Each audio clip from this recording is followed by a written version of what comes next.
Searching for greatness in a sea of the dying and shameless, a sea of the aimless. I don't wanna be one of the nameless. I'ma wake up with the mindset that one day I'm gonna make it. And I don't think I'll be fine if I don't break my limitations. Don't try to stop me, I exist to write my own story. I'll make a decision if I want some peace or if I want the glory. Yeah, don't want a life that is complacent or possibly boring. I just want a life that is worth every day exploring. My whole life I just wanted someone who would notice me. My whole life I just wanted to be somebody to be. Yeah, I just wanna be great. Yeah, I just wanna be great. Yeah, I just wanna be great. Yeah, yeah, I just wanna be great. Yeah, I just wanna be great. Yeah, I just wanna be great. Yeah, yeah,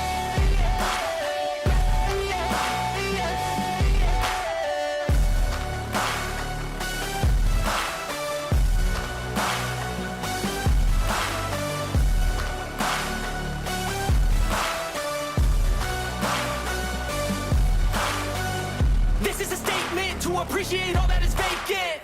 It's just for the taking. If you make up your mind, you can take it. I'm never complacent. I would work in a mansion or basement. Yeah, there's no replacement for persistence. It's a patience. Yeah, in this life, I wanna be soaring to feel sun inside when it's pouring, and I'll fight till anxiety is foreign. I'm so sick of my mind's extortion. My whole life I just wanted someone who would notice me. My whole life I just wanted to be somebody to be.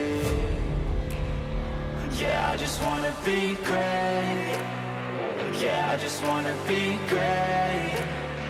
Yeah, I just wanna be great. Yeah, yeah, yeah, I just wanna be great. Yeah, I just wanna be great. Yeah, I just wanna be great. Yeah, yeah,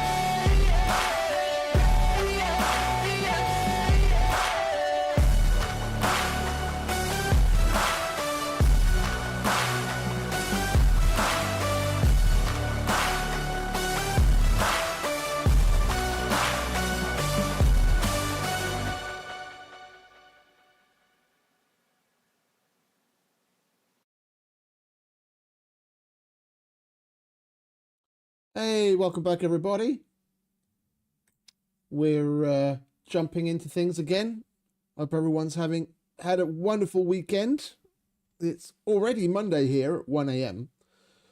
Oh, I was hoping to get things started a little sooner, but I just needed a little more time, have something to eat, get my shit together. But we're here, and we have plenty to look forward to. I'm hoping, but at this point, I don't know if it's actually going to become a reality. I'm hoping we can still do the abandoned bunker that we got a key card for.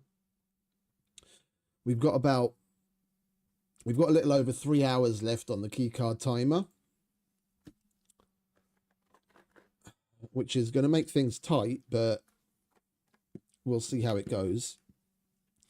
I got my shit together off stream, like prepped our bag and the guns and did some sorting of things and blah blah blah, you know, the usual chores.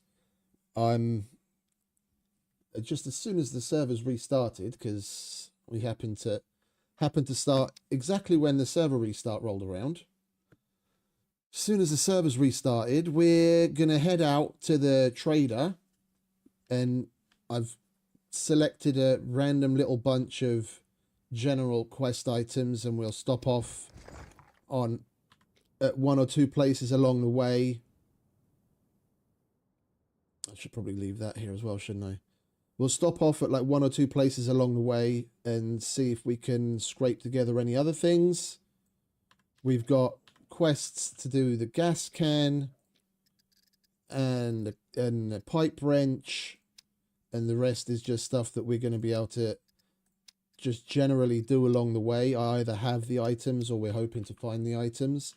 But we're not going on the bike. We're going to take a walk because I want to We've got more than enough fame to buy the car now, and I found out it's pretty cheap, generally speaking. So we're gonna head out and we're gonna go grab ourselves a Laika. Then we can take our looting to the next level and push even harder on the quests. Get our fame and monies together. Hey Tony, welcome back, mate. Yeah, we'll get our monies and the fame spiraling.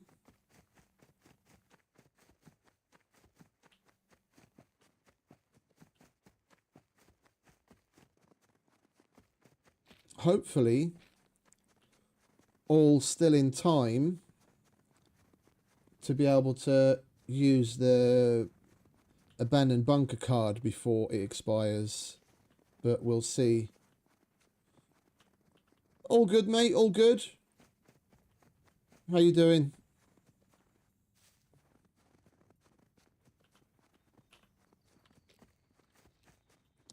Just getting our shit together before the update that drops later today.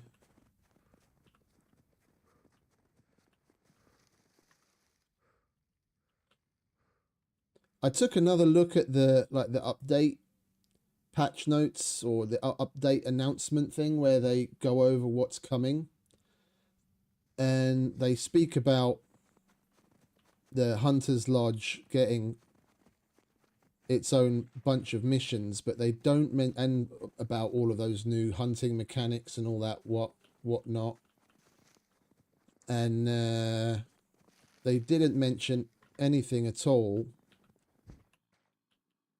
when it comes to whether there'd be a wild roaming NPC. I'm still hoping that is going to be the case, which was the whole point of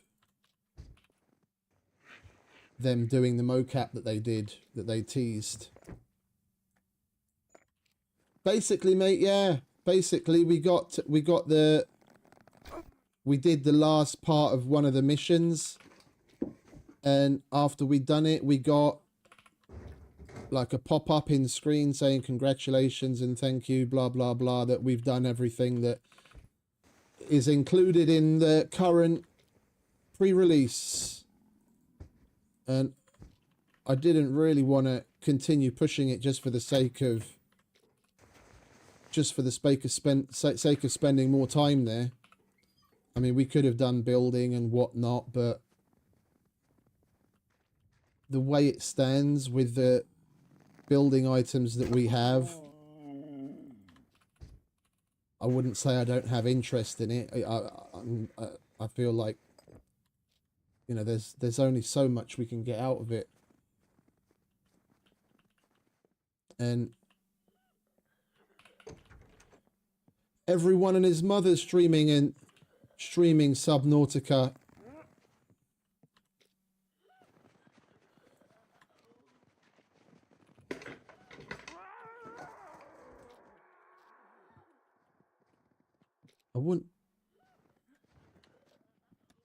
I wouldn't mind grabbing that, but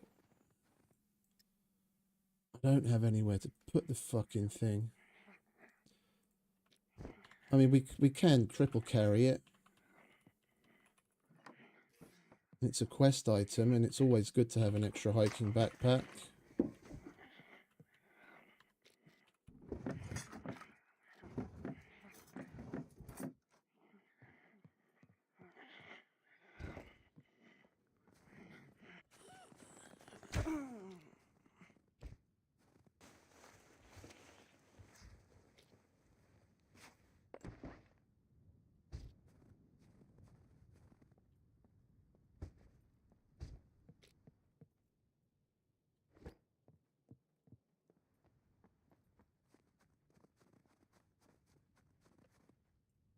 Like games like Subnautica, I enjoy playing for the story content.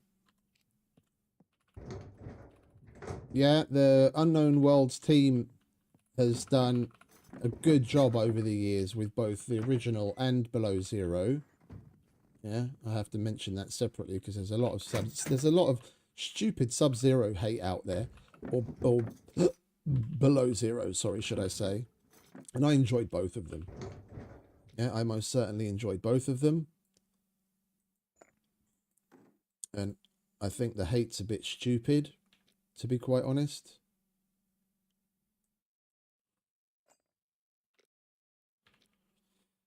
And if, you know, their previous endeavours is anything to go by, then the story for Subnautica 2 is going to be good. It's just, at the moment, there's, you know, there's not much there. They put probably about 10%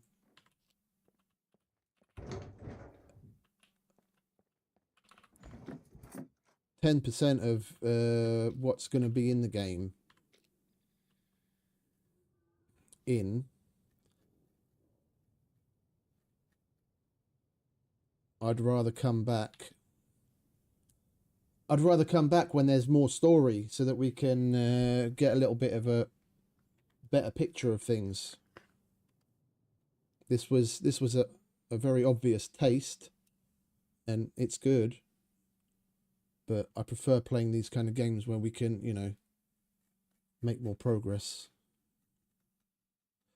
There's a bunch of good shit here, and yeah, we're going to be somewhat overburdened, but if we chuck certain things in this, then if shit hits the fan, we can just drop it and then we won't be overburdened.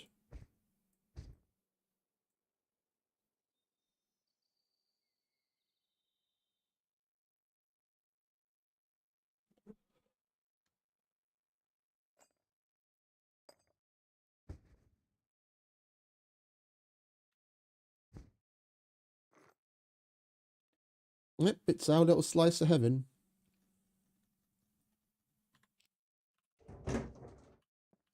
I mean, America's big and all, don't get me wrong, but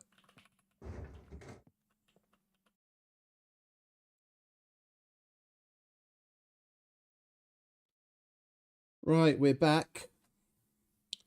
I have no idea what happened there. The internet just completely dropped out.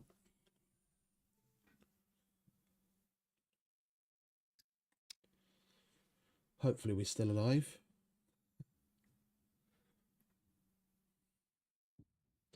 Thankfully it doesn't happen as often as it used to, but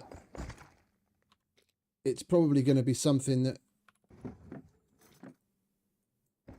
we're unfortunately going to have to get more and more used to.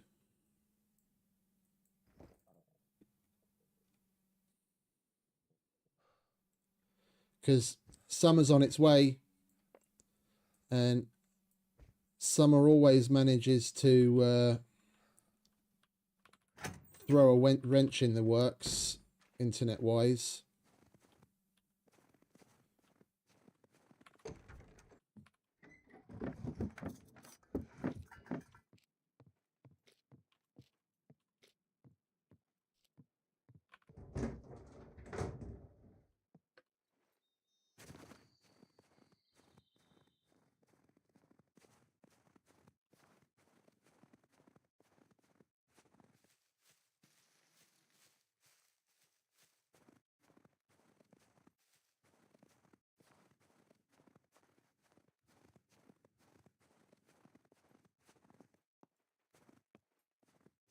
Not as bad as we used to, and not for as long.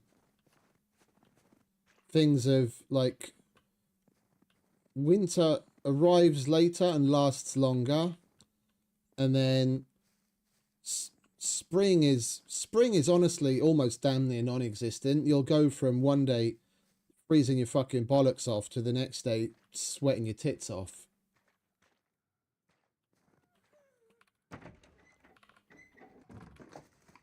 And we'll get some good heat.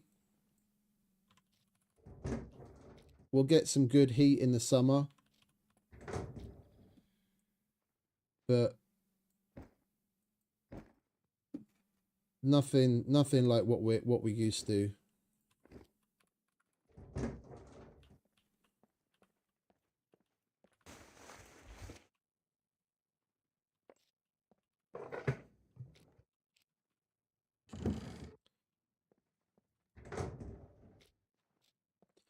It's just the internet companies being cheap.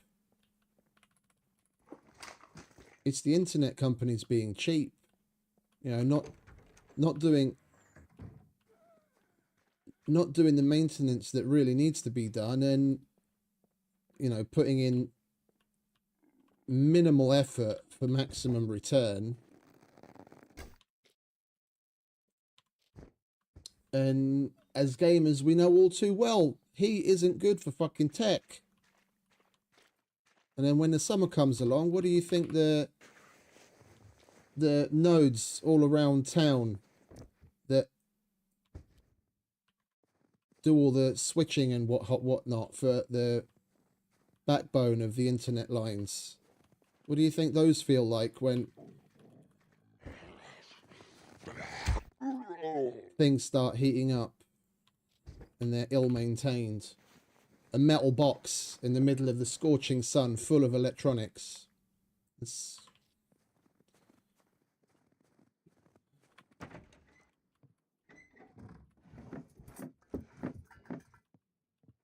Honestly, sometimes it's a wonder it even works as well as it does.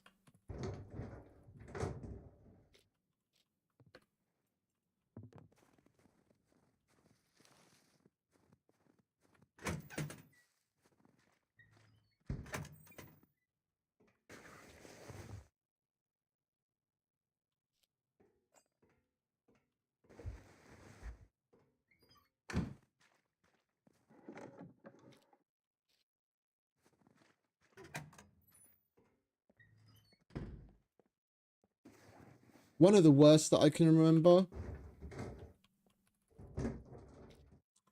was it was like late 90s. I don't remember exactly which year. It was probably like 97, 98, something like that. And there was a solar eclipse that we were able to see totality of in Hungary, and we went on vacation, a couple of my mates and I, for a week. We went club hopping. There's a bunch of big famous or notorious discos and other clubs around the Lake Balaton in Hungary, and we just went club hopping around right at the time when the eclipse was happening, and we watched the whole thing from just sitting in the Balaton sipping beers. And that day in particular, I remember it was 40 degrees Celsius at like 6 o'clock in the evening in the shade. Like, I don't know what 40 degrees C is in Fahrenheit, but 40's fucking high enough. When it gets above 30, it's hot. When you start hitting 40, it's like, what the fuck is going on? 40, 104. It was 104 at 6 o'clock in the evening in the shade.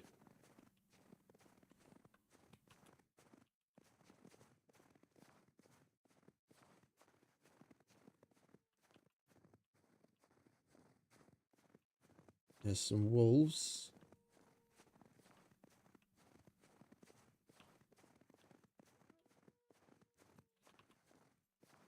That heat wave probably lasted like 3 weeks to a month or so.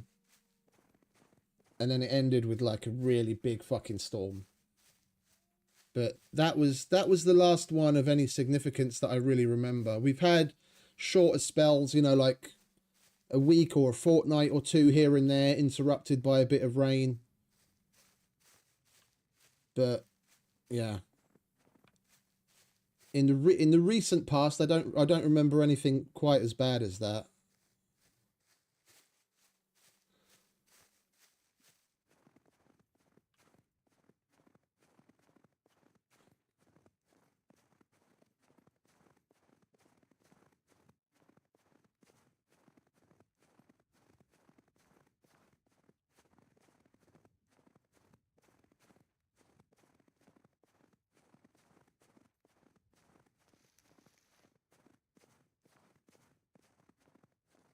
This is going to be an interesting little jog, isn't it? I put the loadout together. Well, at the end, yeah, but that was after the rain. It started to cool down.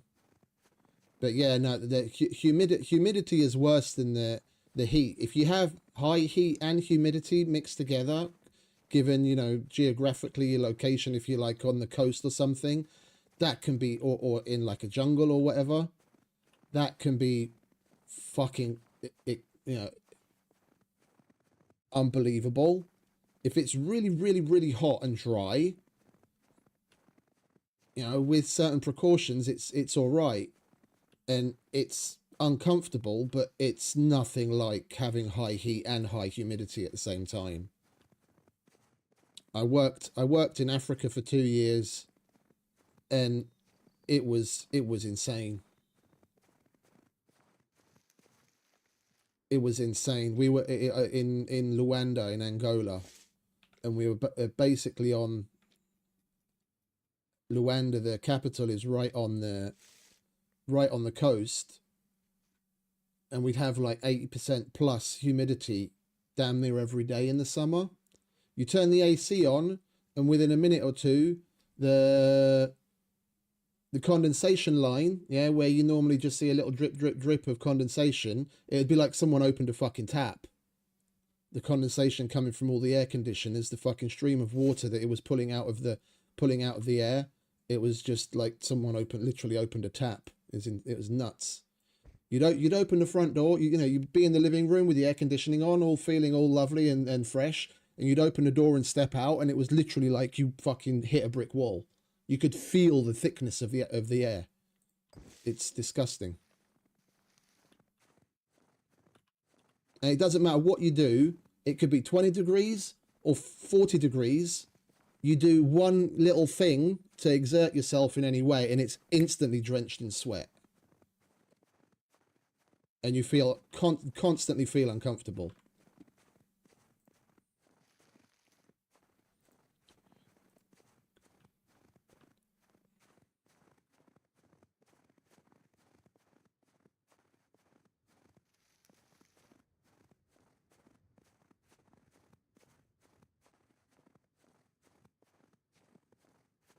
And it was kind of funny. It was kind of funny in what was winter there, because that's the southern hemisphere. So that when it's summer in the northern hemisphere, it's winter in the southern hemisphere. It'd be like 22 degrees out in the evening, and the locals would be like putting on their puffy jackets and shit. I was like, what? It's great. It's nice and comfortable. It's not cold. And they're all sitting there fucking shivering in their puffy jackets.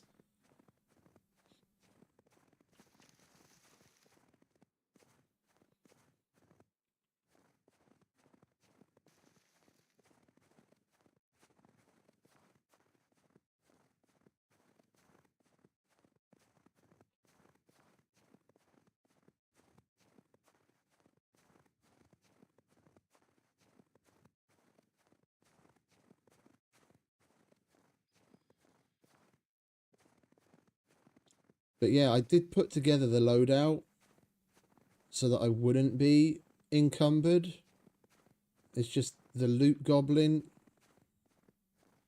The loot goblin in me just can't say no.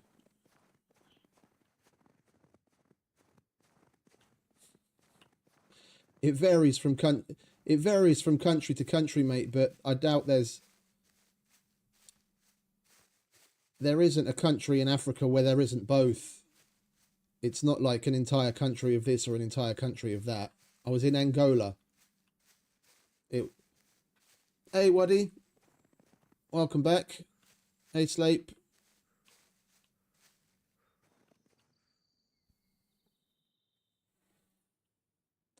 Like the duality of places in Africa would shock the average Westerner. Yeah, in Luanda, there was a tower. I wouldn't call it a skyscraper because it was far from being a skyscraper. as far as Western standards go. It was one of the largest buildings in Luanda, and it was famous for having some of the, well, not some of the most expensive apartments to rent in the entire country. And the penthouse went for $1 million a month rent.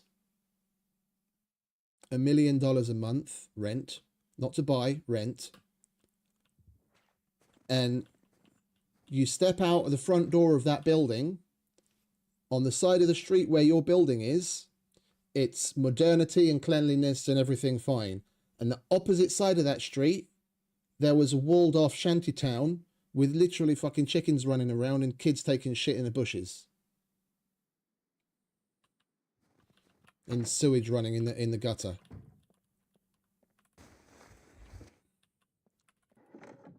And there's zero hyperbole in that. Zero hyperbole in that whatsoever. That's an exacting description of how things were.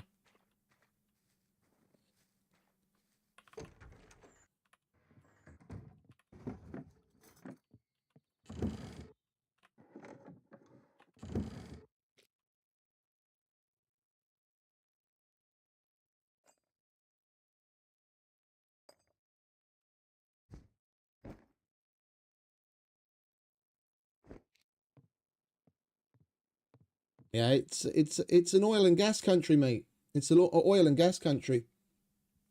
They've got oil, gas, and precious metals. Gold, diamonds, lithium, cobalt.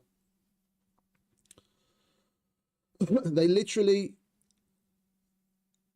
where they started building, like, as far as I'm aware, the new airport, like, I worked there nearly 15 years ago now. It's 2000, well, actually, wait, hold on. I've been here 10, 12, about 13, 14 years ago. So yeah, that's nearly 15. And they'd already halted construction of the new international airport that was supposed to be built there. And that was because during construction, they started to find surface diamonds in the layers of soil. And the workers were pinching them, obviously, and they closed the whole place down and shuttered the construction and, you know, did what they needed to do to clear the place. And I don't know if construction ever started up again or not. In countries like that, because of the extremely, and I use the word extremely with, again, no hyperbole whatsoever, with the extreme levels of corruption in countries like that, and what the local government, if you want to actually call it that, wants, oil and gas companies have very, very, very deep pockets, and those countries know it, and it's still profitable for the oil and gas companies to basically damn near pay whatever they want and go along with whatever they want just to have the rights to the oil and gas and the other things in the area.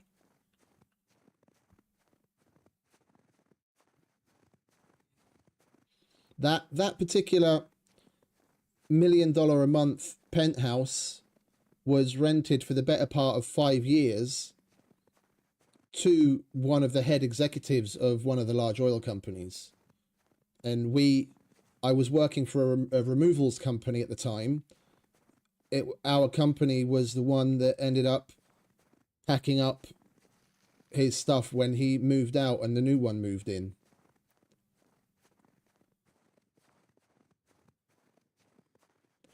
And as far as Western standards go, it was really nice, but I've seen way nicer apartments in the Western world that cost a hell of a lot less per month to rent, and that were bigger. They just ask for those extortionate prices because they know the companies are going to pay anyway.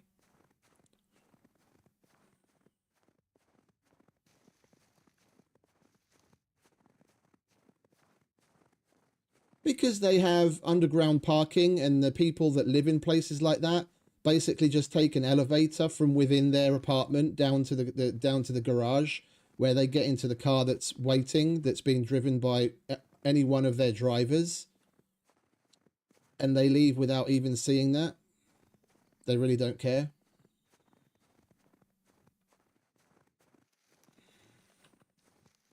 They don't look down. That's the easy way of explaining it.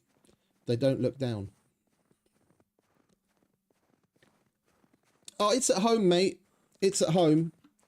We're taking a walk to the trader so that we can buy a Laika. We're gonna...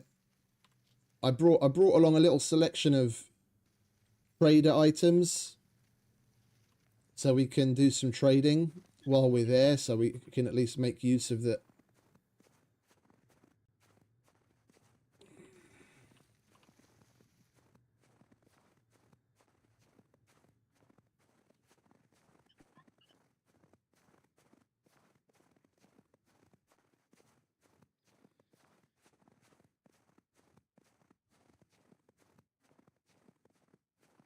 Yeah, so it depends on what part of the industry that you get into. If you play your cards right and you say yes to the right things at the right time, and especially if you're relatively speaking you're young and you go with the flow, and you don't have to buy into the company politics, you just have to be a bit of a yes man but be good at what you do. And in an oil and gas company, you'll, especially with overseas assignments, you'll make more than enough money to be able to retire on paper by the time you're in your mid-30s. Because while you're on international assignment, you know, unless you go crazy buying shit, yeah, you're making money hand over fist. And especially if you get sent to a place that's considered somewhat dangerous, then you've got that hazard pay, your rent is paid for, your food is paid for, you're making money hand over fist, and you barely have to spend on anything whatsoever. If you play your cards right, like literally by your mid-30s, you've got enough on paper to retire. And people continue to work just at whatever their pace is. They just don't advertise it because they want that, you know, as nearly as actively as they used to, because they know what people's opinion of the industry is. But those that know and live a gloriously comfortable life, laughing at everyone else. And they need people. They need people big time.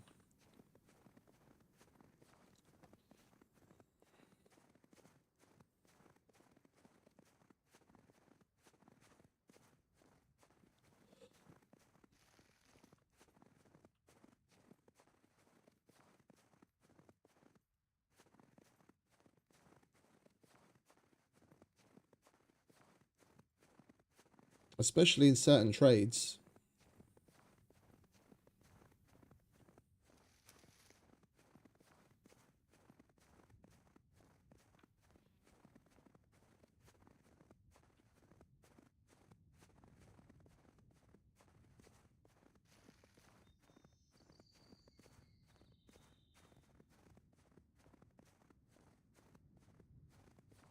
Dangerous work, but paid very well.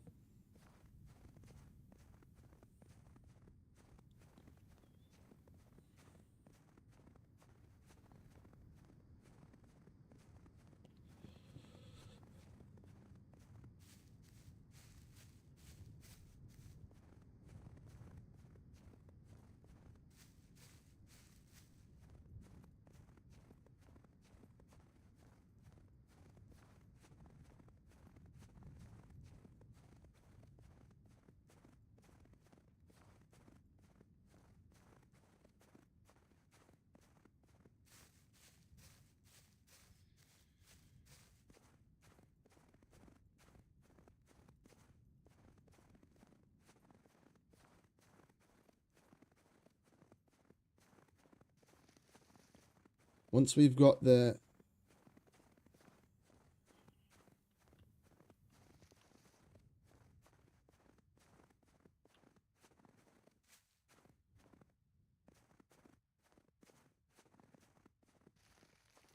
Yeah, after seeing what they have to do, like the physicality of that work and the dangerous environments that they're in, just like around the machinery, and I'm not talking about the ocean, like physically what they have to deal with on the daily, the ocean storms would be the least of your worries, mate, believe me.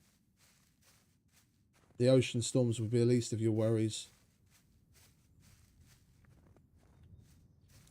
Any number of things that will, you know, chop your arm off or cut you in two, or, you know, lacerate you so deeply that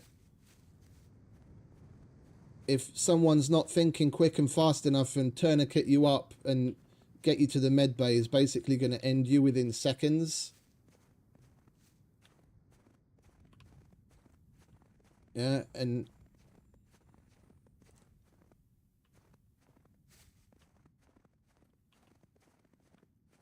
then the standing threat of the ocean is the least of your worries. Because if the weather gets that bad, you're not going to be working anyway. Then they just fucking hunker down.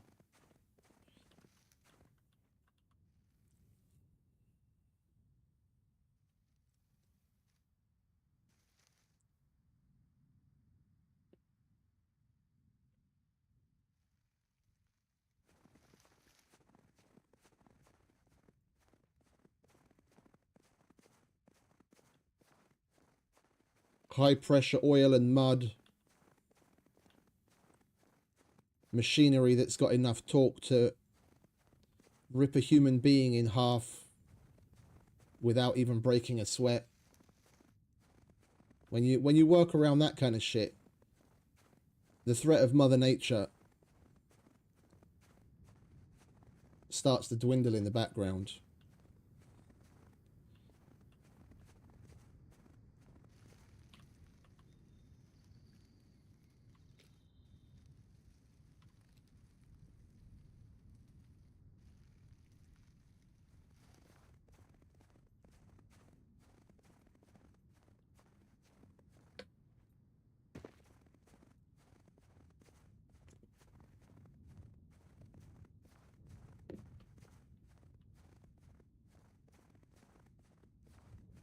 Oh, there's a weight limit.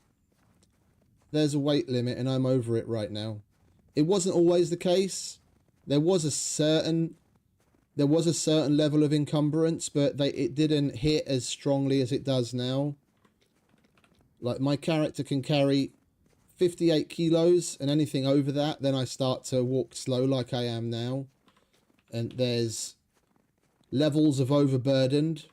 If I take it right now, we're about halfway through level C1. If we go up to a C2, then I'd be walking even slower.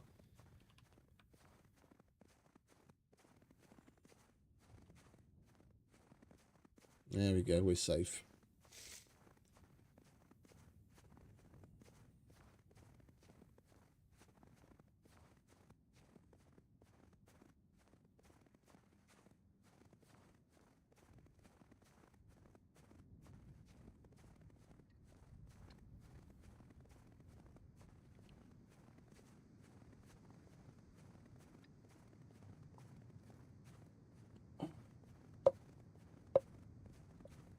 I'm hoping there's still a Laika on stock. When we checked earlier, there was still one on stock. I'm hoping that's still there.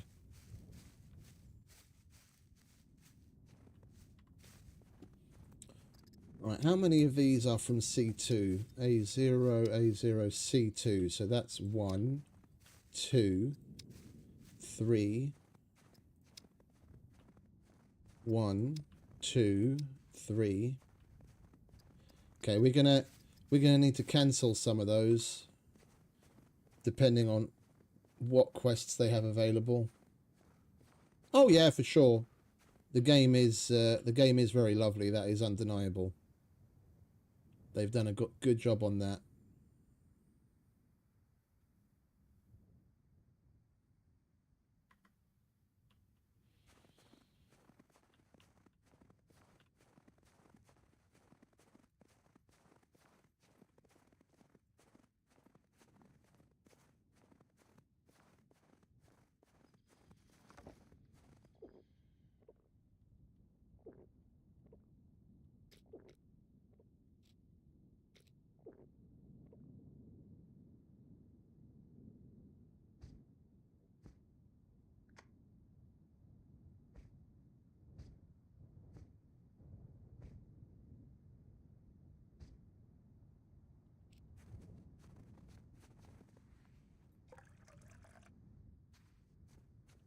I'll be interested to see when they finally add the fucking water system, because that's one thing that they've been kind of talking about in the background, semi-teased at certain points over the years, that we still haven't seen anything of whatsoever.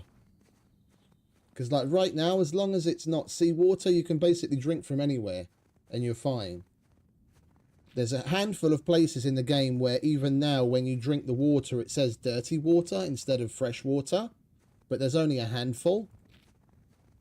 And like if it's rivers, streams, lakes, like as long as they're not like I said, a handful of like stagnant ponds, it says fresh water when you drink it. But there's no difference. You don't have to clean it, you don't have to, you know, cook it, process it in any way, and you don't have any problems whatsoever. And they've teased that adding a water treatment system, that, you know, there's different types of water and there's different processes you can go through for a long time, but we've not seen anything of that come about whatsoever. To add to the immersion and the depth of, you know, the overall depth of proper survival, it's shit like that they need to be adding.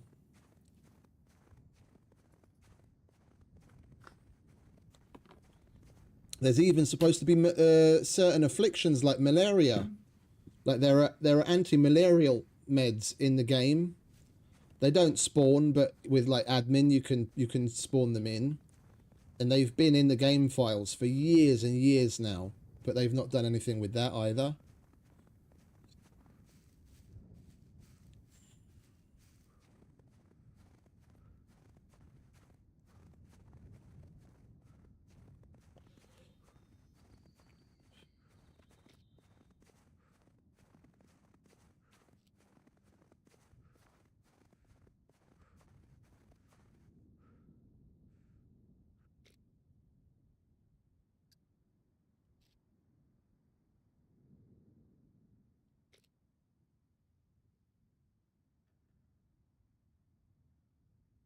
It's just nuts how quickly we get exhaustion. I really need to be smoking more often.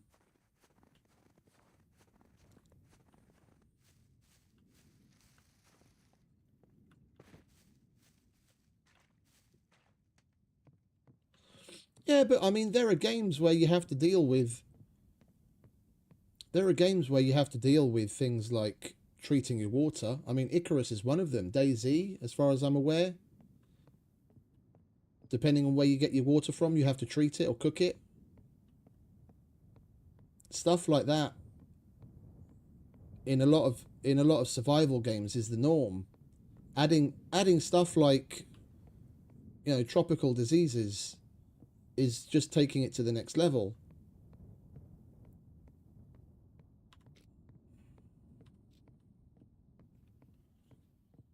I mean, even in Icarus, if you just drink the water from certain places straight up, you're going to get any number of different afflictions.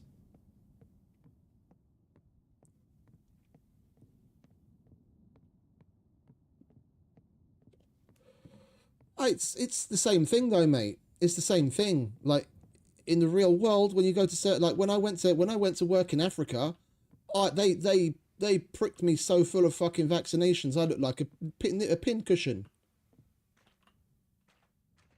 I look like an absolute pin cushion.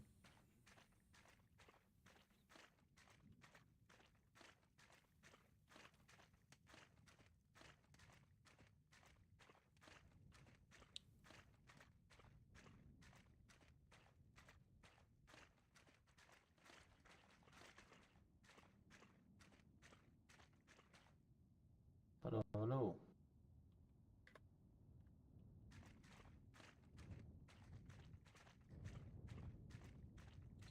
I'm not waving. How's it going, mate?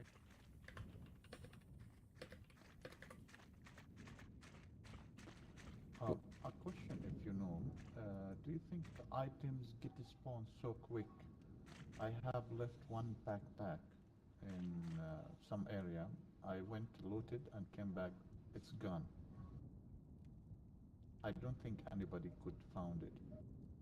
Yeah, how long did you leave it there? Maybe around 20 minutes. Yeah, it depends on what kind of an area you leave it in. Usually things despawn depending on the area you leave them in, somewhere between 15 and 30 minutes. About the only thing that's specifically different is when something's in a flag zone or when you die. Like when someone searches your body and then those items are dropped on the ground, or even if they don't search your body and the items drop on the ground, those will stay there for like 30 minutes. Yeah, I know that items staying for 30 minutes. Where I left it in C2 with a dam. You know, I wanted to loot the dam, waterfall, which is just here in C2.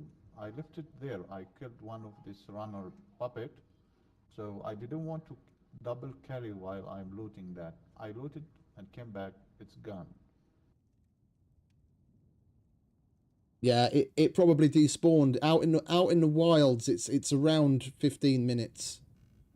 The only Oh, the only thing that will change it is if there's someone in the area. Like if there's physically someone in the area and the area stays loaded, then it'll be somewhere between 15 and 30 minutes. okay, so maybe that's the case. It's just get despawned. Yeah. Maybe.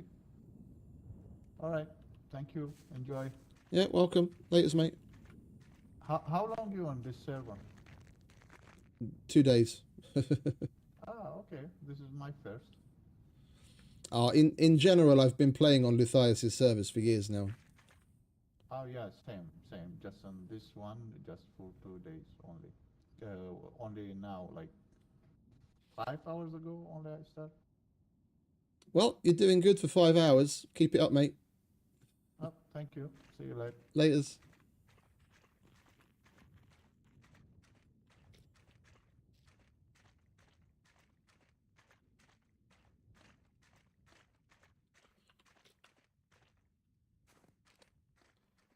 Right, before we do that, Welcome. I have to complete something or cancel it. And C2, we've got bobby pins, air conditioner, and small toolbox, and it's the small toolbox it wants to take from me. So we'll do that. Thank you very much. Let me give you something for your troubles. No quests available. Come back in 5.5 hours. Did I seriously just do the third? Oh, it hasn't fucking refreshed yet. The only place I can do any quests is the ones that I have open or the armorer and mechanic. Okay. Well, we've still got sabotage air conditioners and bobby pins, so we'll get the bobby pins out of the way. It depends on where you play, mate. It depends on where you play. Some places can be particularly toxic. Thank you very much. But it's all down to the community on the on servers in question. But I can't speak to what it's like to play on a what do you call it, on a vanilla server. I haven't played on one of those in years, mainly because of the hacker situation.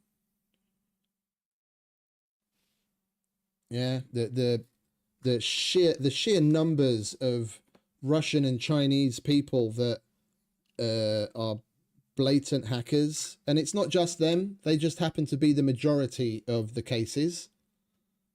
The sheer volume of them just completely takes away from the experience. So I haven't gone near those places in a very long time.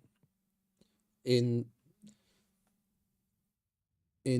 privately run servers like Luthais', where there's a pretty close-knit community. I mean, you won't see very many hackers on the servers like this, simply because they don't want to take the risk, because of one, the number of rules, and the potential for getting caught. I'm not saying they're not out there, but like, touch wood, on a private server, I haven't seen a hacker for years. Yeah, probably the last time I saw one was on one iteration of one of Luthais' servers, probably like 2 years ago. And we kind of copped on to what was going on pretty quick because he was fucking blatant. And Luthais looked into it, caught the guy red-handed, he was banned, and people got reimbursed certain amounts of stuff. And before that, it was probably a good year before that when I was playing on Raykit server, and it was the exact same thing. The guy was blatantly using his hacks to like jump through walls of both the building elements and the prefabs, and using fucking ESP and aimbot to shoot people. It was probably one of the most obvious uses of hacks I've ever seen in my gaming life. And it was reported, and he was banned, and things were handled swiftly. If you want a decent, clean experience, go to private servers. Look for the kind of combination of server settings that you're down with, where I'm talking about things like loot multipliers, damage settings, puppet and NPC and all that kind of stuff. Mechs, no mechs, whether it PvE, PvP, doesn't matter, or a mix of the above. Look for something private that kind of fits what you're interested in doing, and you'll have a great experience. Welcome, stranger.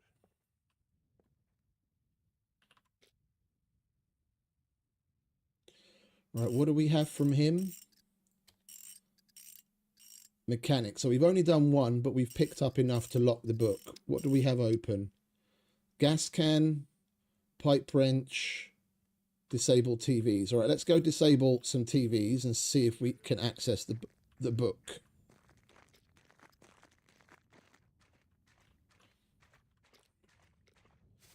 I want to get some of the quests out of the way so that we have to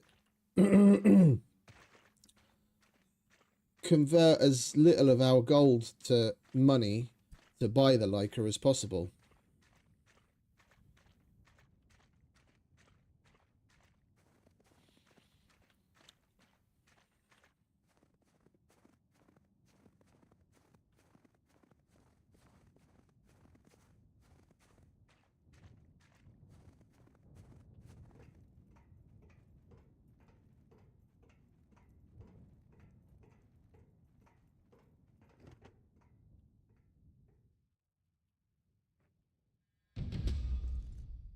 And what I've found with SCUM in particular, which is rather similar to DayZ, is there seems to be a much more, like, generally speaking, there seems to be a much more mature audience of people playing the game.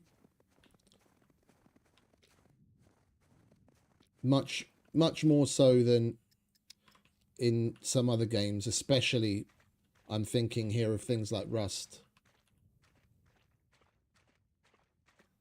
and Tarkov and COD.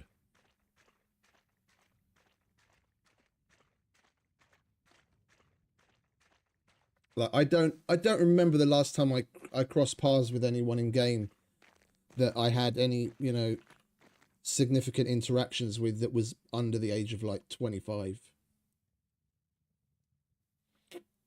I'm not saying adults can't be dicks, because they most certainly can be. No loitering. You either buy or But get lost. generally This is speaking, done. it's a Take it or leave it. different level. Right, we'll take Carjack. If that's the only other thing that he's got in his book. We did pick one up.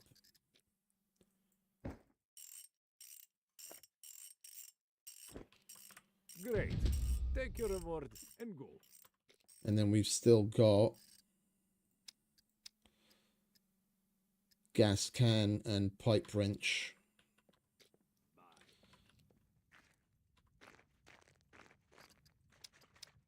And then we've got check fountain. So we've still got a couple that we could potentially take from the medic. Let's see what his book looks like. Hello, what is your emergency? Wait, didn't we? Oh, we've already got 4 of 3. Okay, the armorer. Sorry, not medic. Armorer. I'm sure Let's- I'll see you again. Let's go and see what Common has for us.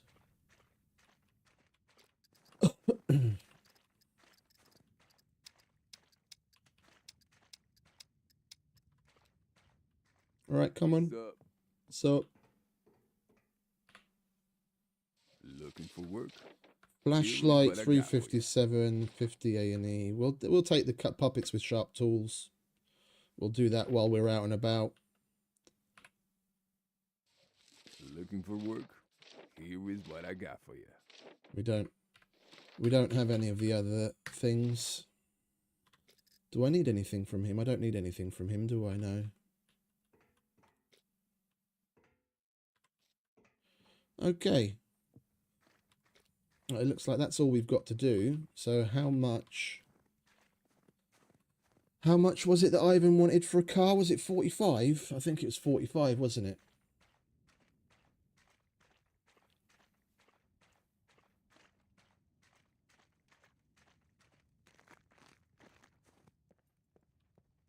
Hi.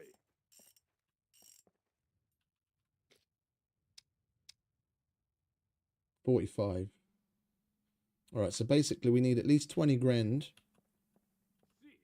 possibly a little bit more, so that we have money for spawns and whatnot. Let's call it 25.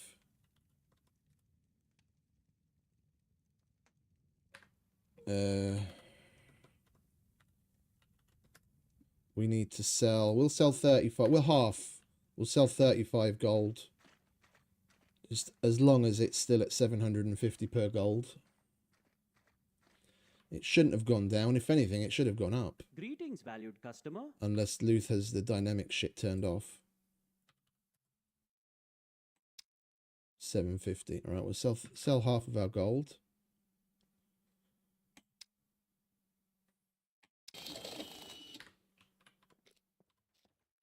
Pleasure as always. I didn't bring a silver lock with me, did I?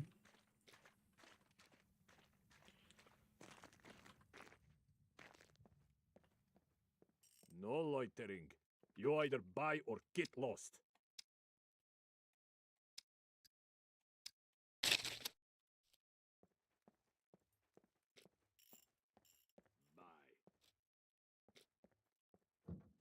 Right, we have ourselves a beast.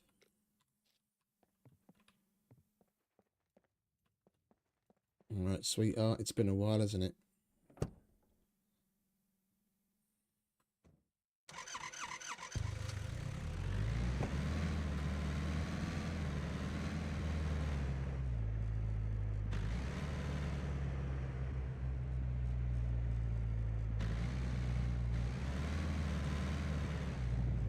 Well, we definitely need to... Oh, wait a minute. I need metal, don't I?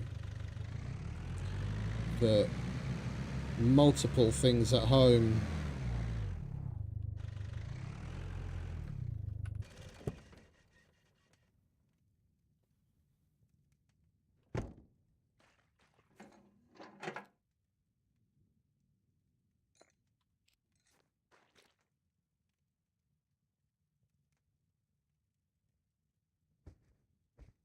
I didn't bring any lead with me, did I?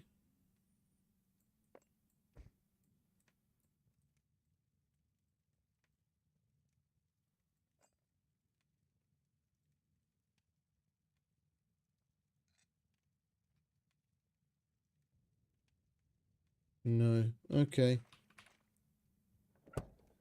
If we'd brought some lead, we could throw some boxes together here already.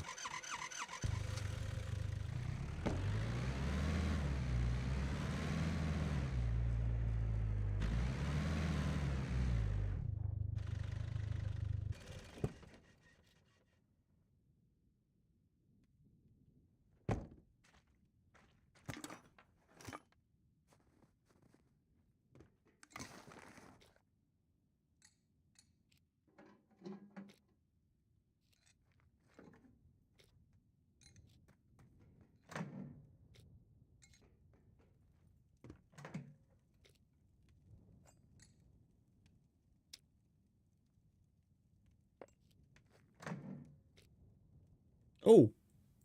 Pipe wrench. We can hand that in already.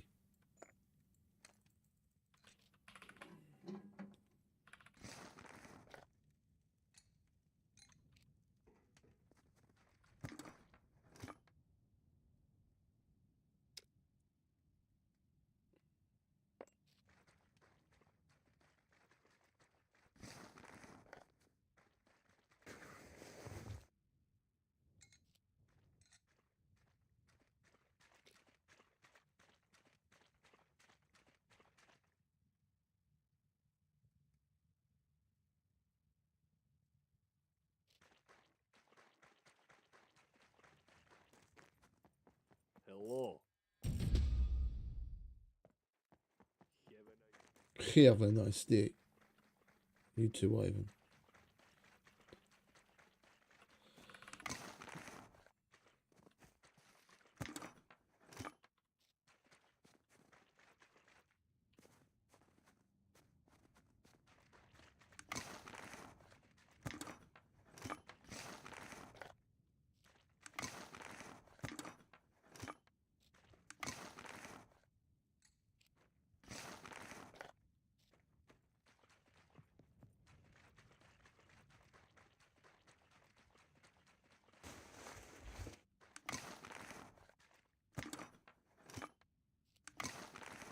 Well, I probably should be collecting these, shouldn't I?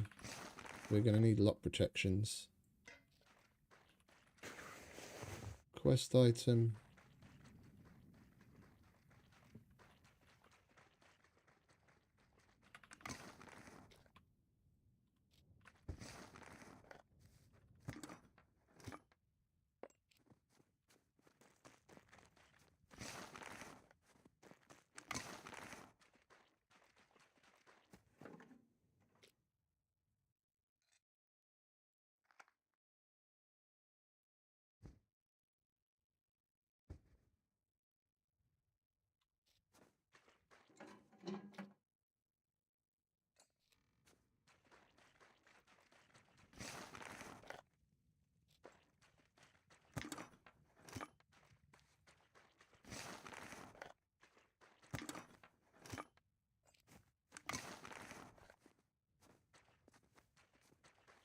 Right, that's that.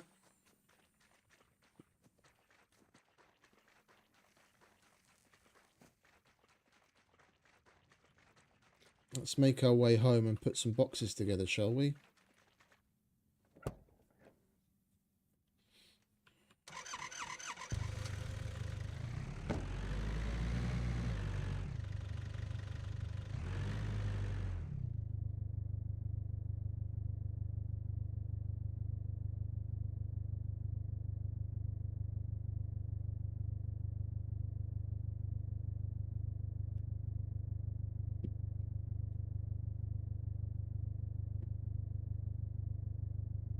We should be able to snowball pretty hard now that we have the car. We're not going to be as limited on what we can collect.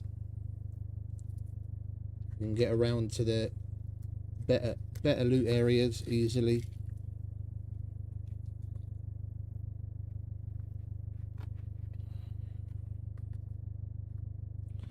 The only thing we really have to concentrate on is getting the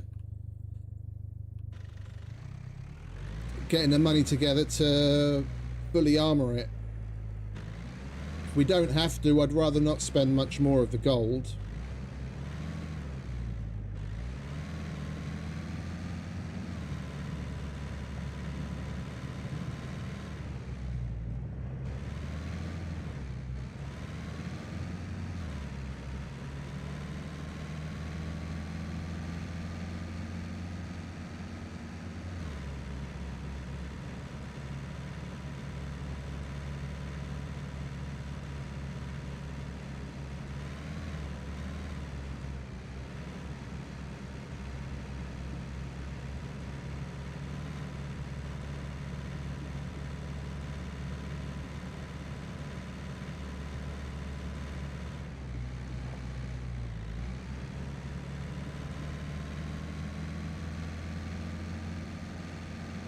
Feels good to be chugging around in a Laika again. We've been using the Rager so often on other servers that we played on in the recent past. It's nice to be in the good old Laika.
So much more handleable.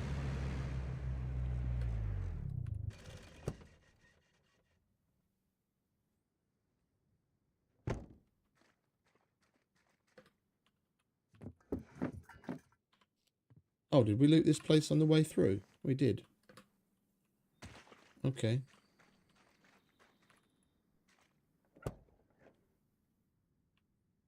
I've already forgotten.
Right.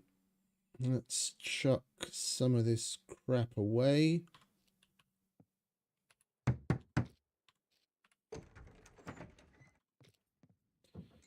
get our hands on that metal.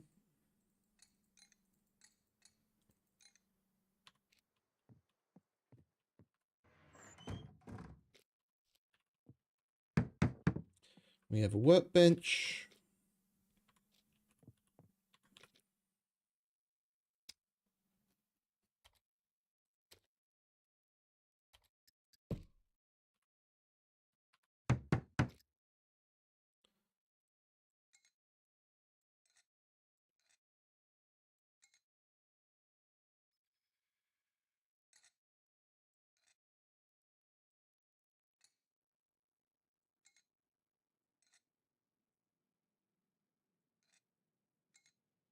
Right, so we can make 3 more. We'll have 4 boxes. We can at least cover the main bases.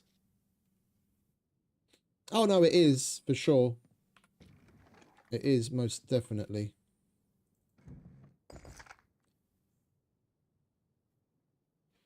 We're gonna need nails as well. And where did I put the? I had some lead. There it is.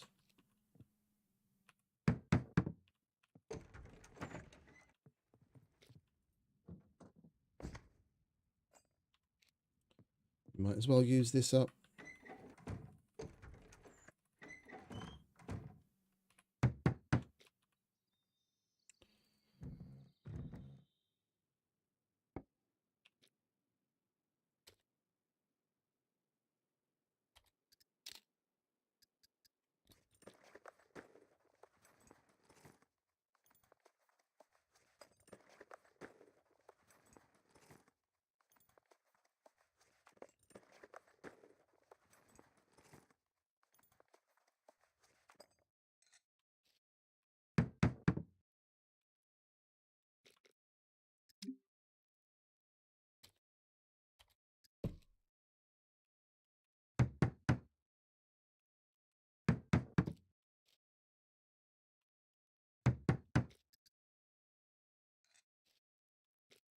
Right, that's that.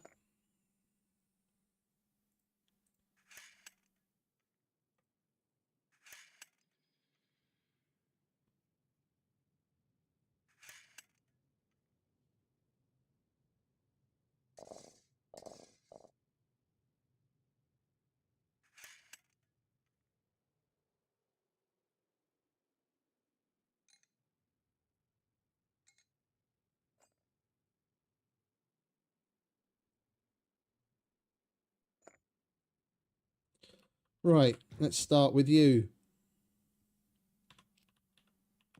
Did I put any locks away? I did. All right, we'll upgrade these as we go. It's what we've got at the moment.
All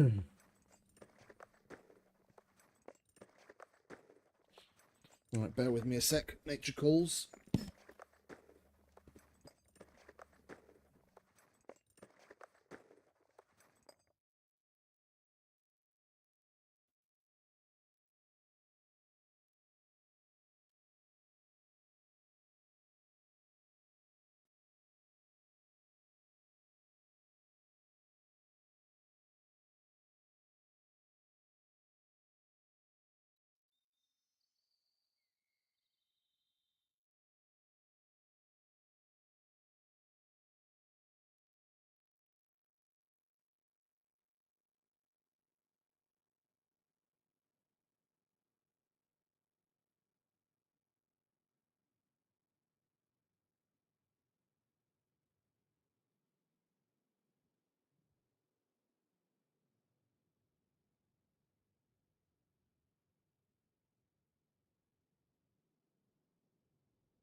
Right, now let's go through what we have here already.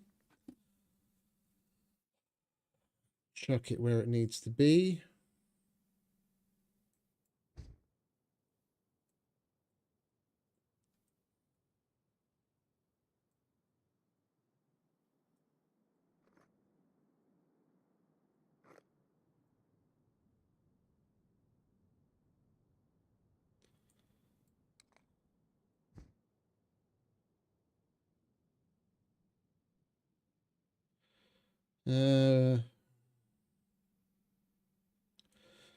We'll hold on to some needles because we are going to need it.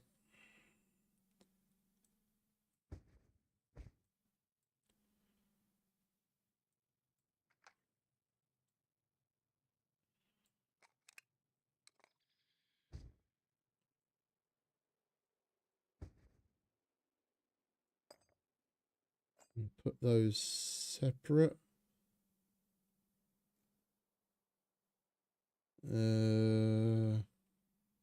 Is there a mission for a handgun suppressor? I don't remember it. I don't think there is. Let's check my spreadsheet.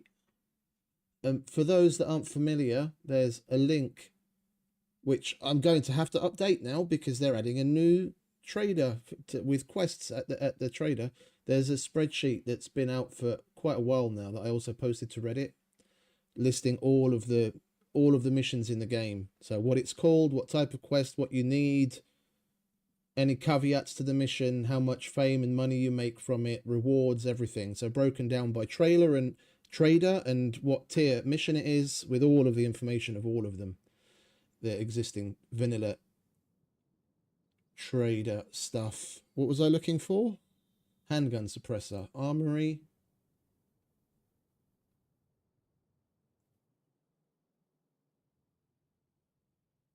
No, that's not a mission item. All right, we'll hold on to that then. Medic.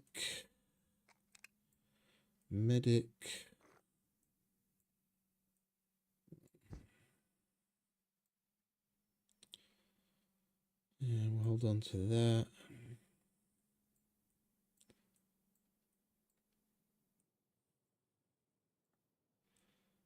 General.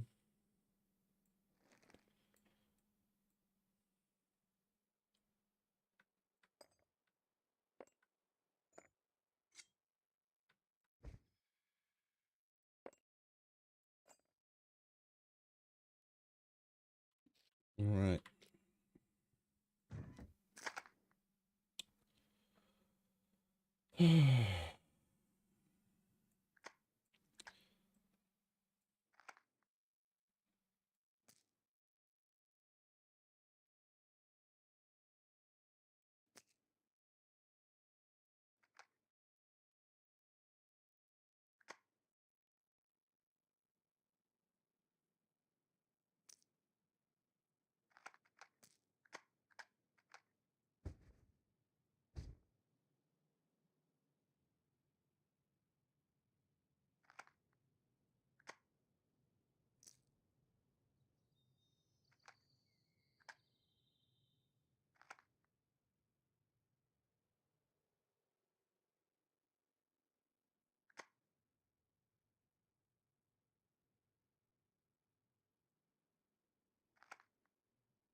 Yeah.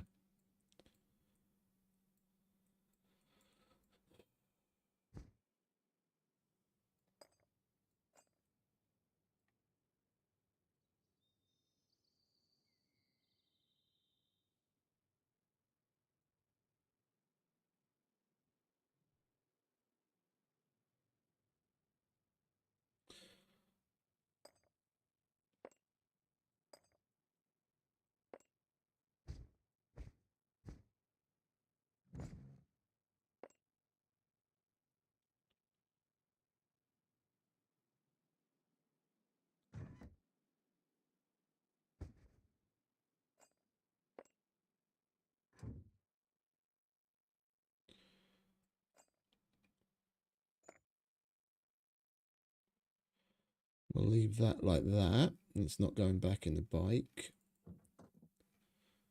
We're going to want that.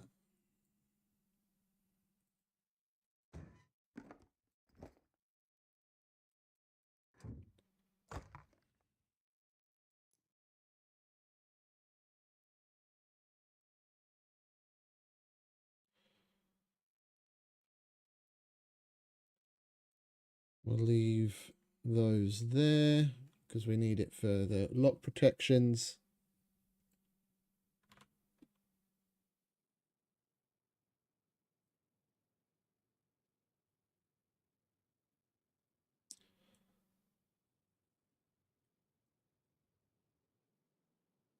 That can go back there.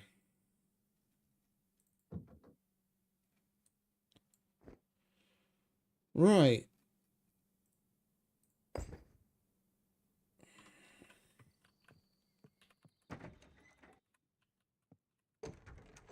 Let's get this stacked in the car, shall we?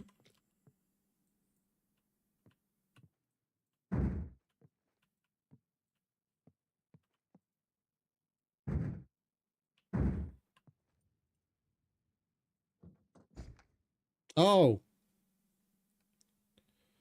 Okay. My bad. I forgot about you lot.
Let's back up gun.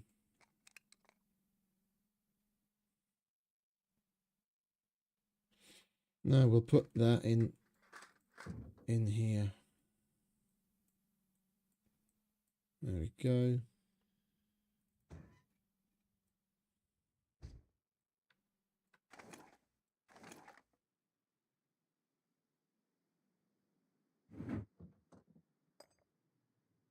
Whoops. Forgot you.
I think we'll hold on to that so we can make another down the line.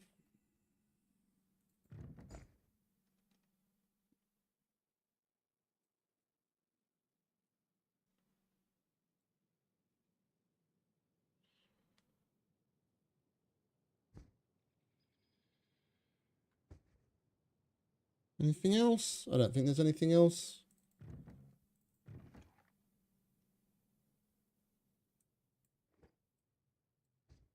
That's another backup of gear. All right. We just got to put this crap away. Do we have enough to make a lockpick protection already?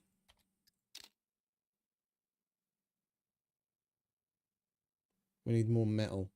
So rubber bands or gloves, metal. And then for the next level, we've got to keep concentrating on batteries. We've got electrician's tools enough. And then for the other one, we need a car battery. Right.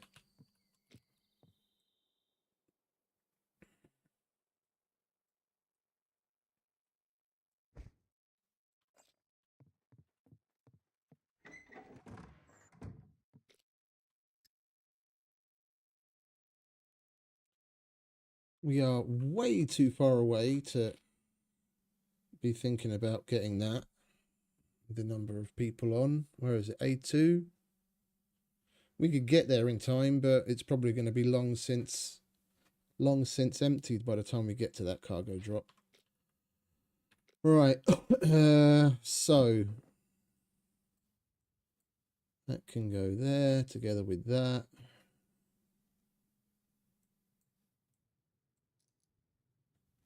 Spare battery.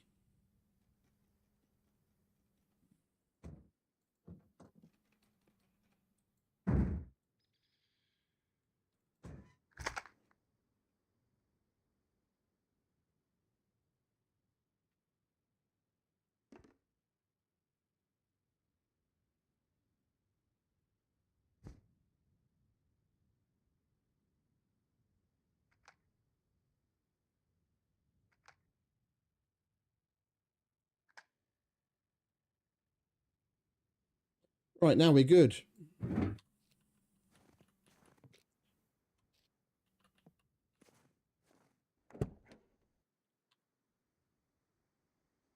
Let's see if we can scrape together the other things that we need from the missions.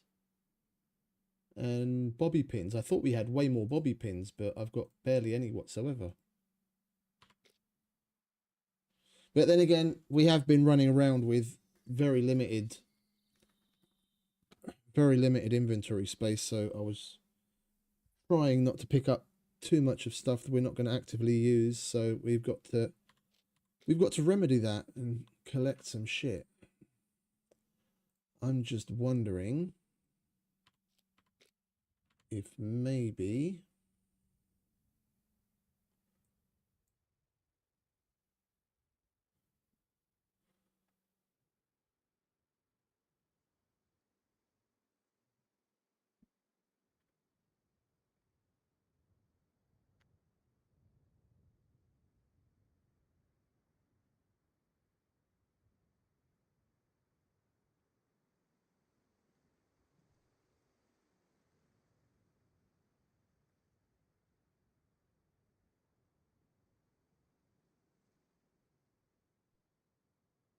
where do we go? I think we'll go to Gorica first, seeing as it's the closest to the north. Or should we go to Prigoria and then work our way back? Excuse me. Yeah, we'll do coal mines. You know what's a good place that I hadn't been to in a long time, turned out to be quite the spot for bows and arrows. It used to be the case, but then they changed the loot tables and now it's back again, and that's the museum. The last time I went there, we got seriously loaded up with all sorts of arrows. So we'll hit up museum, Prigoria, gas station, or sorry, coal mine, Museum, Prigoria, gas station, Gorica.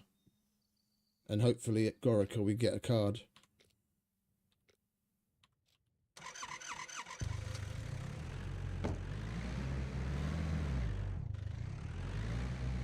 And I've got to remember to kill the puppets with a knife because we've got to do them with sharp tools.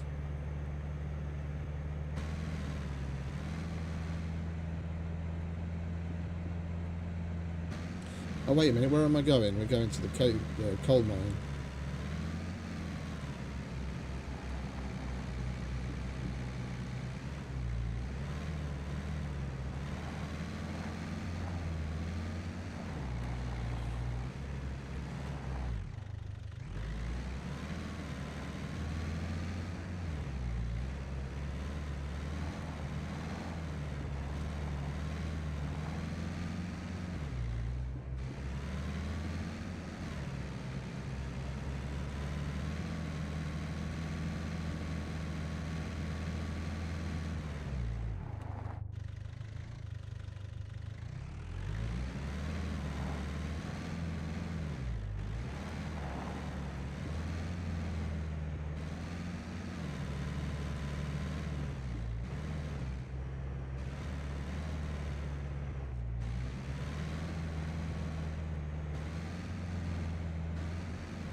I wish they'd make the sip that he takes a little fucking bigger.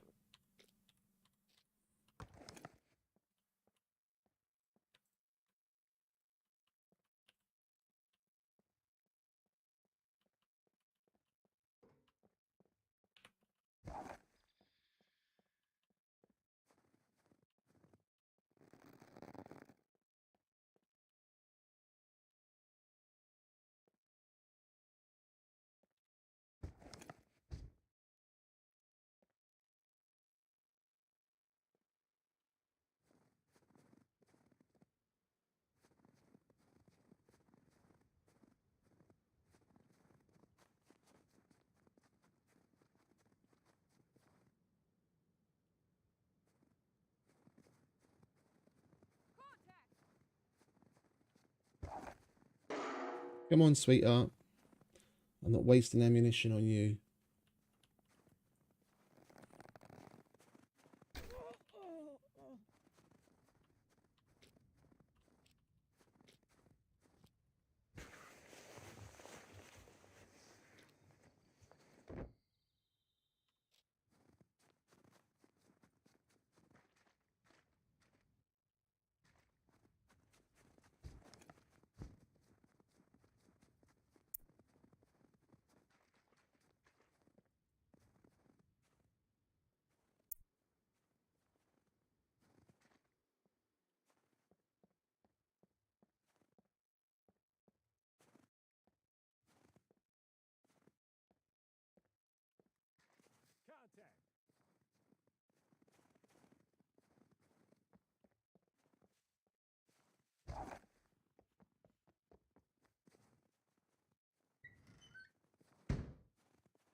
another one.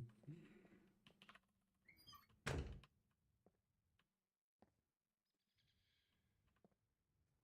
front.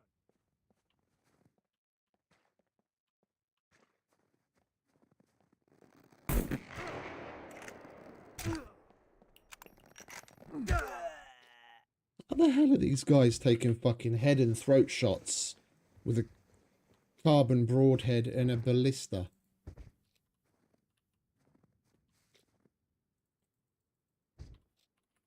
Did Luth already do some tweaking to this? Because he did mention that he's going to be doing some QOL stuff soon, and he's going to make a video about it, but he didn't really go into any detail as to what he's doing. Yesterday we were one-shotting these fuckers, and now they're going down with like 2 or 3 carbon broadheads from a ballista.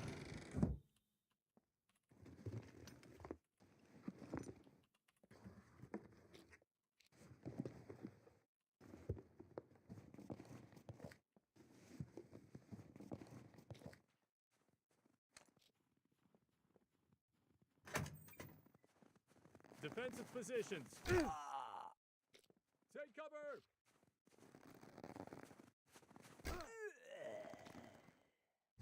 These guys I would expect to go down that easily. They're only tier 1 fuckers. How many more of you are up here, for Christ's sake?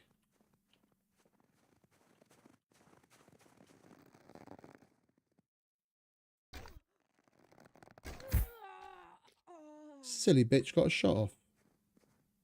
There's another one. Where are you?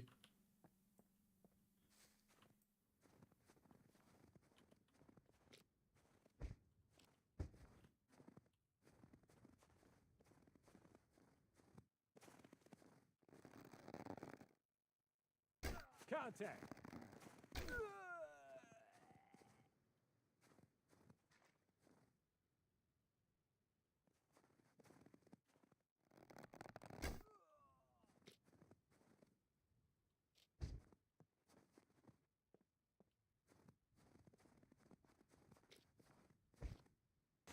Place is crawling with the fuckers. I love it.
Should probably take that.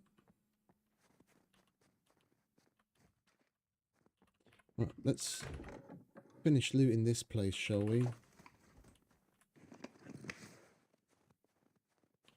Seriously? Unclear source. Maintain position. For a minute there, I totally thought that was a fucking player.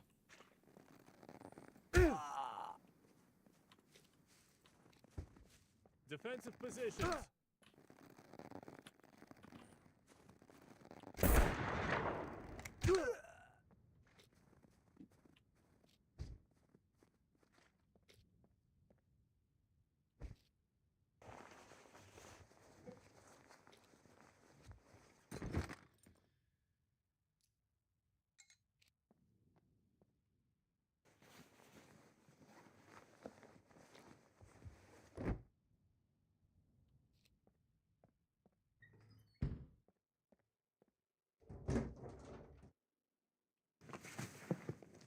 Can we maybe finish looting one thing in peace?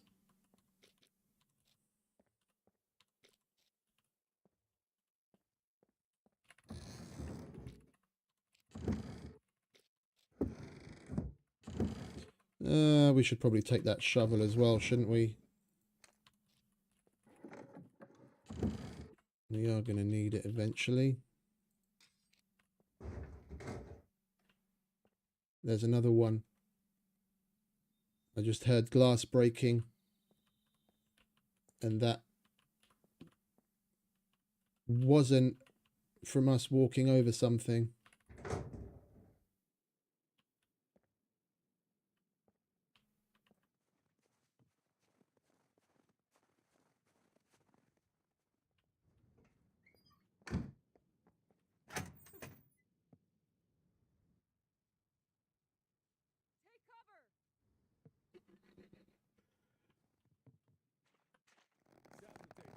Stay sharp. Take cover.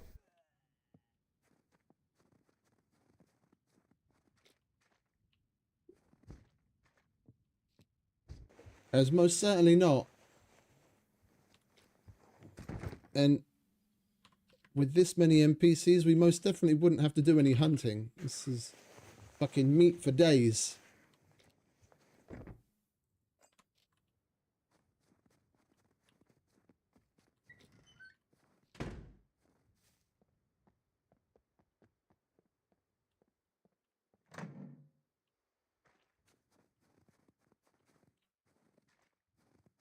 All right, let's go and make another metal box quickly, shall we? Put some of this away.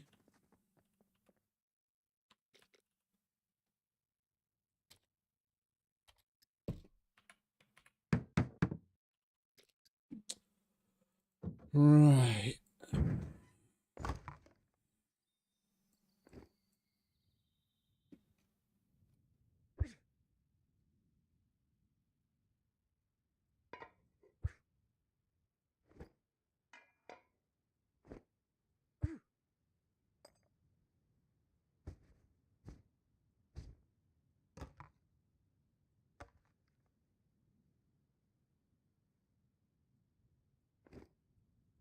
There's another one.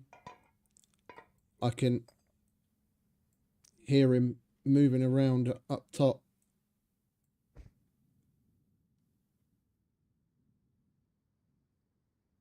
Right. And then what do we need here? We need some toolbox and the lead. Where did we leave the lead? I did bring it with me on purpose. I just don't remember where I put it.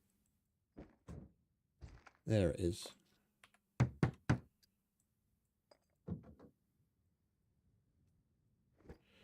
And we should have some toolbox somewhere as well, shouldn't we?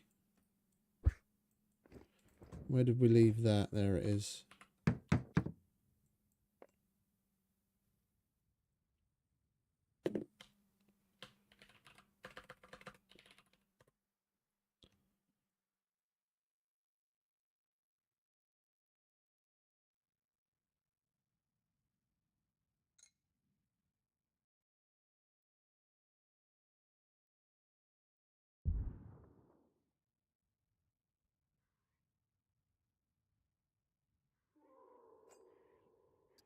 We'll let the puppets deal with that one.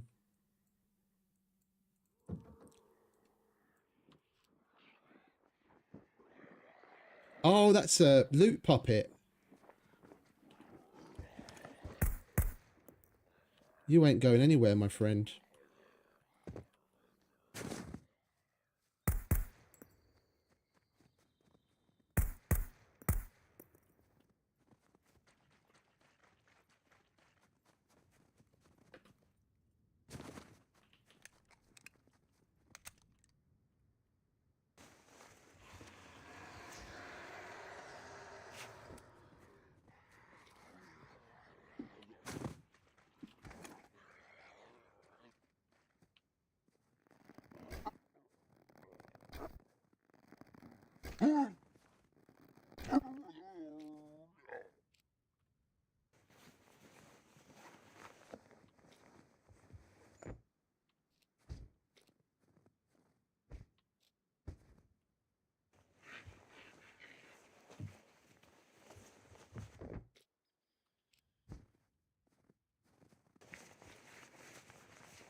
What do we get?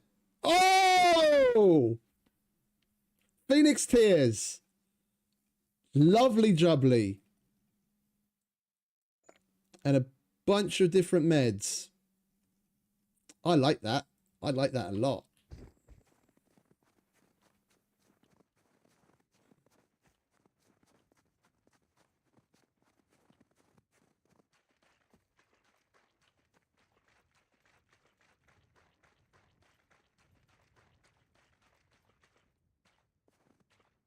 They actually gave the loot goblin a little bit of a rustle, like that, to differentiate him from like just the general puppets, so you can hear like the stuff in his backpack rustling around when he's running. That's how I knew it was a loot goblin coming.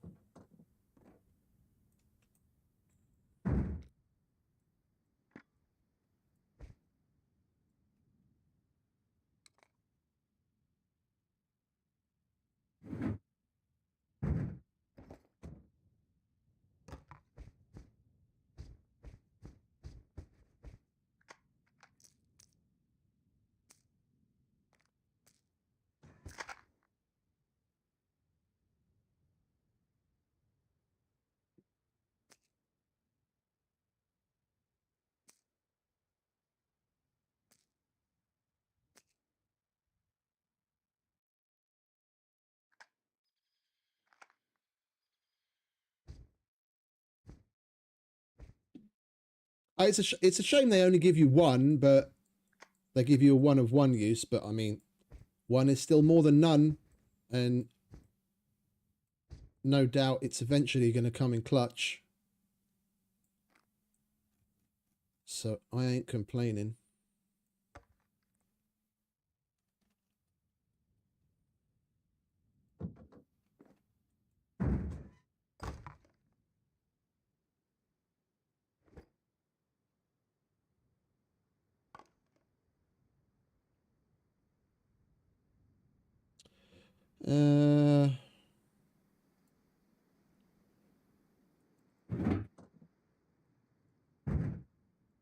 Let's do a little bit of an overhaul on this, shall we?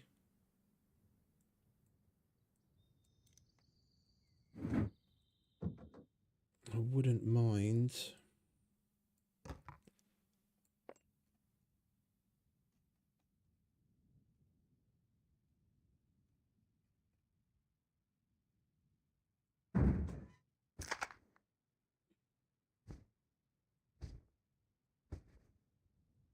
There we go. That feels better. All right, let's get back to it, shall we?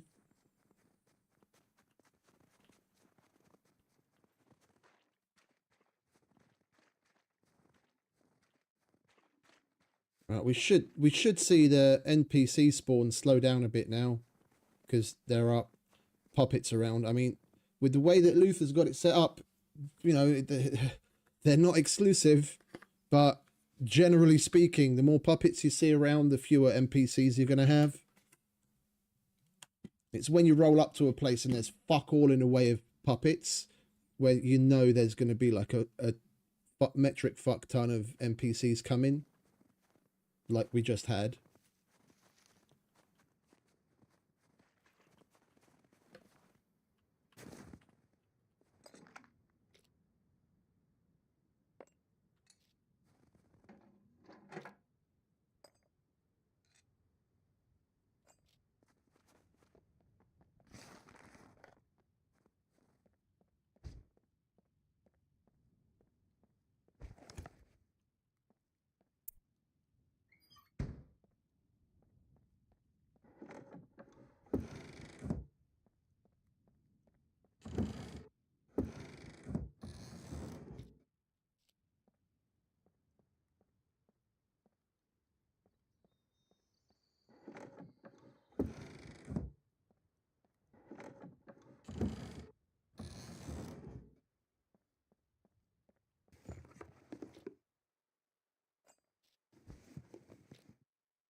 Taking all the tools I can get my hands on so that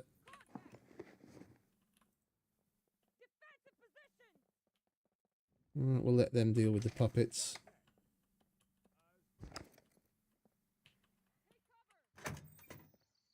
See, like I said, it's not mutually exclusive, but you're generally speaking going to have fewer NPCs the more puppets you have, and vice versa. Defensive positions.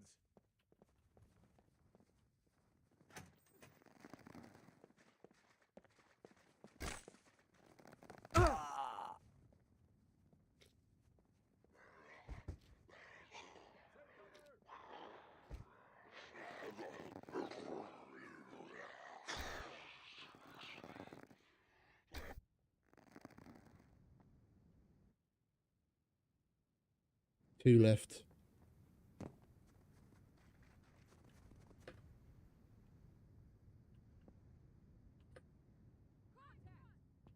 Oh, three.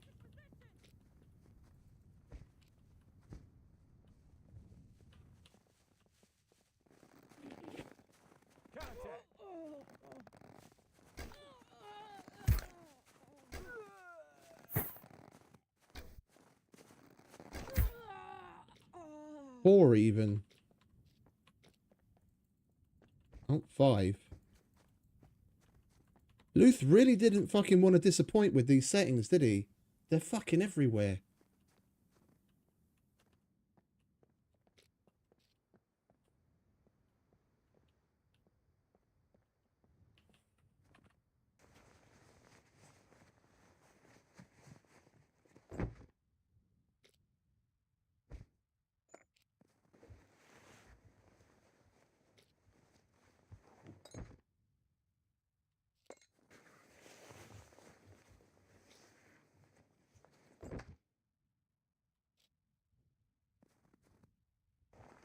It would be nice if we see a couple of higher tiered ones at least. That's the main reason why I'm looking forward to going to the bunkers.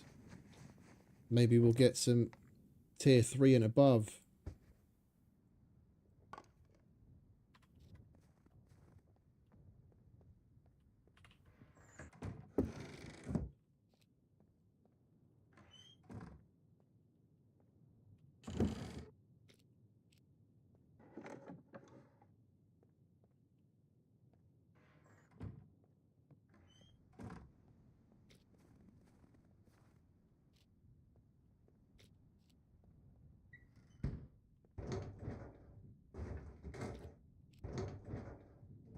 There's something upstairs for sure. I can hear it walking around.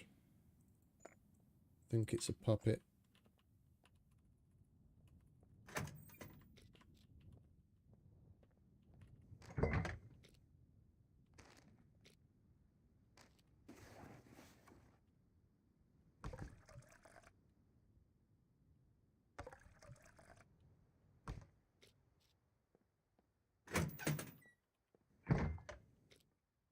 We'll have that, actually. Improvise mine.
Question. This place used to have a mess hall and a barracks, no? The long buildings, like you have at the radio station on the hill, and like you have at the brick factory, and like you have in a couple of other places. There was two of them, and one of them was a mess hall and the other one was a barracks. No? Because we'll see in just a minute, they're both mess halls now. And I was looking around here a couple of weeks ago, thinking to myself, like, where the fuck did the barracks go? Where did the barracks go? Like, it's not just me. I'm not misremembering and going crazy. There used to be one mess hall and one barracks here, right?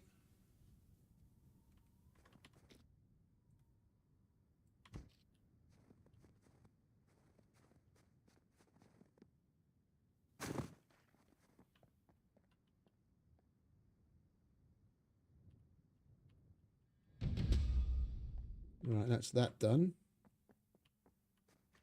Like these long things.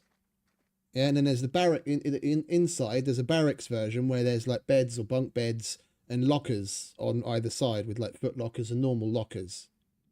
And one used to be a mess hall and the other used to be the barracks. But now they're all mess halls.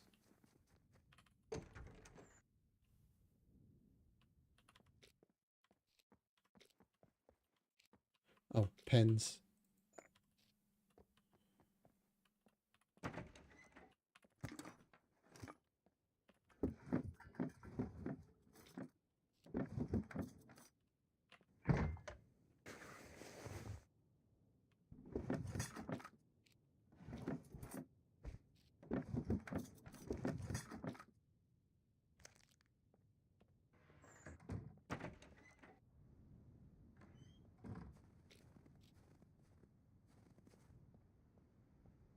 Had we known, we could have probably come to get a...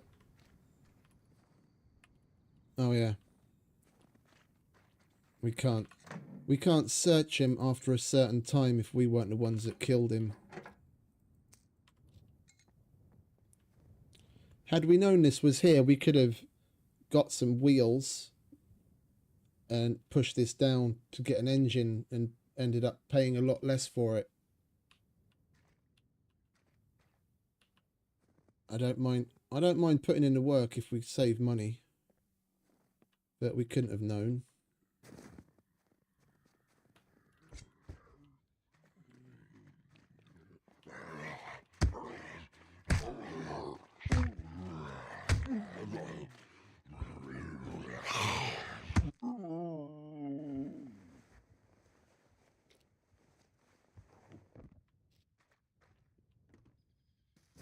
You see, this is a mess hall as well.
Okie dokie.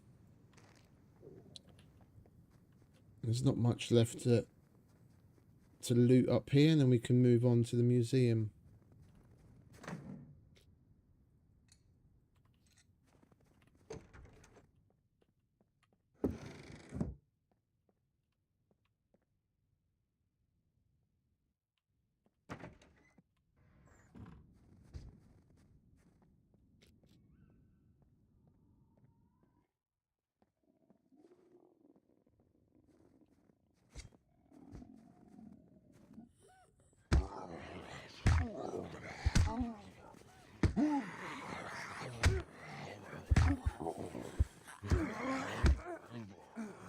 We did indeed.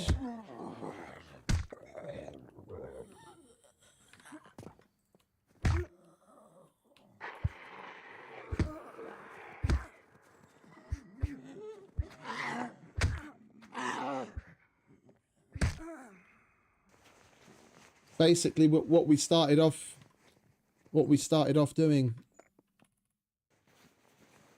Took a nice little jog to the traders.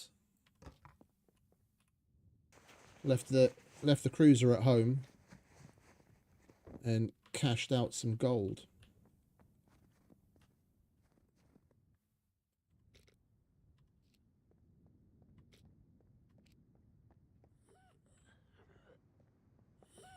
Come on, darling.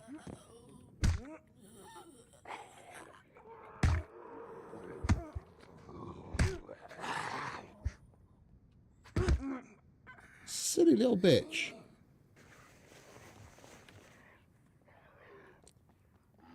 Yeah, the Volkswagen is really only like for squads to get around in large numbers when you really don't have any other option.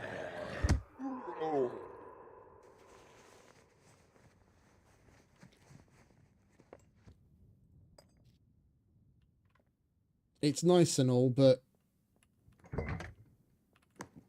it doesn't drive particularly well on any surface in comparison to the others, and the space in it is even smaller than oh, a nice little bushman.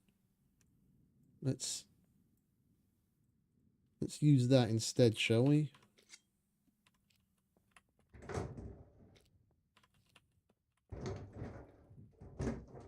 Like, don't get me wrong, any vehicle's better than no vehicle, but if I have a choice, then I most certainly take a Laika first, then a Rage a second, and I'd only go with a Volkswagen if there really wasn't any other option.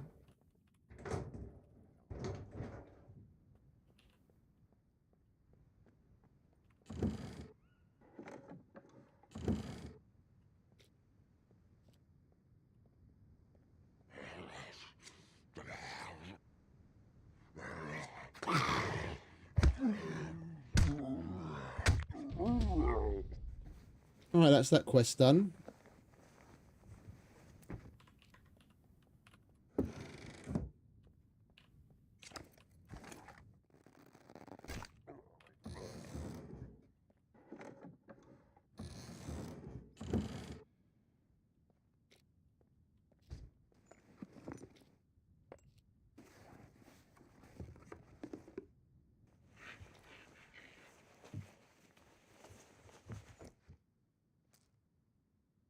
I must say I really am digging just how many puppets and NPCs there are.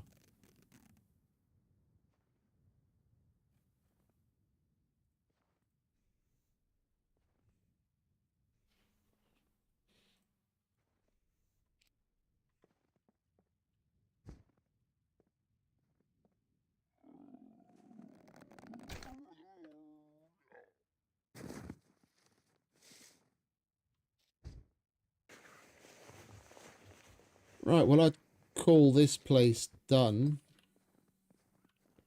We went through all of that.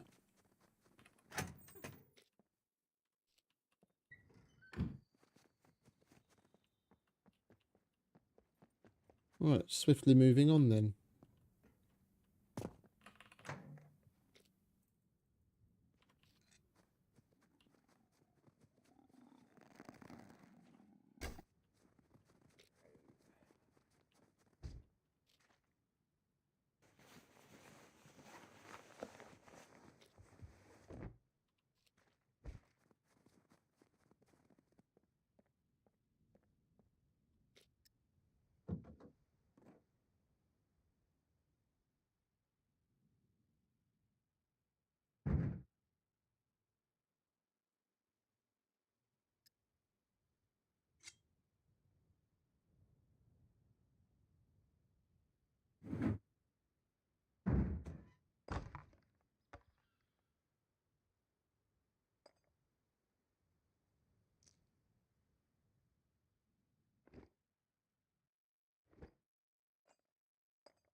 And we should probably leave that there, because we're going to need it every so often, given that we are taking a beating here and there.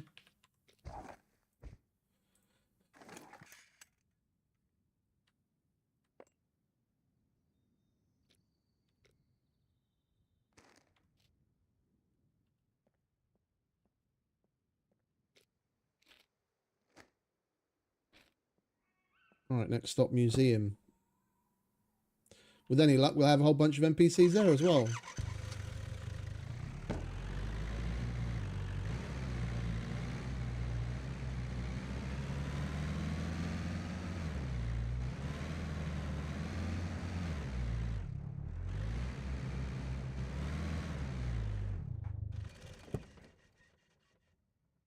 I forgot to go through those two.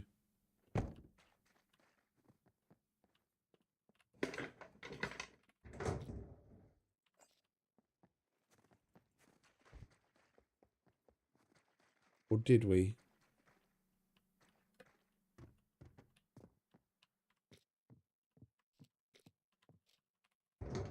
No, we didn't. Okay.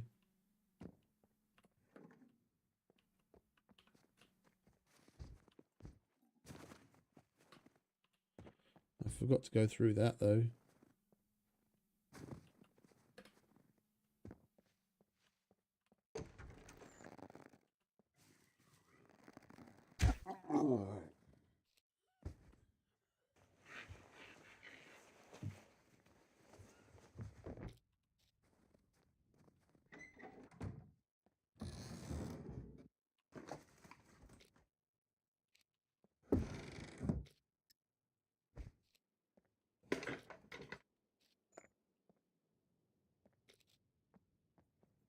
Well, that's a bit disappointing. This place used to have more in it.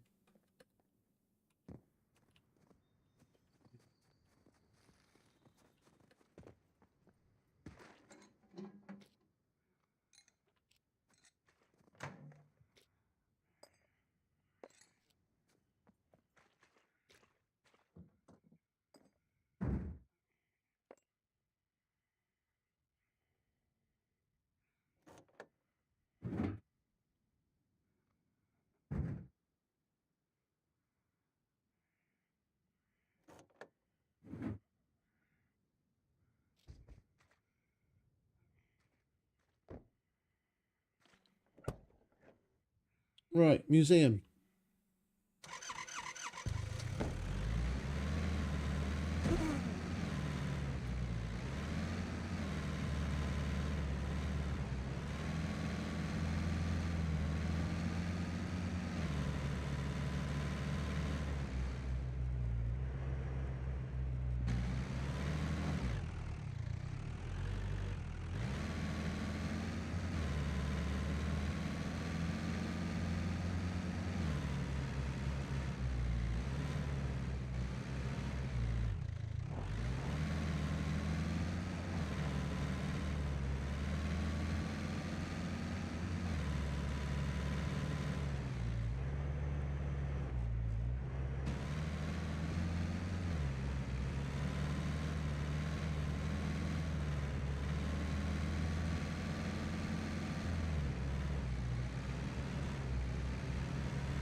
Thought I heard a puppet taking damage.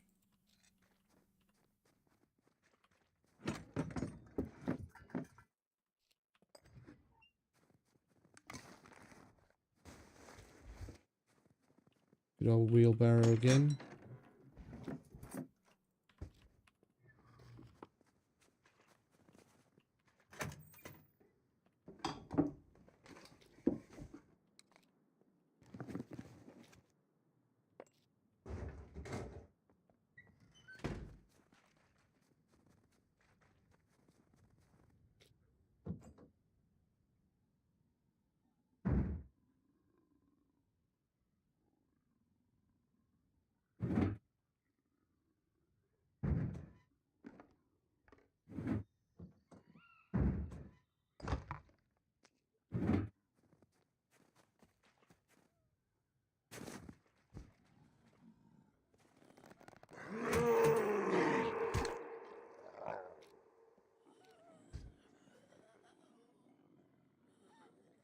All right, there's a few of them.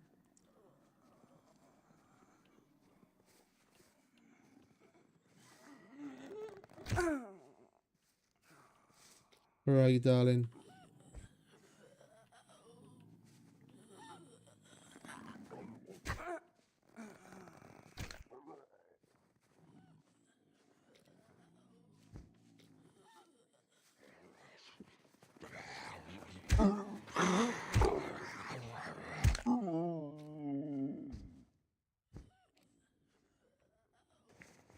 I was totally expecting him to alert the others, but thankfully he didn't.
Place is absolutely infested. It's glorious.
How on earth he saw us with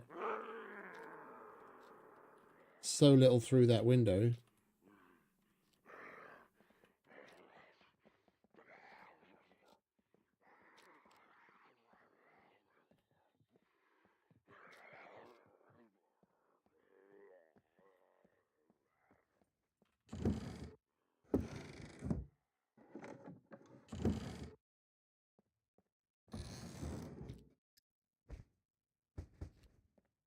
Jubbly. That's what we want.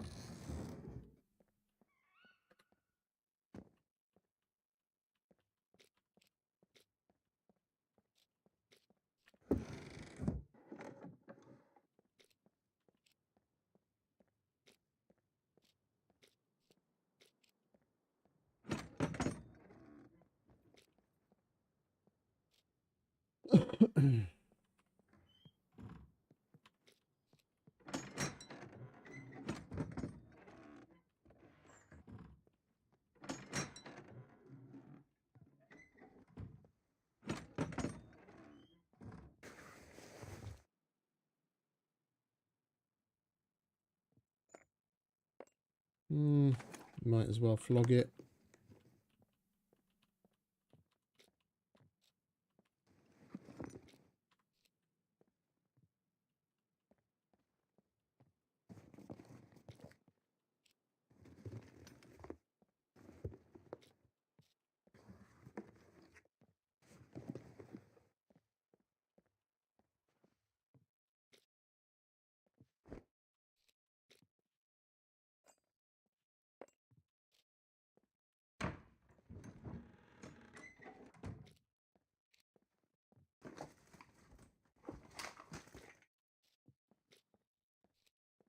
Not coming across nearly as many arrows and whatnot as I would expect. I mean, there are good runs and bad runs. I mean, even on lower loot servers,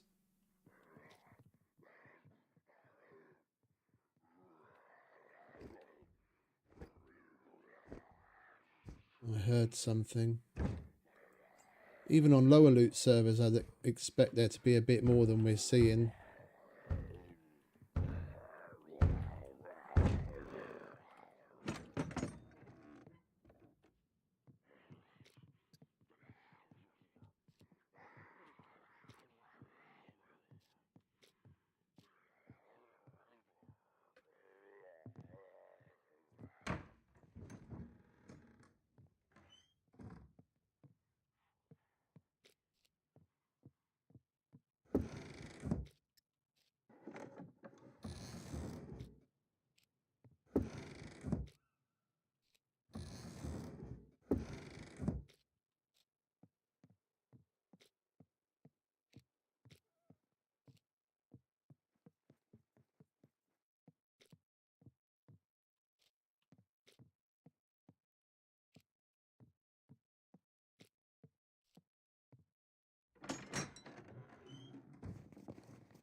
Place is being a bit stingy today.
All right, let's see what this has for us, shall we? How many of you are there? 3. And we've got some 1s.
Yeah, we already hit that.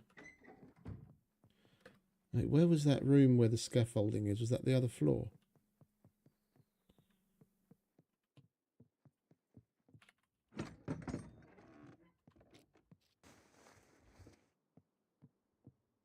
No, that was here. Nothing here, though. Okay. Well, we got a handful more carbon broadheads at least. We've topped up what few we lost, and we don't have to buy some more. And we got a backup bow and some things to sell.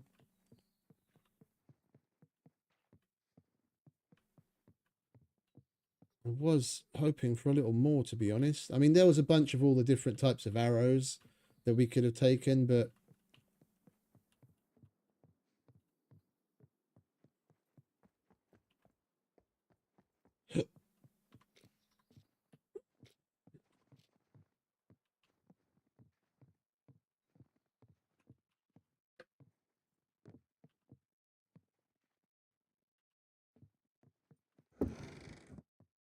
right, let's make our way back to the car, shall we?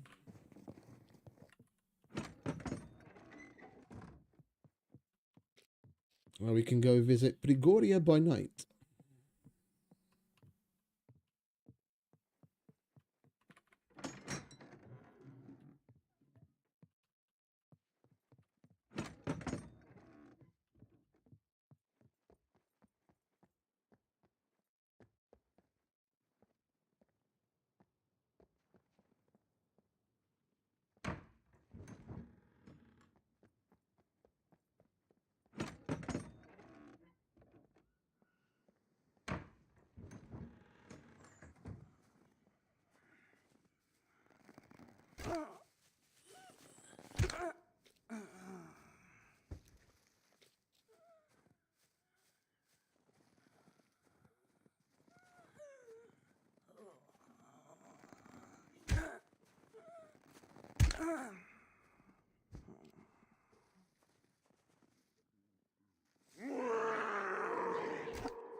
Why did you fuckers go this way?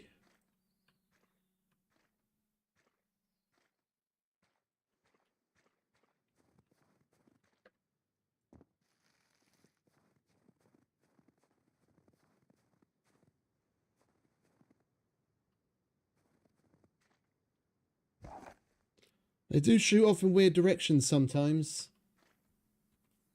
Even when they can obviously see you, they'll like turn around and run the other way, even when there's no other player there.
We're probably going to run out of time on the key card that we have, and there's not all that much we can do about it. I mean, we had the screwdrivers, we just didn't have any fucking bobby pins whatsoever, and we only managed to find a couple of boxes. And if we'd gone out specifically for bobby pins, then we probably would have been able to scrape together enough to get it done. Then we spend the better part of like 4 hours concentrating on that, and then doing the abandoned bunker and the kill box.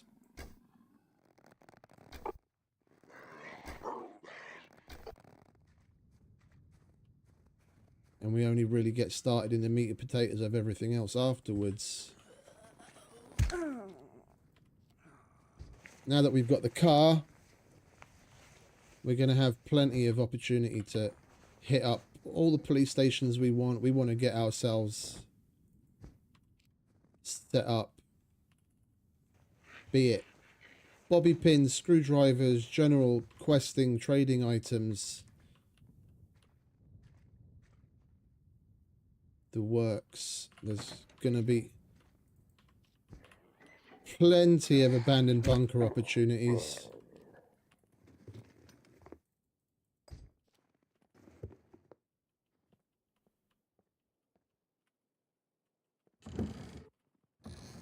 And we get to sell the card to the armorer, whether it's valid or not, and get a decent amount of money for it. So it's not like it's completely going to waste.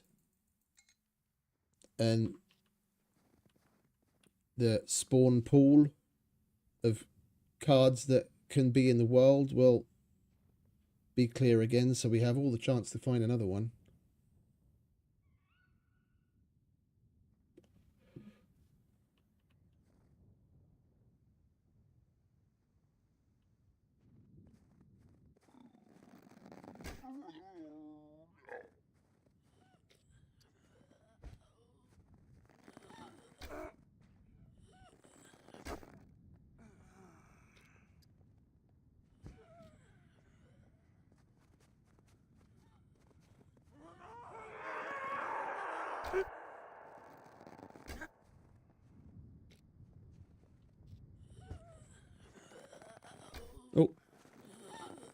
Bah.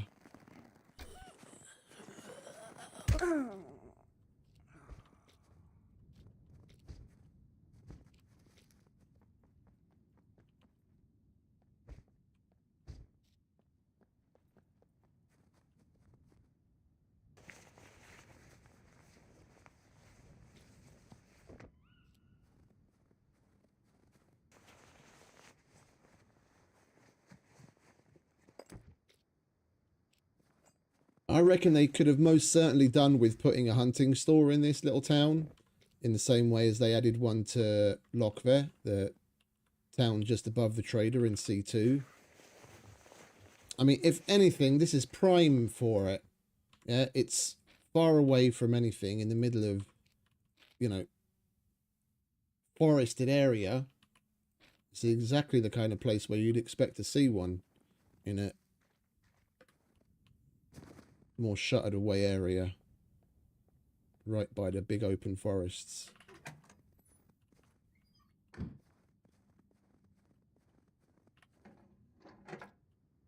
They did it.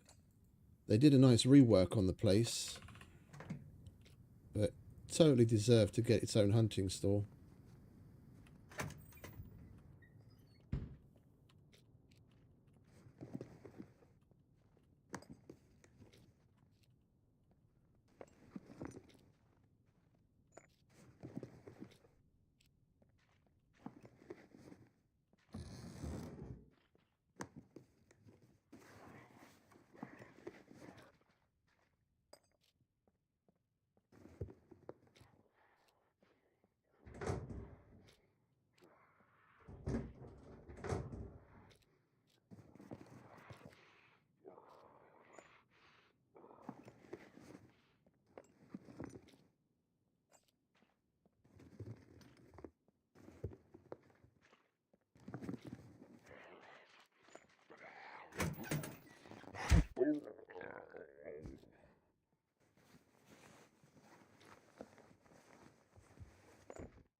Man, this takes me back to fucking Meat Grinder, I swear.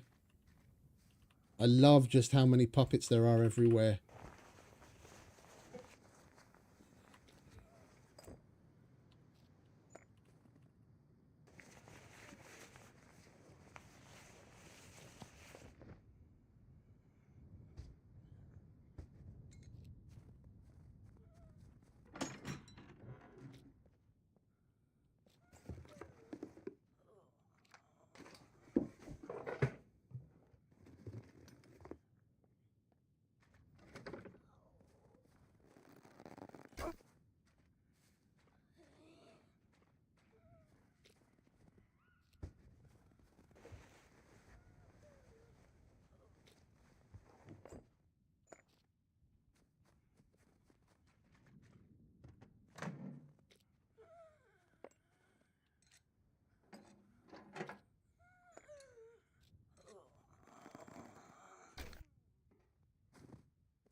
Down, bitch.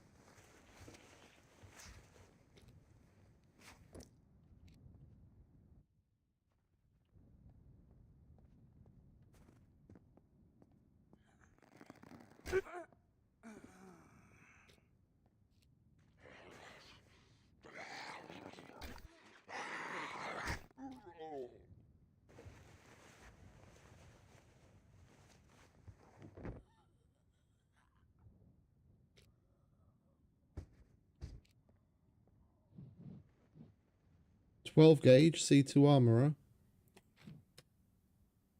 Okie dokie. That we can do. I don't think there's a drop box in this town, so we're going to have to swing by the trader and do it, but I'll quickly check SCUM map. I'm not familiar with the drop boxes. They normally don't put them in places that are particularly close to the trader. Not that this is particularly close, but it's not exactly very far either. Where are we? Filters. Mailbox. Oh no, there is. There is, and by the looks of it... Oh, I know where that is. I know where that is. Where are we? Yeah, it's over there somewhere.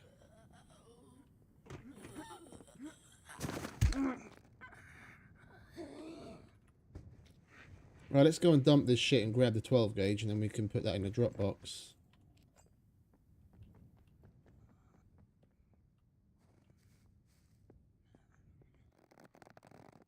You bitch!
One, two, three. Okay, let's just move this.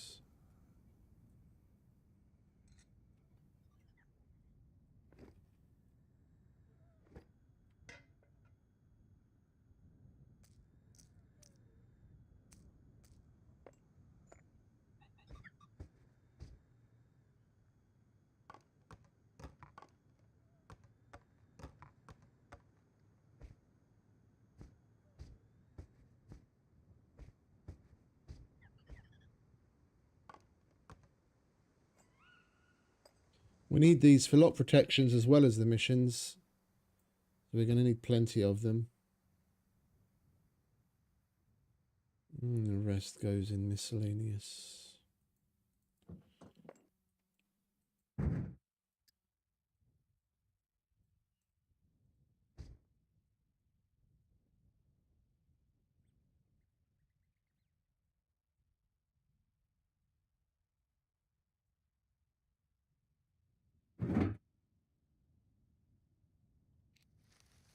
And let's grab a box of 12 gauge.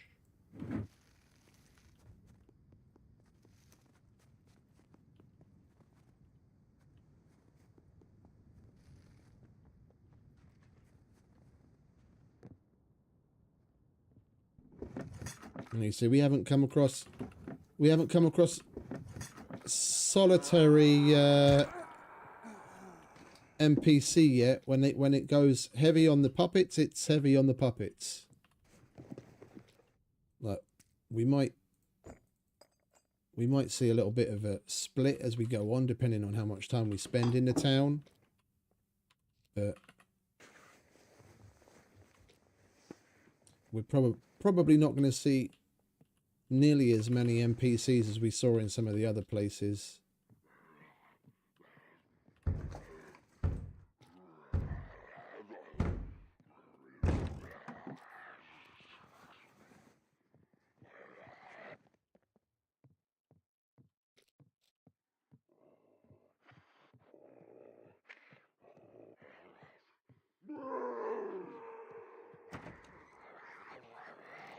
Would you kindly shut the fuck up, please?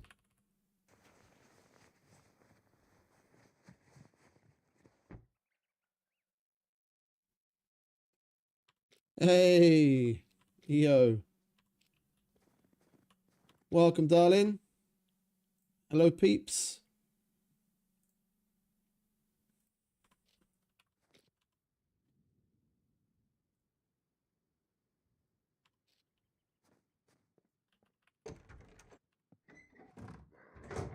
Thank you very much for the raid. Welcome, everyone, from EO stream. What's up? Indeed, welcome. Nice to have you. Much appreciated, EO. How you doing, darling? If you're here already.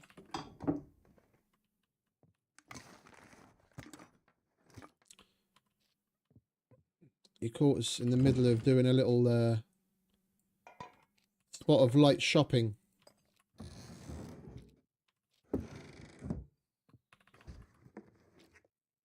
If we can call it that. What's that? Tomatoes. Yeah, go on then.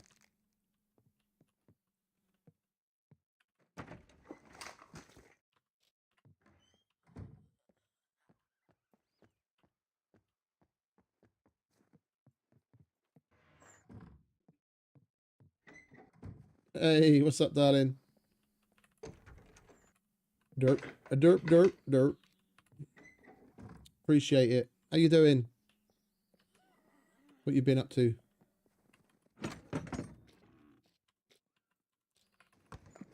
What were you and the derp crew doing until now?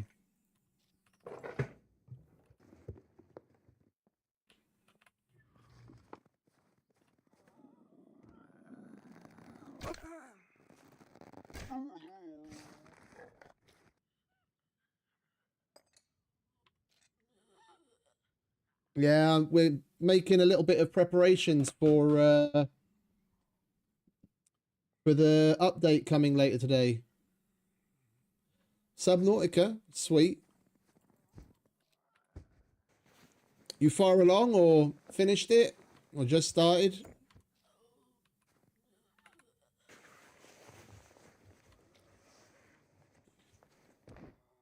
I kind of powered through that.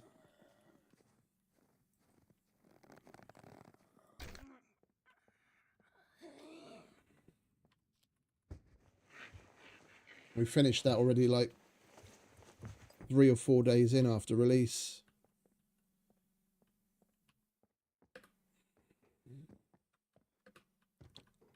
I really enjoyed it. It was nice. How are you finding it?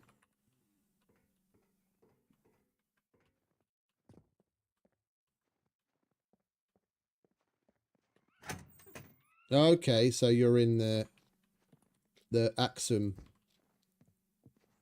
the SCUM area with all like the big golden tower and the metal farms and all that kind of stuff.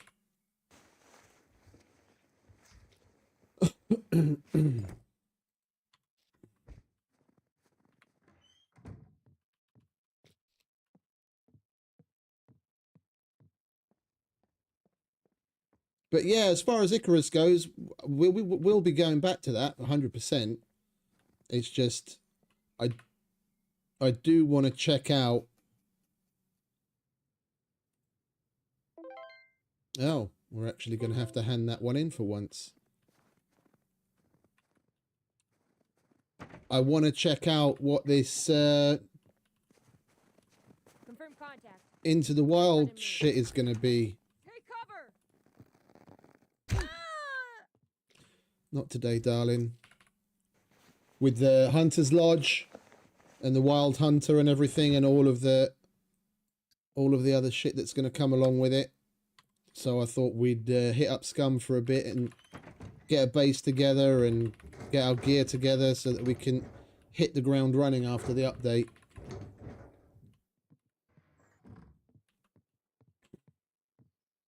We'll give it probably a couple of days, maybe next week, so that we can properly go through what Mr. Wild Hunter has to offer us. I'm gonna need to spend a lot of time doing his quests, the new stuff that they add, so I can update the quest sheet that I've got, like the mission sheet.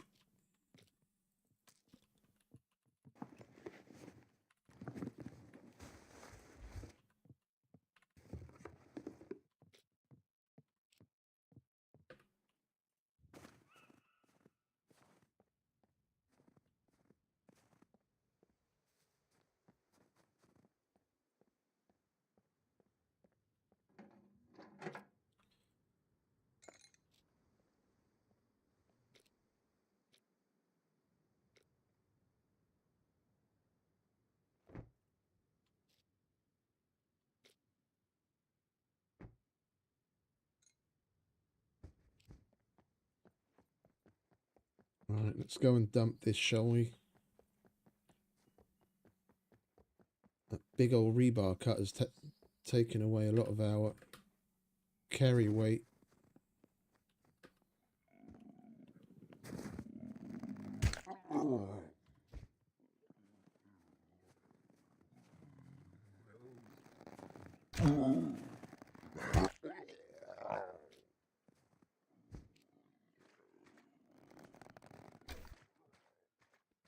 Honestly, I'm kind of surprised we haven't seen a loot puppet yet, given the volume of puppets here.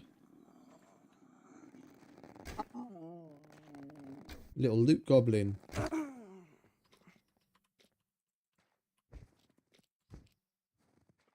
Our puppet brother in arms. There's an NPC.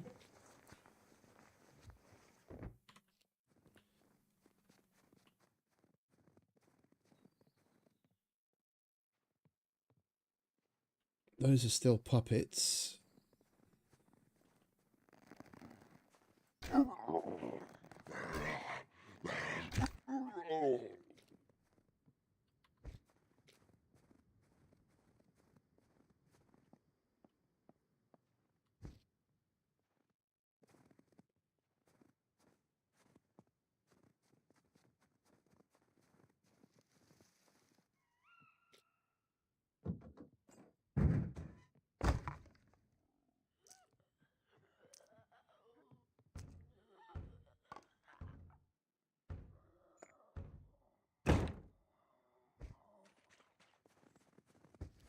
I'm over here, darling.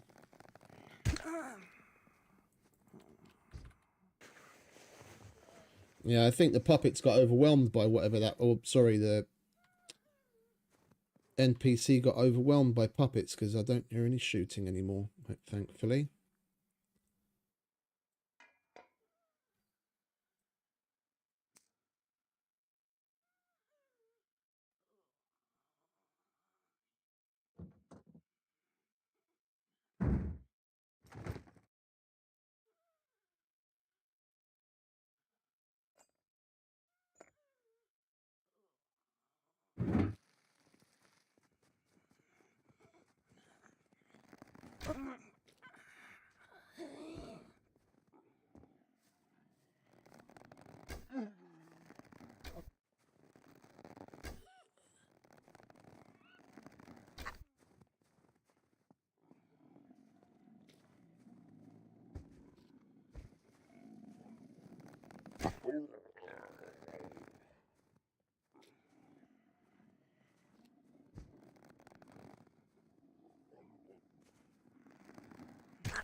Bad choice, friend.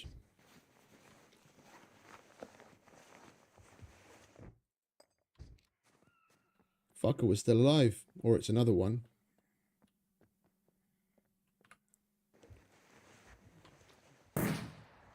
It's another one.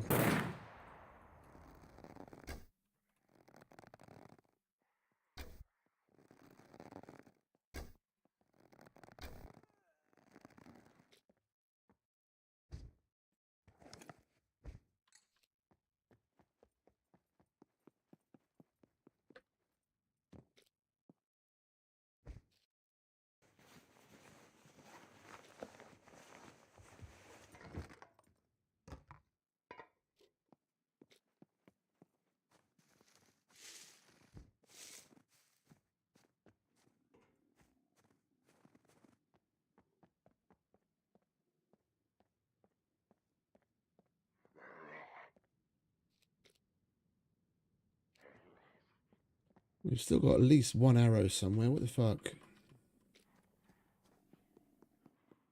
Did that go to Narnia?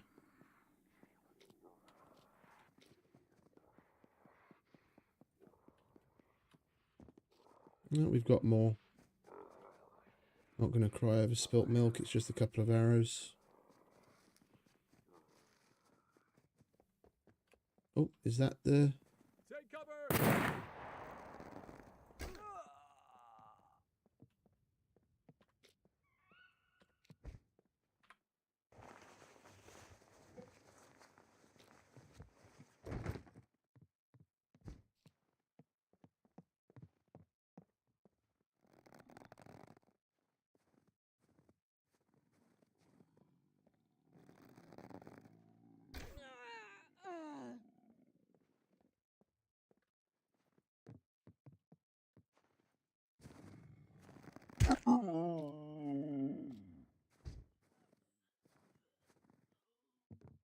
Knock, knock. Anyone home? Just you, darling.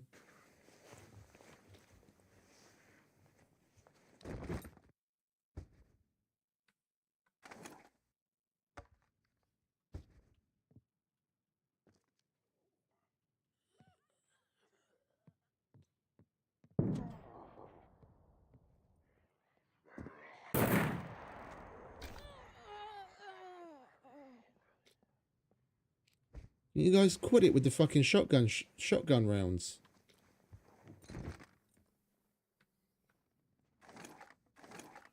Fucking loud as fuck.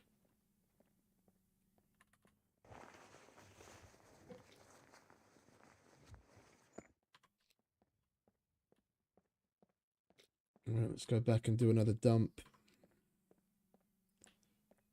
Got shotguns for days.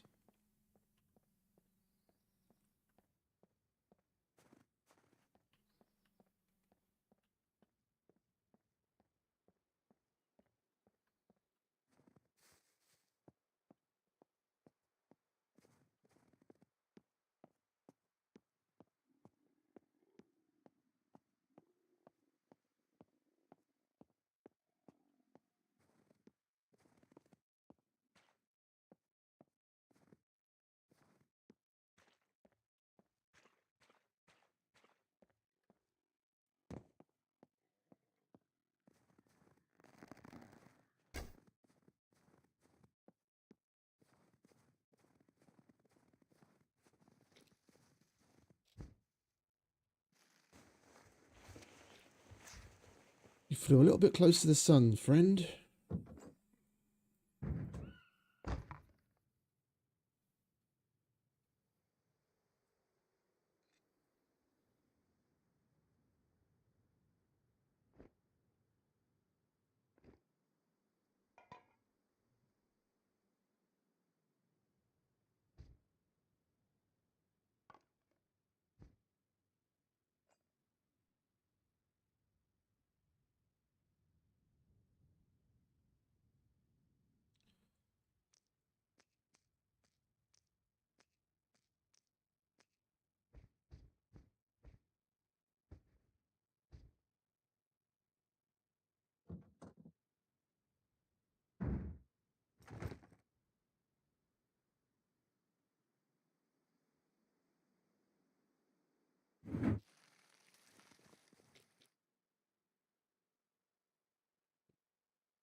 Hey, Bigfoot, welcome back, mate.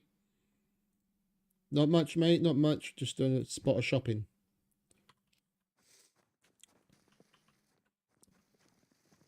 Showing them NPCs who's boss. How you doing, mate? What did I want? To repair my gear.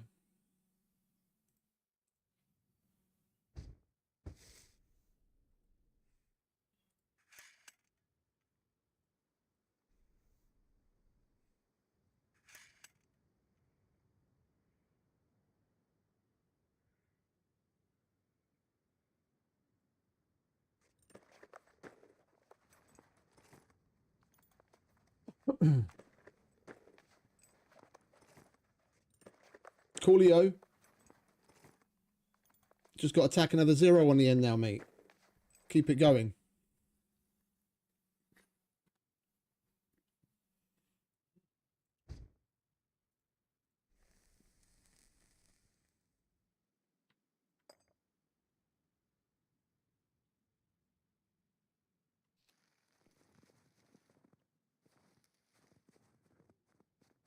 Right, let's finish what we were doing up in the middle before we were rudely interrupted by those NPCs, and then we can move on.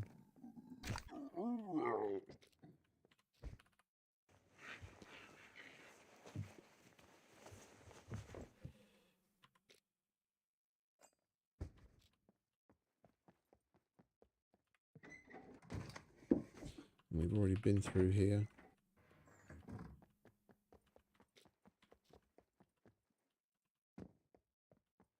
Oh, it's just the stuff on that side and below that we haven't been through, isn't it?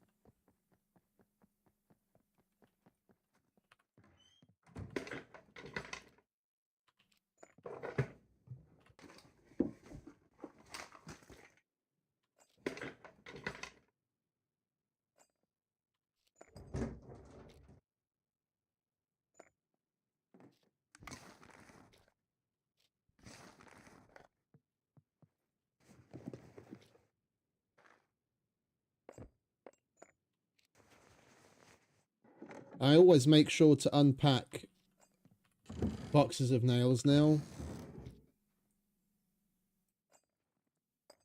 Because a box of nails weighs 2 kilos.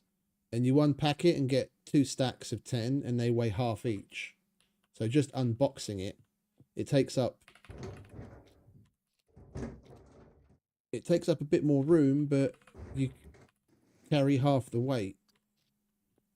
And there's no real need to leave it in the box.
I would love to know what that random thud sound is.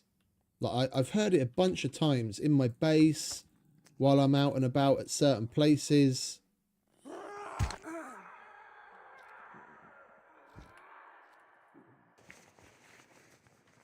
Like there's a specific, not that kind of a thud, but different weird noises happen at random times. Like one of them's the thud, and the other one is it might just be an audio bug or something, but I have no idea. The one I heard at home while we were in the base was the sound of a box being opened, and the sound when you open a wardrobe. Like, I'm not opening anything, I'm not doing anything, I was just standing there, and then boom, you hear that sound. I'm like, I don't know what's going on. It's probably just some stupid bug. Oh, did you? How'd you fare? Did you send him packing?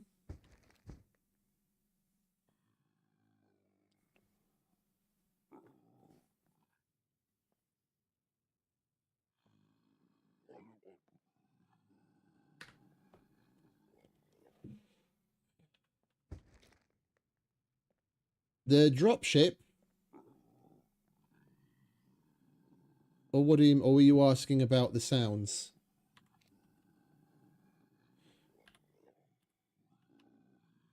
Yeah, they can be they can freak you out a bit when you first see them. I know what you mean. Let's drink all of that.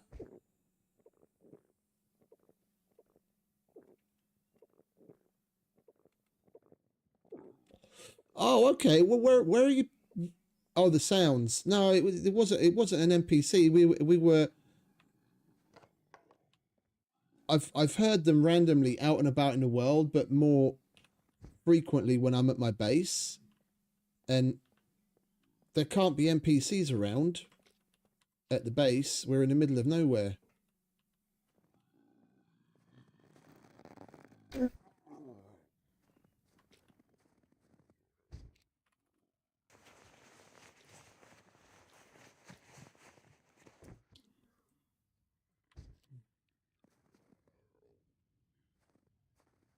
We've still got a couple of garages to hit up, and we haven't been through all the houses yet either. Oh, we need that.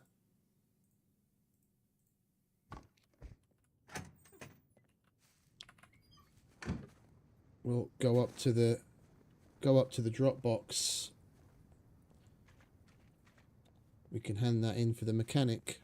I'm going to turn the phone on before we drop it in the drop box and see if it completes. Because the other one with the 12 gauge, it didn't complete when we dropped it in the drop box. And it didn't complete when I turned the phone on afterwards. Which is a bit of a bug. It's supposed to complete either way. But when you have the phone turned on, definitely it's supposed to complete. And it's got a bit of a bug. Sometimes it doesn't. Where's the phone? There's the phone. That one completed. All right, we've got to remember to turn our phone on.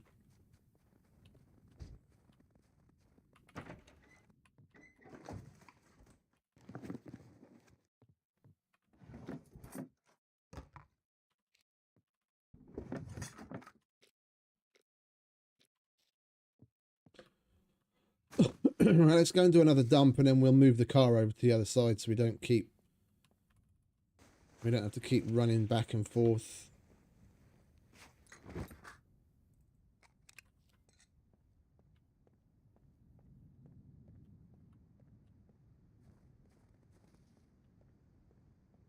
But you're playing on you were in your base and it attacked your base.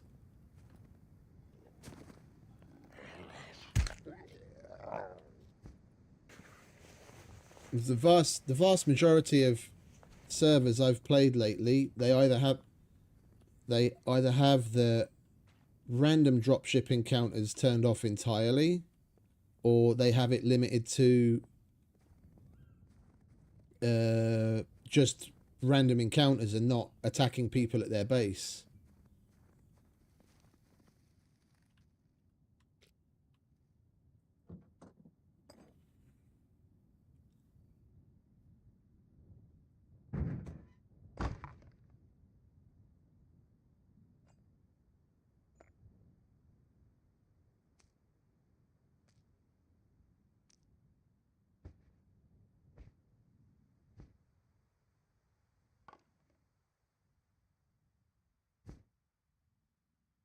Anything else to go in here? No, not really.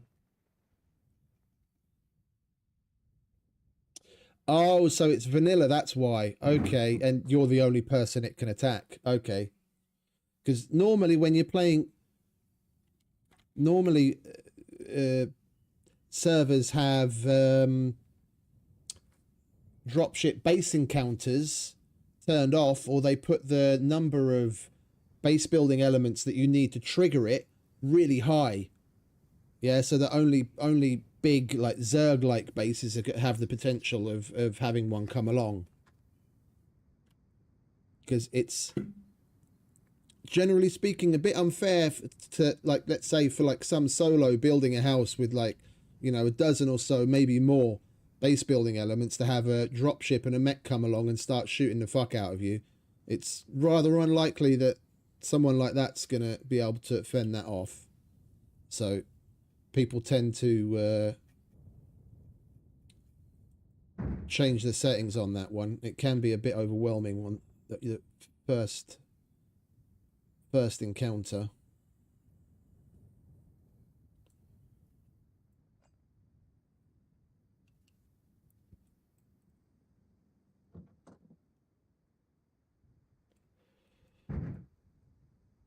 We'll hold on to that, and I need to put that in the MP5.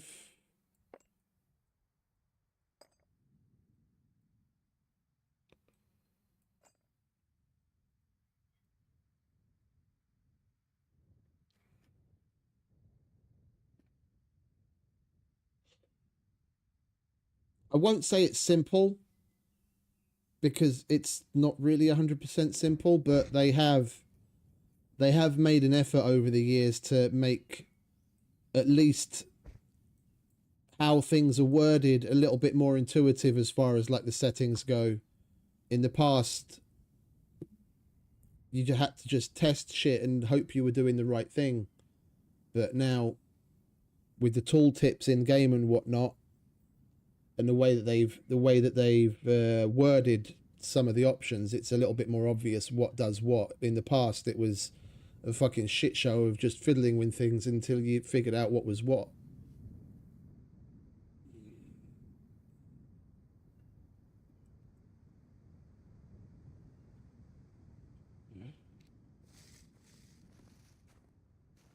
All right, let's move the car over to the other side, shall we?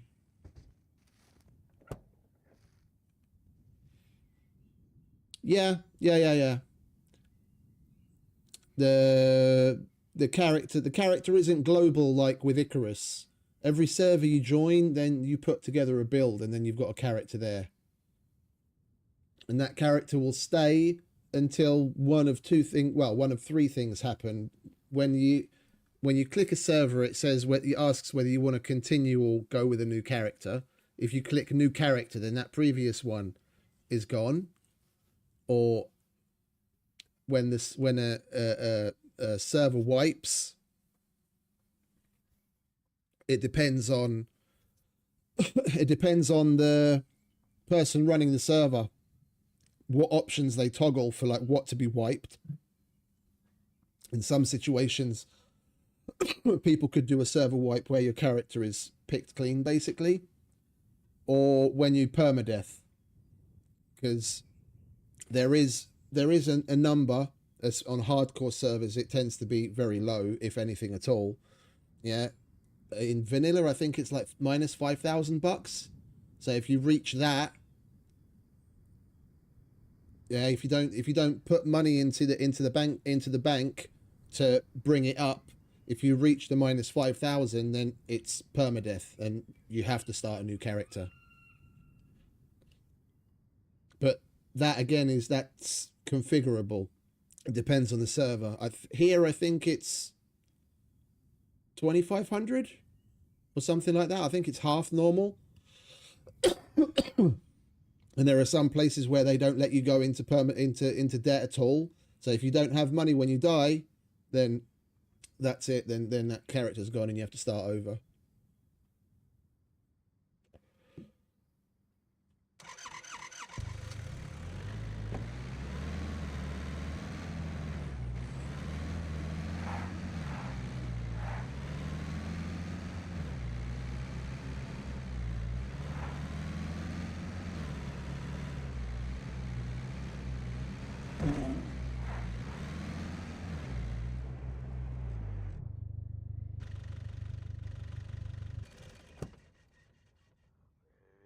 Yeah, but even that's variable.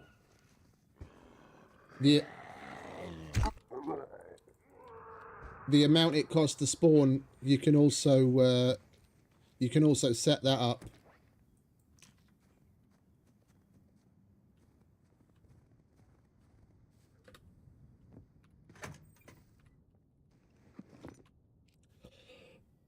Oh, excuse me.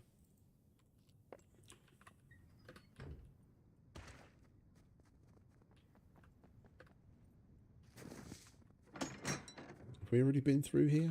Yeah, we've already been through here.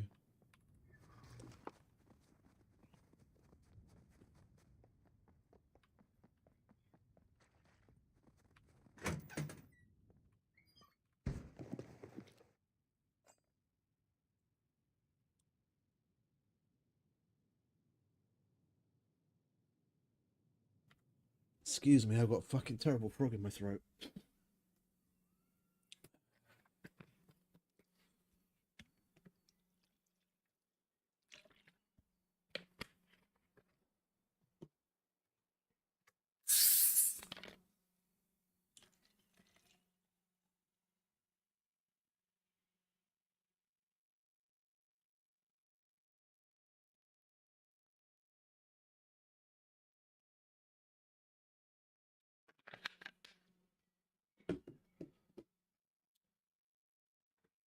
It depends on which kind. The cell phone batteries, you can charge in the battery charger, just like the car battery and the motorcycle battery. The blue ones you can't charge, but you do use them in crafting certain things. If you're just playing on your own server, then you don't really need it, because if I remember correctly, the only thing you can craft with them, or the only thing that you need it in crafting, is the lock protection, the lockpick protection, and you're not gonna need that on your own server because no one's going to be coming to pick your locks.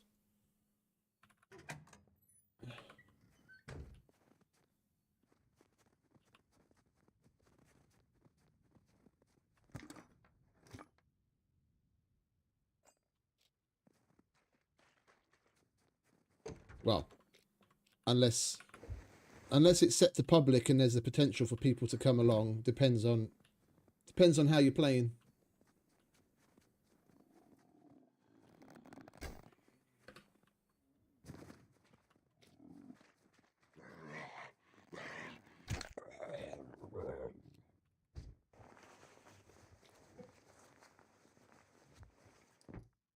But then again, the blue ones, you can they are they're a tier 1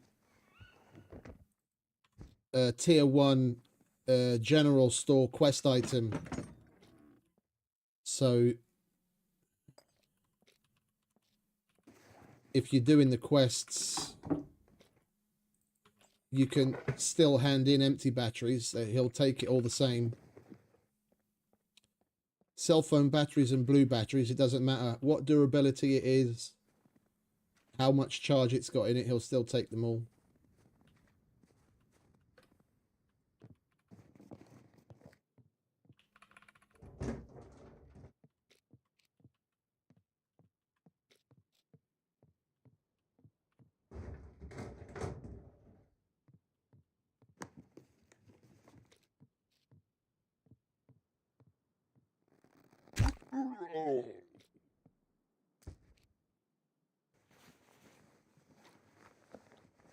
Right, we're basically done here. There's like maybe 2 more places we could do with looking through, and then we can move on. Then we'll stop at the gas station and then hit up Gorica at last for a nice little police station run.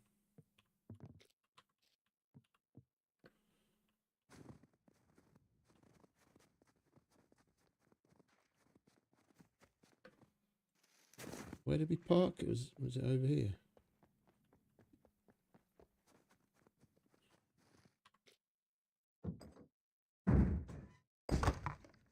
Yeah, what can we use this for? Oh, you actually use it in the... Yeah, but then again, this is the kind of thing that you're probably not going to be crafting anyway. Laser detonator, motion sensor, detonator. You can put these on things like pipe bombs. Well, any explosive really. Once it's planted, you can put the detonators on it, the laser and the motion sensor, for different applications, different places.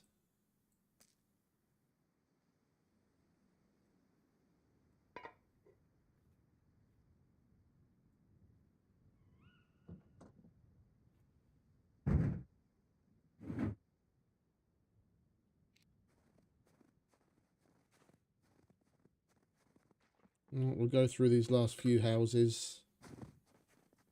You might as well. You never know where the next yellow screwdriver is going to come from.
Did we piss ourselves? I think we pissed ourselves.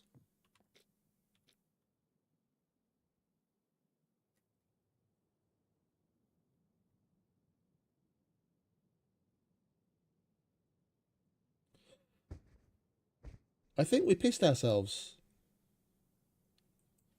I wasn't paying attention to the notifications. My trousers and my yoga leggings are soaked, and it hasn't rained.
No.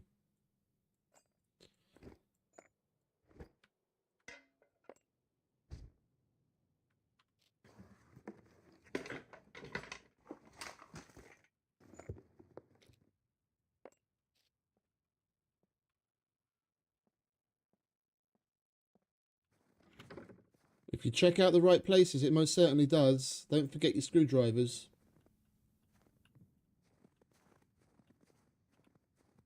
There's at the very tippy top of one of the big central buildings, there's a shitload of lockers.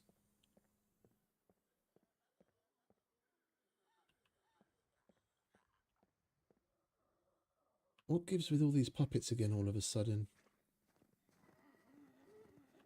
Where did all you sweethearts come from, eh?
Oh.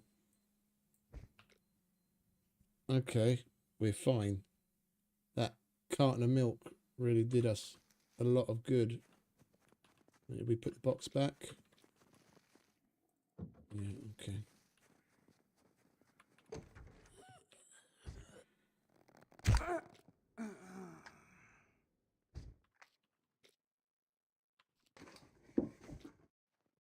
Oh, banjo. Tier 3 general trader quest item.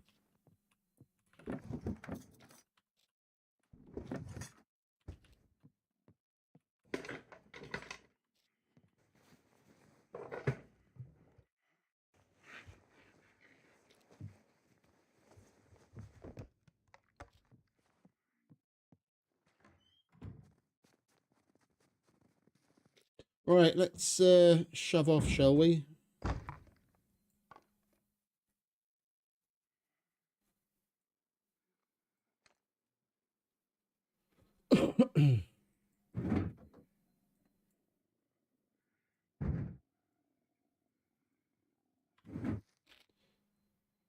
We'll hit up the...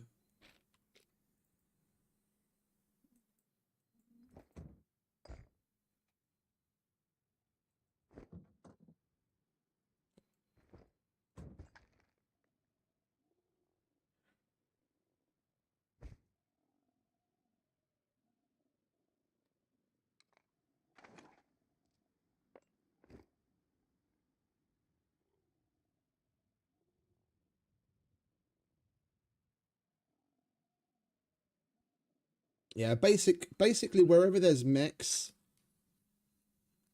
all but one place where there's mechs, there's going to be good stuff. The only place they have mechs and there's not much to speak of is this town down here. Yeah, it used to be a lot better, but they nerfed a whole bunch of stuff. There's a couple of warehouse buildings and office buildings, and one of the very first office buildings, when you go into like the area where they are, there was a like you'd go in the main gate, you go through the town, go to the dock where the mechs are, go through the main gate, and there's a house on the right hand side. You go through the door, and straight again on the right hand side, your first door on the right, there used to be a little office, and there was some lockers in there, and that was damn near guaranteed to give you something decent. And now that's just an abandoned derelict building. It's the same building, it's just derelict, and there's fuck all inside.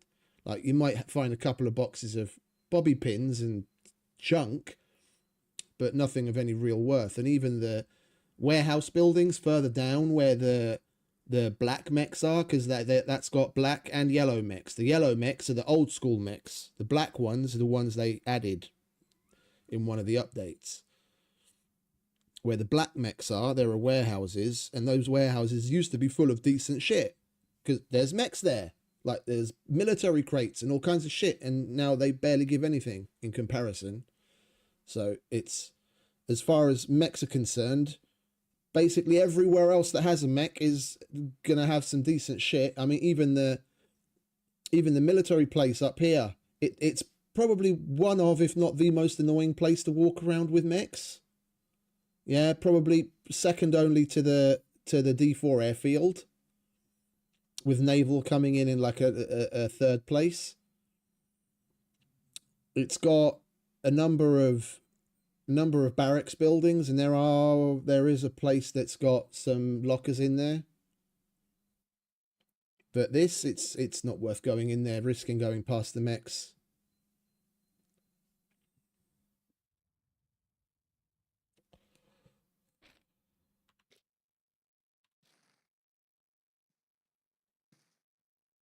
Right, so we will stop at the gas station, and then we're on our way to Gorica.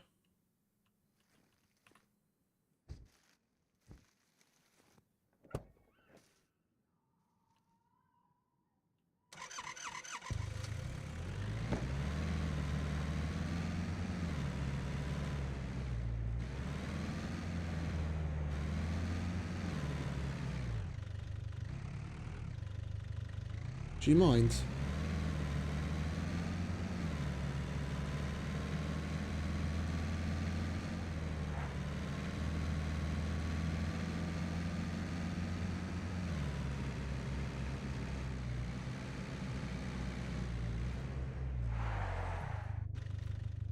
Yeah, I remember why I stopped.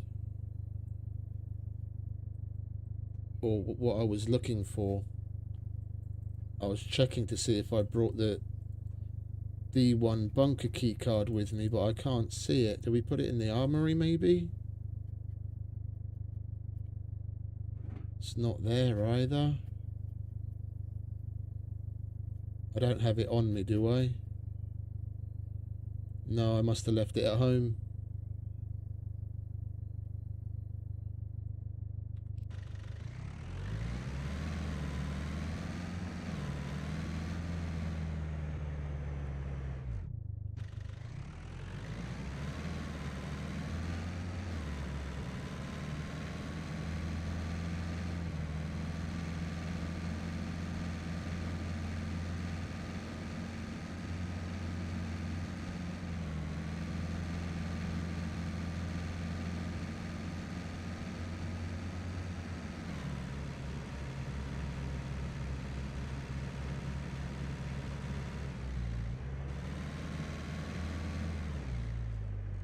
There's a city bike.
Where is Laughing Boy?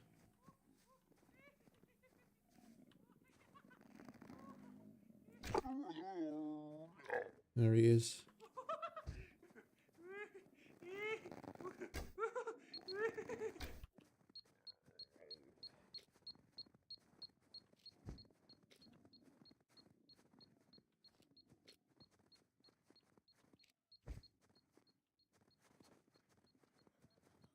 As soon as we get ourselves an extra car battery, it is car battery, isn't it?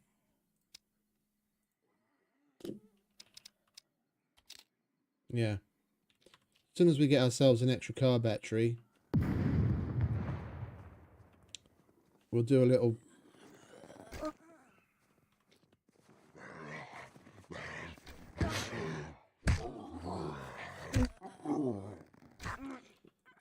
We'll do a little bit of bomb disposal practice, because I haven't done it in a while, and then we'll start diffusing puppets as well every now and then.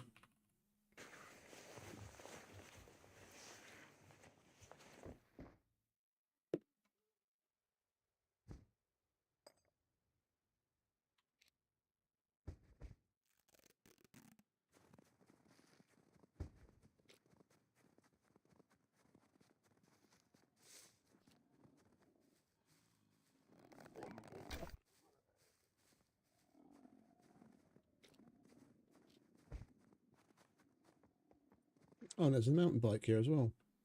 If anyone's interested.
I didn't even look in that box. It's probably such a mess just from us dumping shit in there this whole time.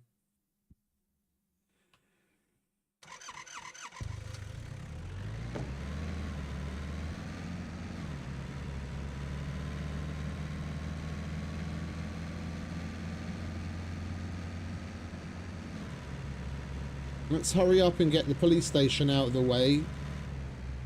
There's a restart coming up. We'll do the police station, and then after the restart we'll do a nice thorough looting of the place.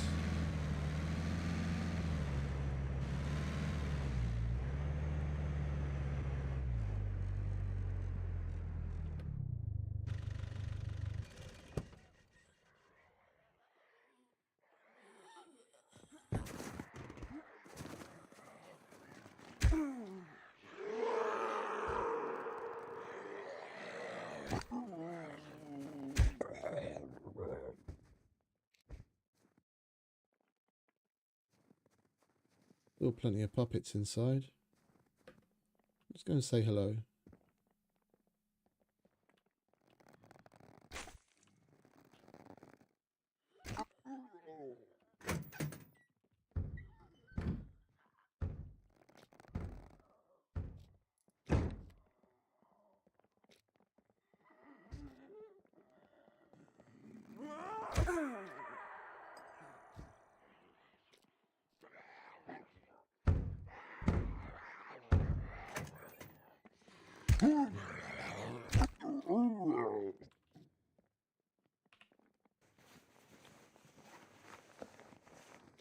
I don't know if the other one's up there or over here. Yeah.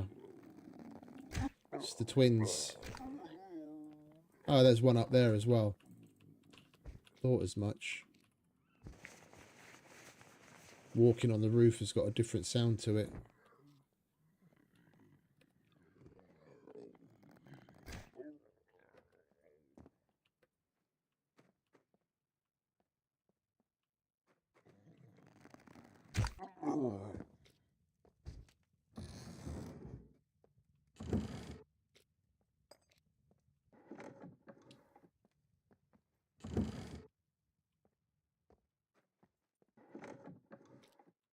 No.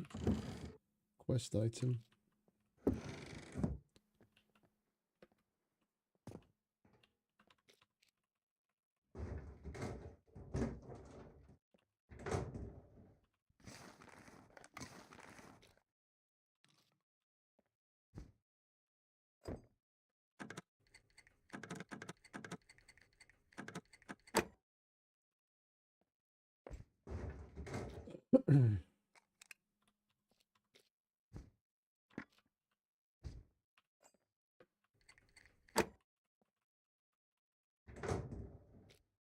Oh, hello. Baby AK. Lovely. Tier 2 armor item.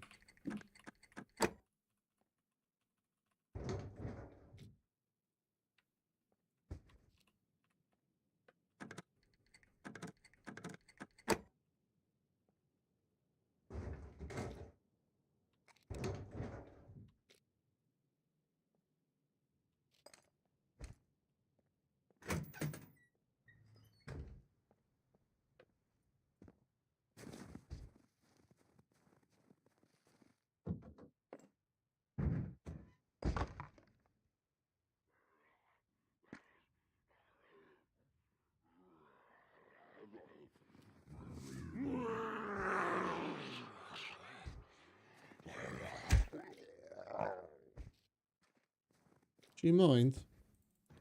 Trying to go through my shit here.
You need to pee again, do you?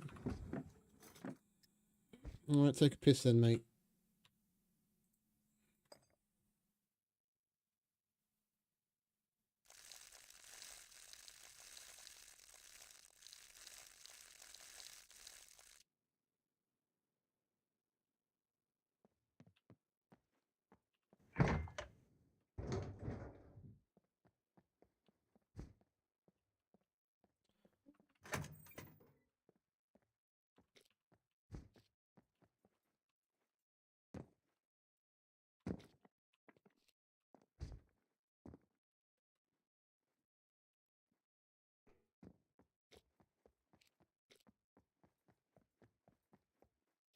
Oh, find far less stuff on the roof of the police stations than we used to. Get something nice every so often, but not nearly as often as we used to.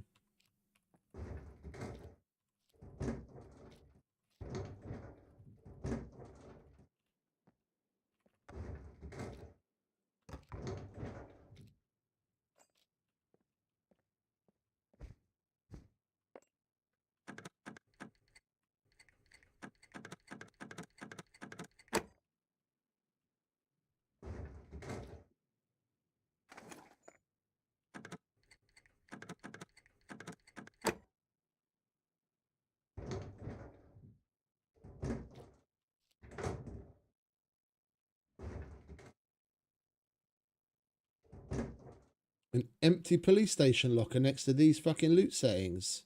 That's cute.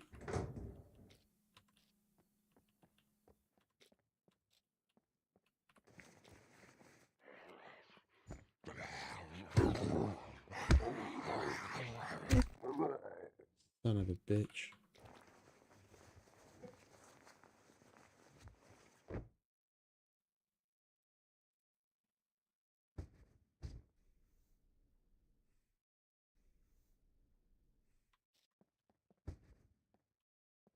Right.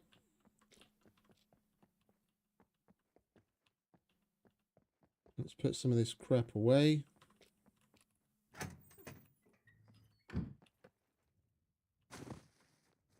We'll be having the restart roll around soon.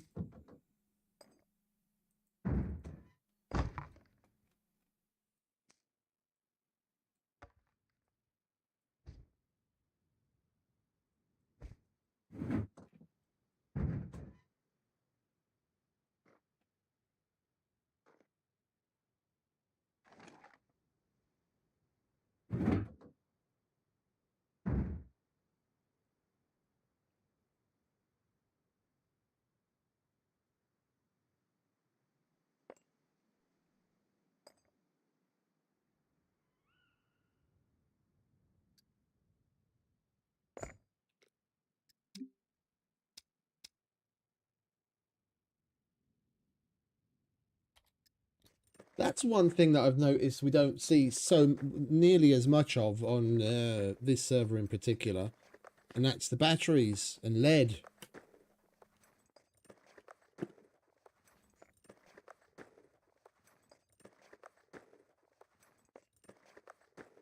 I mean, I know it's no meat grinder, where you have to lean a lot more heavily on crafting your ammo.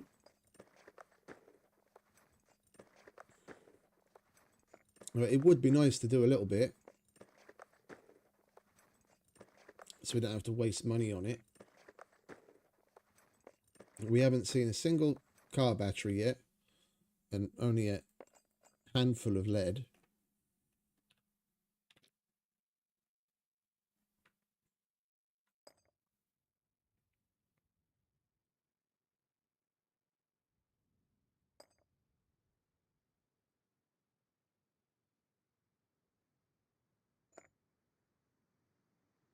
Don't need you.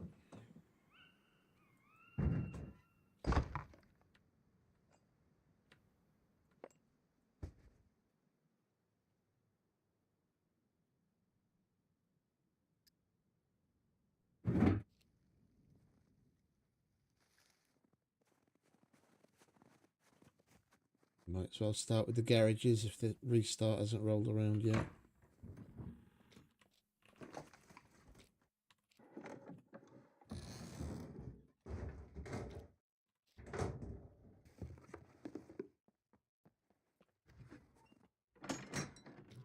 Hey, speak of the devil.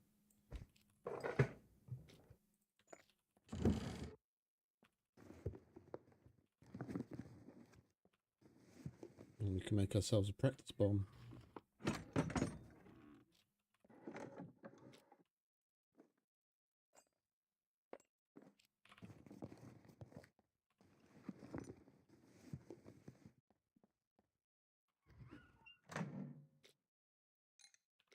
What do we need for it again? Electrician's tools. I left that at home, I think. And we didn't find any others.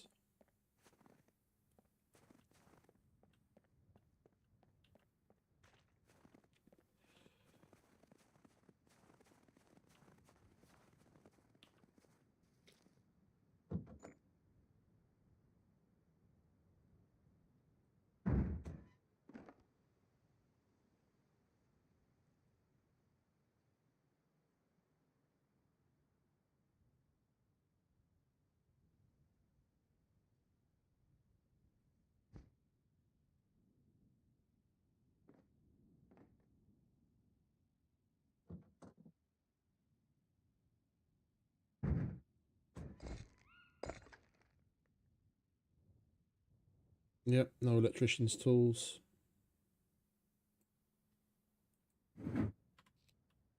Come on, restart. Hurry it up.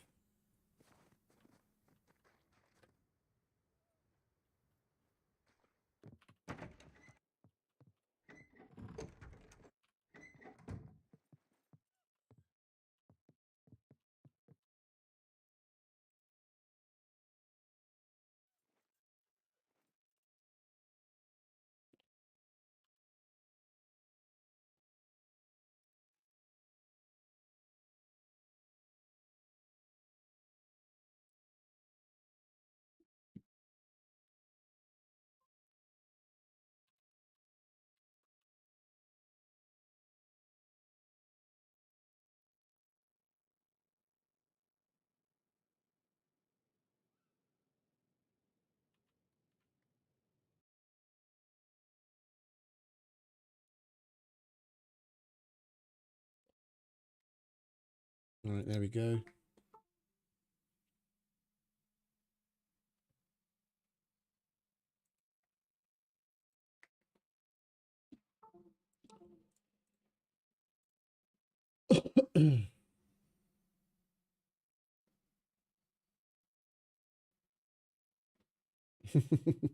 Well, he's got a bunch of other stuff in there as well. The electrician's toolkit in there is rather useful. You need both of those things to make a workbench if you want one. You can the rebar cutter and they're both quest items as well. It depends on how far you're going overburdened. You can buy the electrician's toolkit, although the big one is kind of expensive. The drill and the rebar cutter are pretty easy to find. Like if you can just drop some of the items out of the bag and then leave the rest and be okay, then do that. Some of the stuff in there is worth keeping. And the bag itself is useful to have an extra hiking backpack.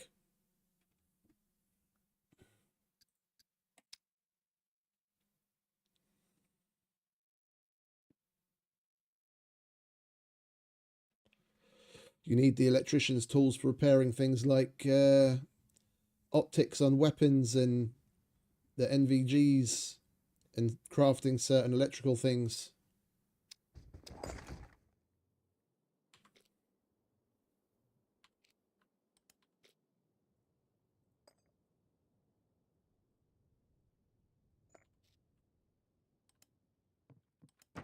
Much better.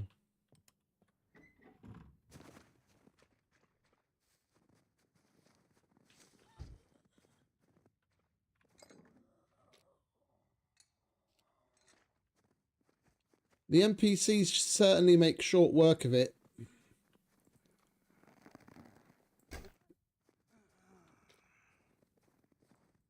You get jumped by a couple of shotgun toting NPCs and the hiking backpack will just melt away to the point where you can't even repair it anymore. Which is my single biggest gripe with the NPCs, that they do far too much damage to your gear in general in comparison. You take the same kind of fire from a player and it's not going to do nearly as much damage to your gear. I don't think that's fair or balanced. They should only do the same amount of damage to your gear that a player would. No more, no less.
That little fucker teleported somewhat forward. Can you fuck off, darling? How many fucking arrows is it going to take to kill you, bitch? At least one of those arrows went straight through her. Can you shut up, mate? Thank you.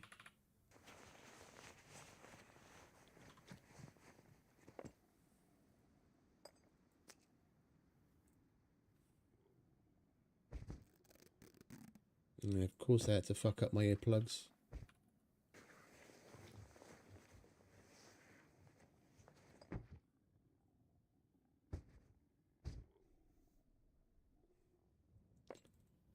It's like that's another thing. I don't get where they get, you know, where do they get off damaging the earplugs that are in your ears that are behind the fucking pelotons that are part of the combat helmet? Why the fuck do they take damage?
Seeing as we're not gonna be doing the abandoned bunker, and we've still got plenty of time ahead of us.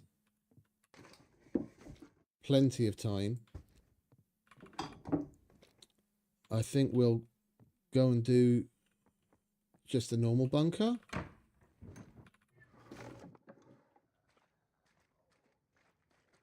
To switch things up. And then we'll go police station trawling. I'm hoping at the normal bunker we'll get tier 4 and 5 NPC spawning, where we can potentially get more yellow screwdrivers and maybe even some better SMGs or ARs.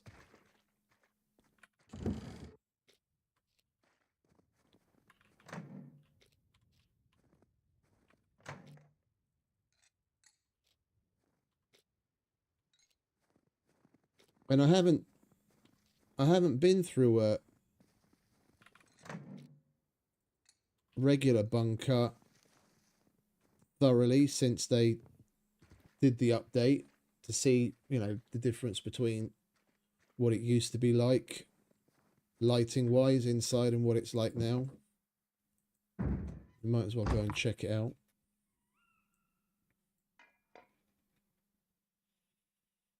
Have a little bit of fun.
Right, we'll hit up the more important places.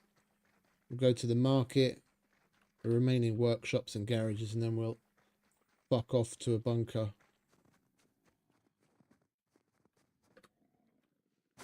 Have some fun. We've got the MP5 if shit hits the fan. And a pistol. We should be just fine.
Oh, we're triple carrying.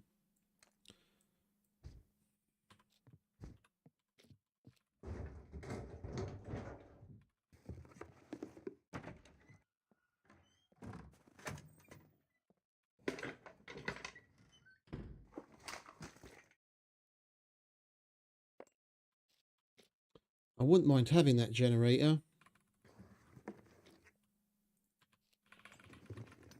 I think we'll nip up here and grab that. If we're going to grab that, we might as well leave this shit here as well so that we're not over encumbered.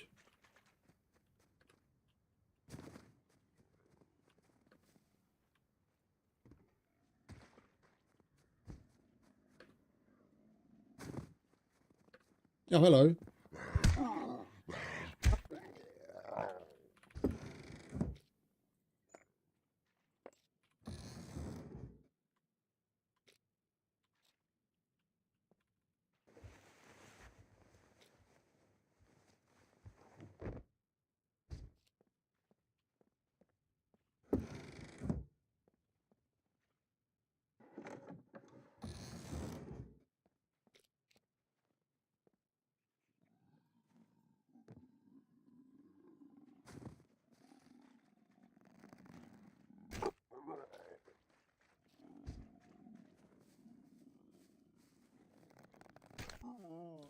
This is a good spot for loot goblin puppets. I've found my fair share of them up here.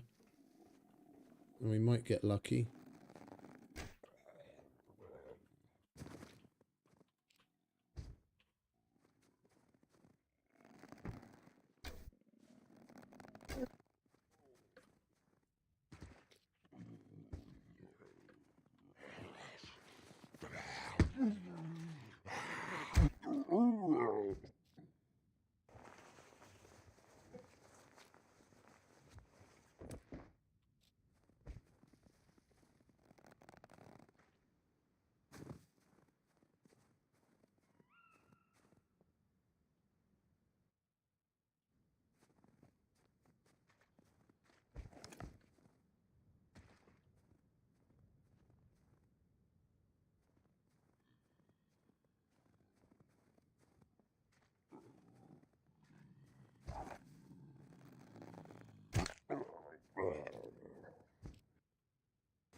No loot goblins.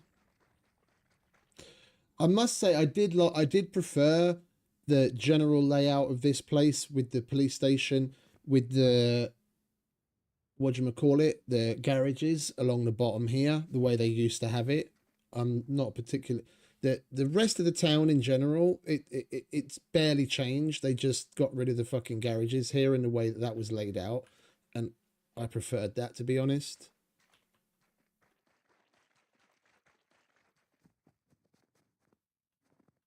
They could have done with doing once over on the rest of the place and leaving the police station the way it was.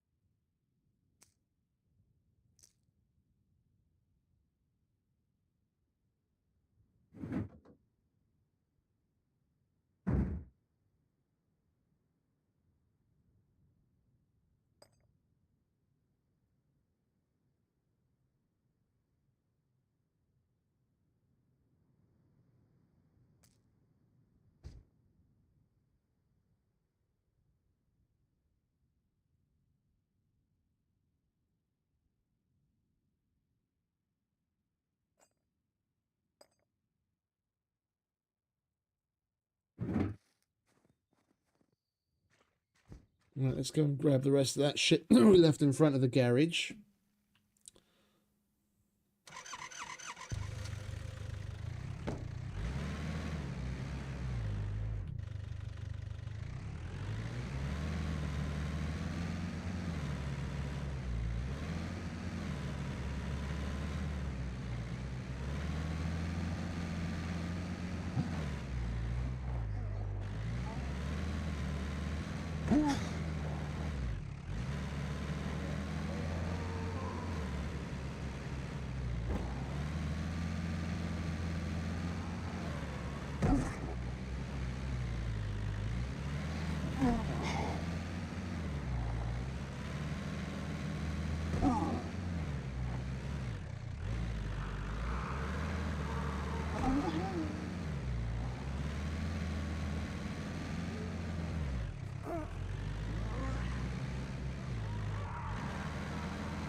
What do you want, snitchbot? Fuck off.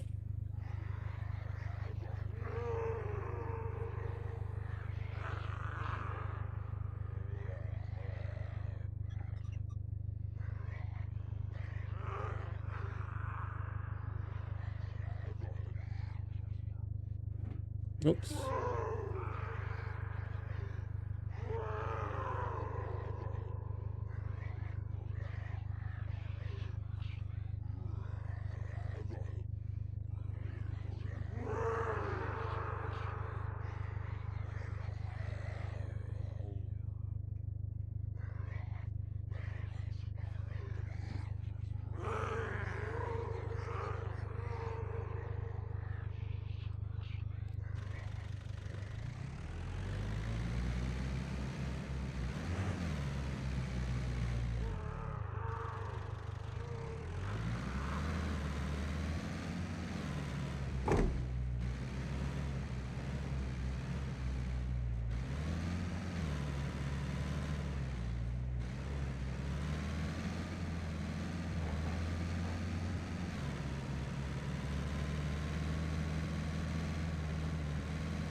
Bunker time.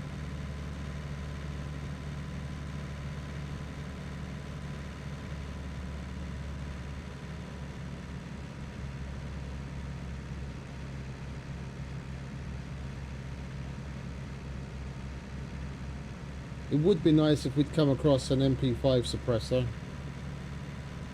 I didn't think about that. We still don't have that suppressed. I don't think I have an oil filter to make a oil can.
This is most certainly going to be interesting.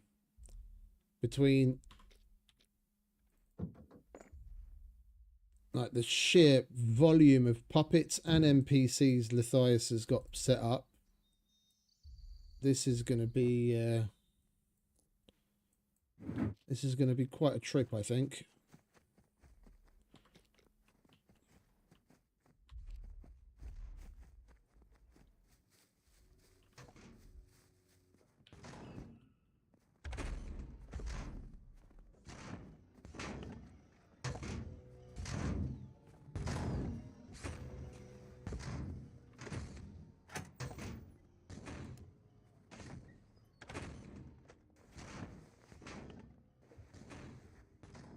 And it's already starting off in a little unnerving way because there's no puppets in here. Given his settings, I would have expected to see at least 2 or 3. So the mechanic is probably leaning towards the NPC direction. Oh, car 98. I'll have that. VHS mag.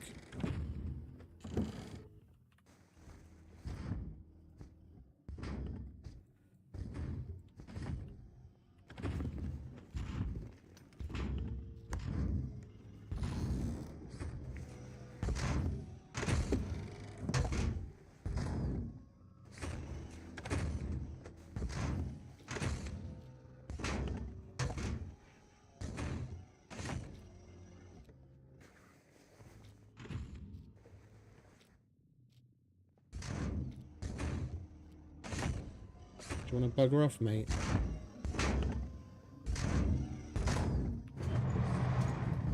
Thank you.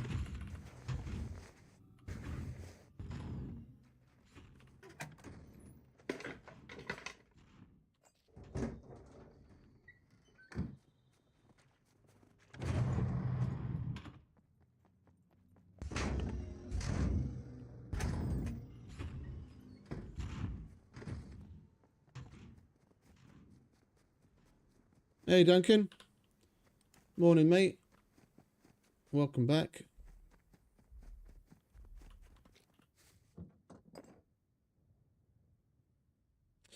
Actually, no, you go in the armory. Because Car 98 is a quest gun. And you are a tier 2 general quest item.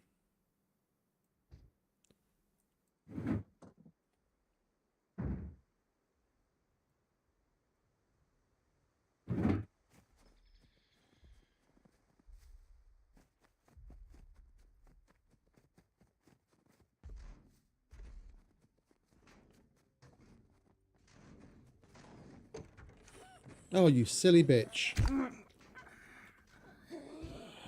Startled me.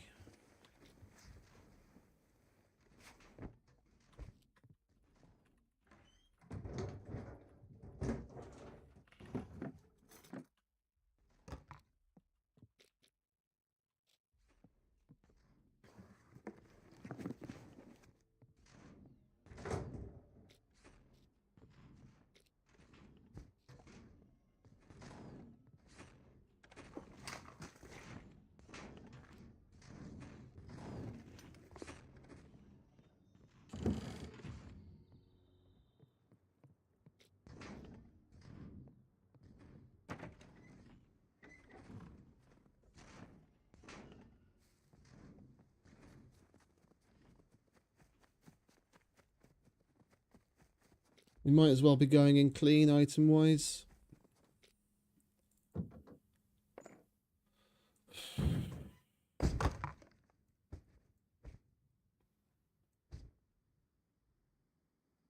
How many?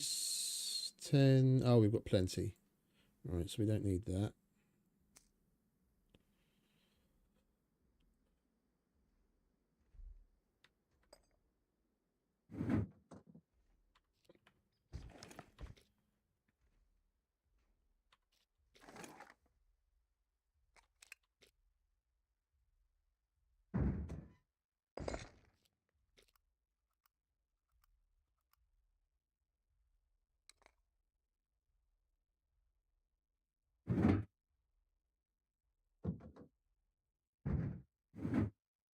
Medic.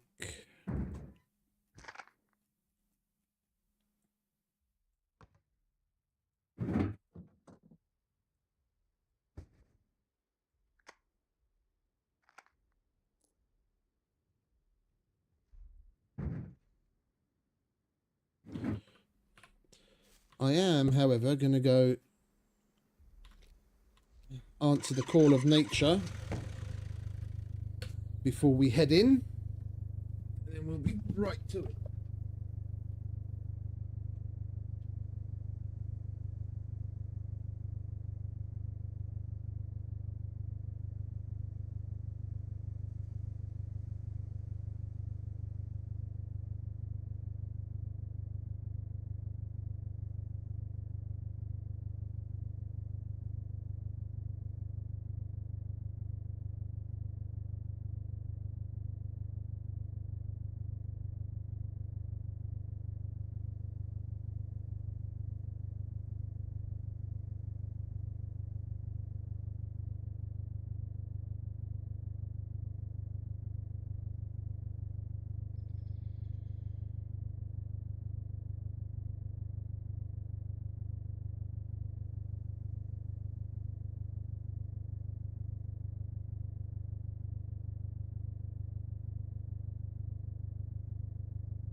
Right-yo then.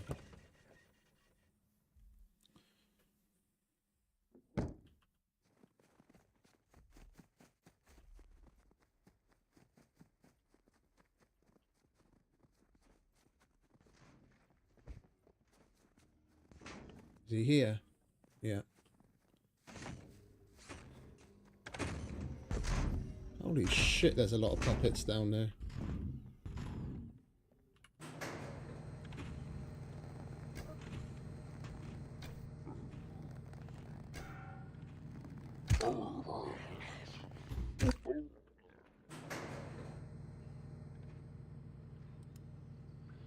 Ah, I see what Slape was on about. Yeah, it's definitely more ominous down here.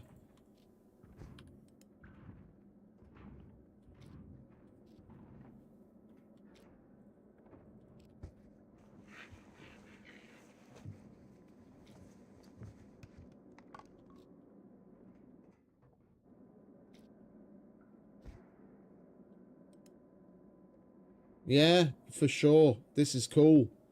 It's just emergency lighting instead of the other main lights. Oh, that's cool.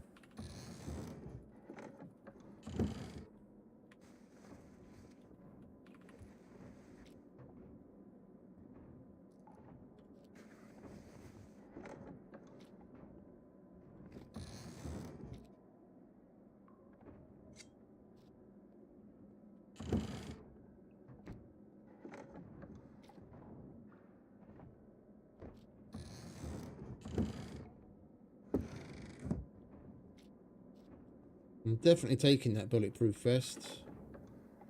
I don't want to weigh myself down too early.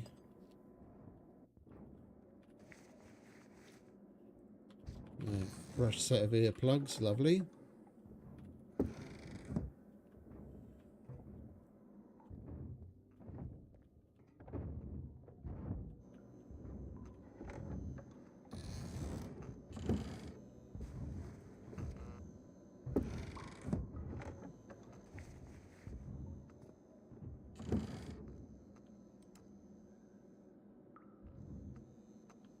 Yeah. This is cool. This is definitely a nice change. Gives the place a completely different vibe.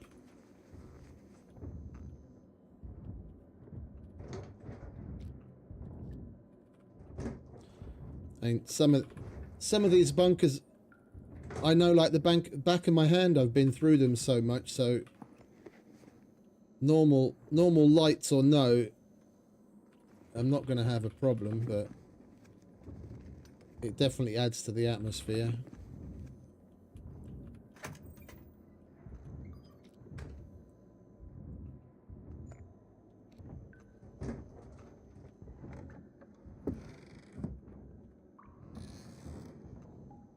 Did they make the boxes on these shelves smaller?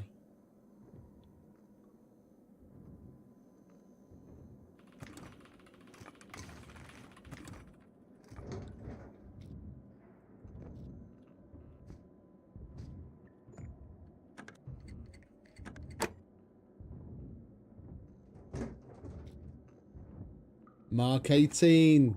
Beautiful. We've got a bunch of 5.56. That's one of my favorite guns. We're going to be switching to using that, I think.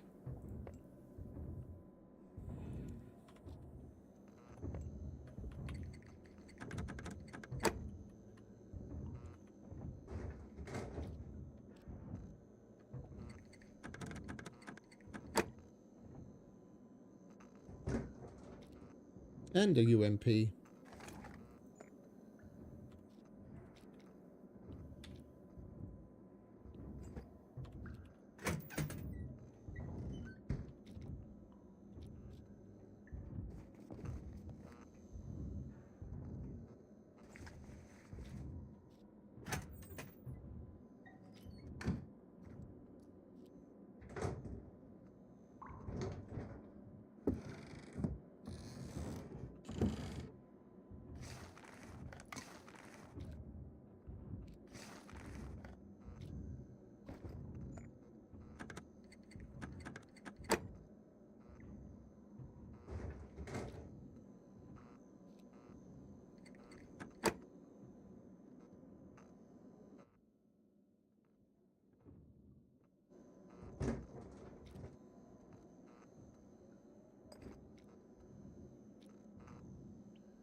We're going to do this in multiple passes. I want to clean this place out.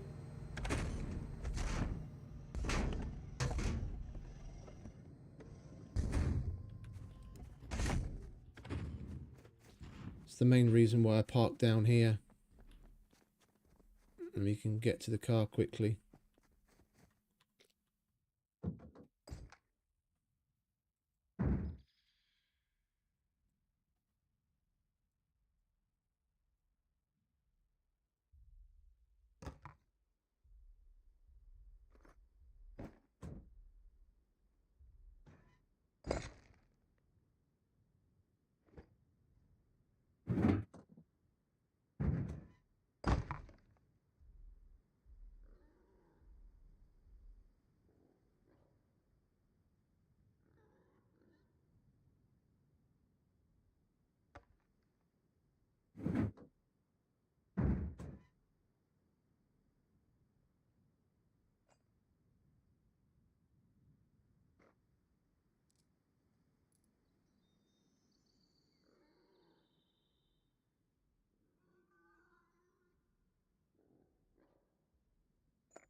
He's still in his very predictable position.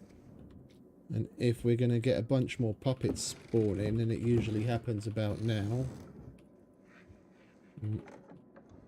If it does, we'll hear Laughing Boy.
Come on, gold locks.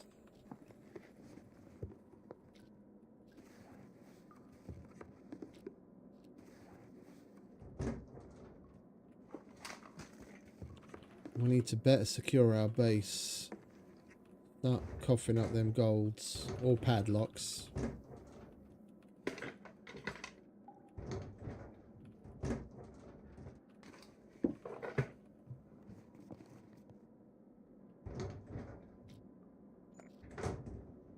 Iron locks everywhere.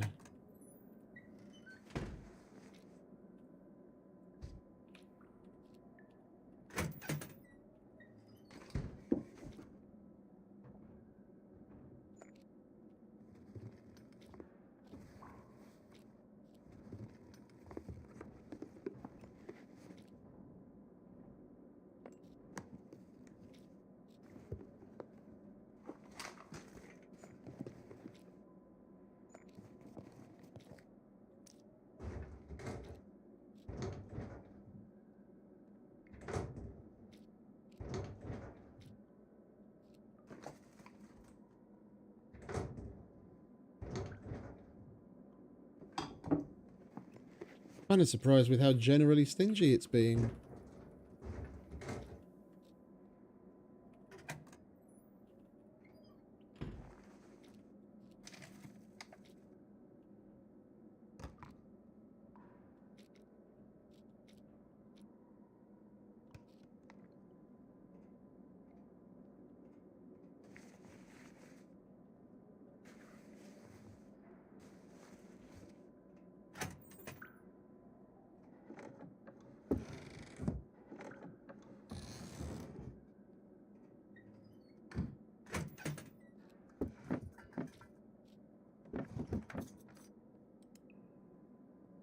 Ooh, that's nice looking. That's cool.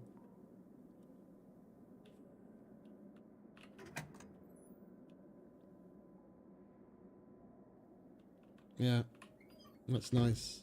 Some people might call it a step back, but like far from it. It's definitely adding to the vibe, making things like giving a place that much more of an atmosphere and making things difficult.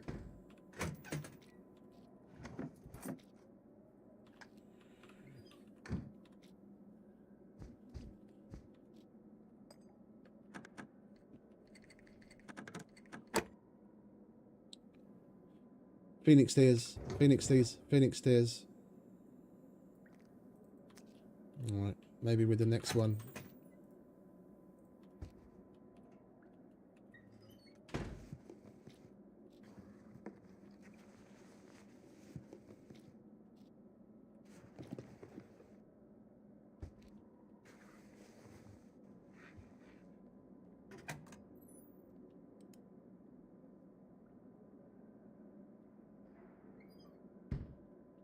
Definitely looks cool.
There aren't any wall lockers to pick here, are there?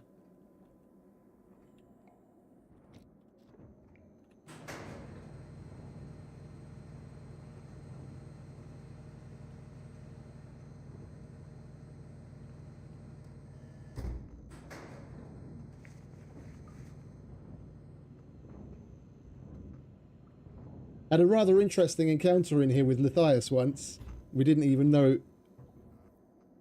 We didn't even realise it was the other. I was just coming in, and he was in looting, and I think it was on the. I think it was on the League server. I'm not 100% on that.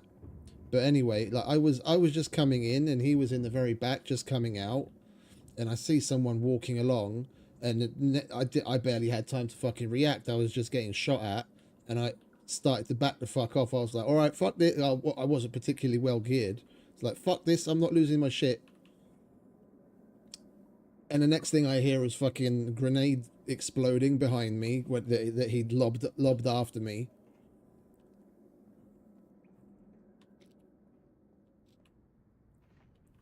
He had me dead to rights, and he shot at me, but like looking back at his stream for like what he saw in his sight picture, for all intents and purposes, he should have fucking hit me, and I got out of there completely scot-free. So sometimes the hit reg can be rather weird.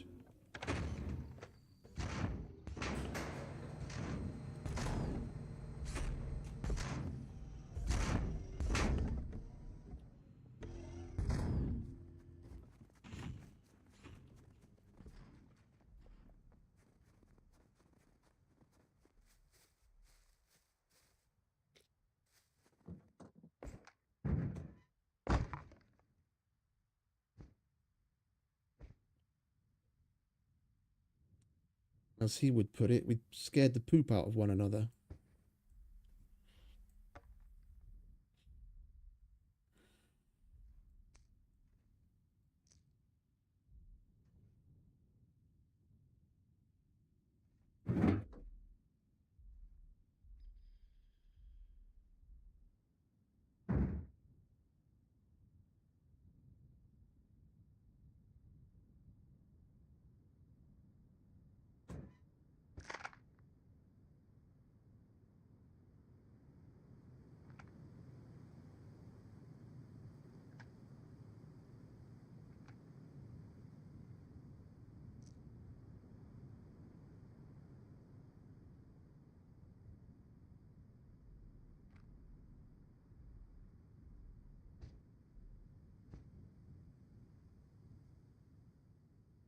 Anything else? Oh yeah.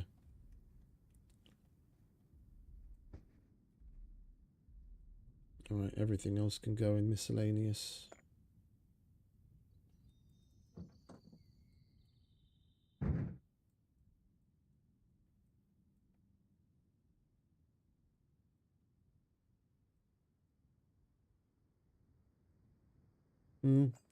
That's general. I forgot about that.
That's new. I haven't seen one of those fuckers in there in fucking years.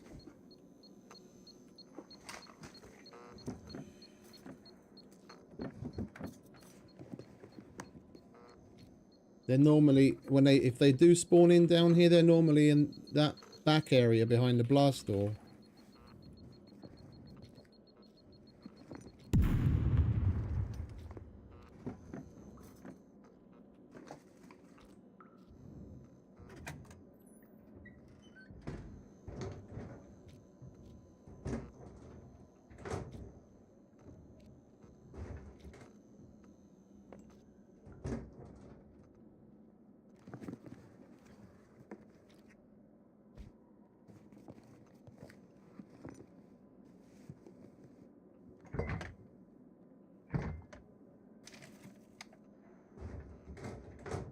The marrows? Go on. No?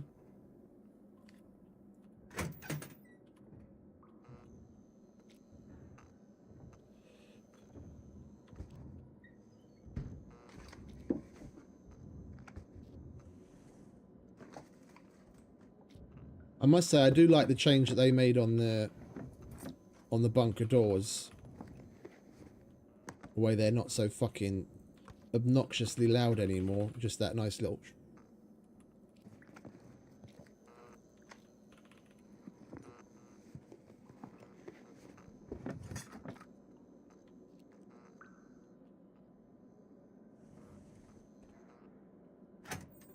Very nice.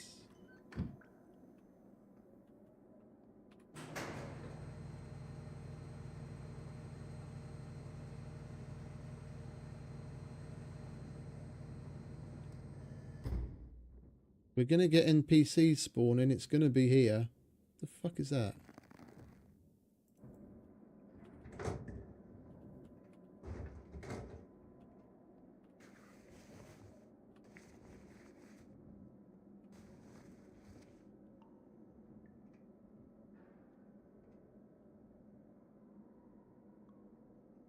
Yeah. As far as I know, they didn't. They didn't say anything to the contrary on Discord, or then nothing's changed on Steam. Welcome back, mate.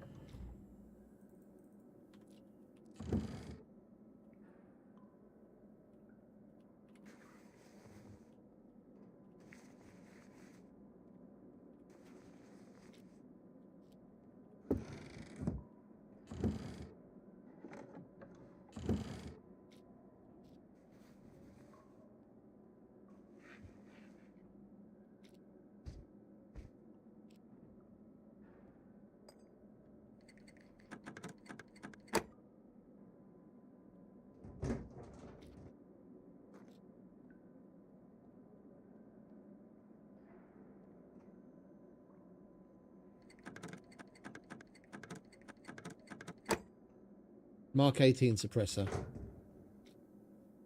Combat helmet. Also nice.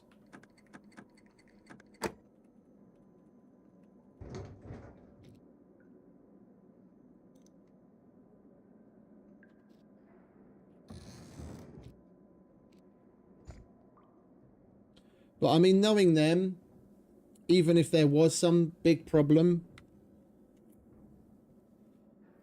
that might otherwise delay things after announcement like they've made, they'd probably just cut something or release it restricted, or potentially if we like even as is and then just take the fallout. That's I mean, hopefully that kind of shit is one of the things that splash damage is going to help them to overcome.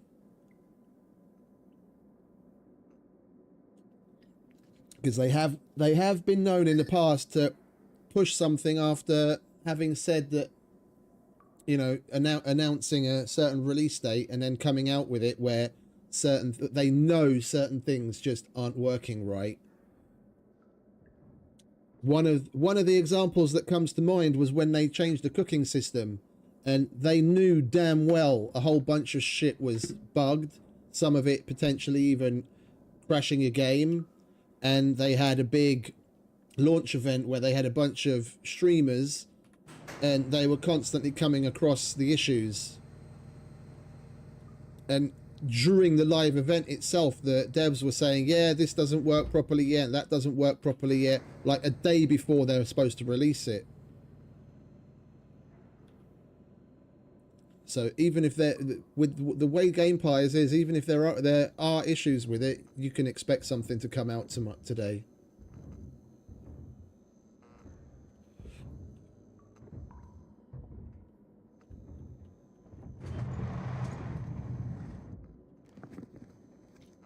Oh, hello.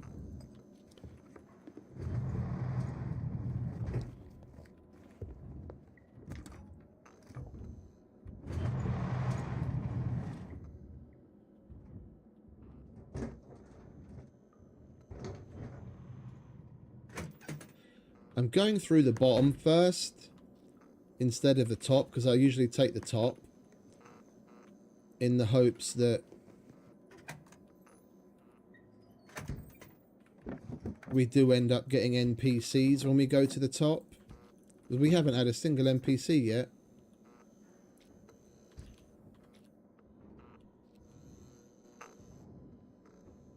Had a little bit of loading lag there, a little bit of loading stutter. Hopefully that's something.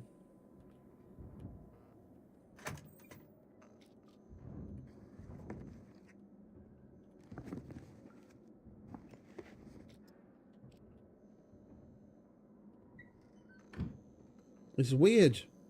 Usually coming down here first, there's like at least 2 or 3 locations along the corridor that's directly above us where you'd have puppets spawn in. And they would come down. I'm really hoping we get NPCs. Yeah, there's usually at least 2 puppets out here.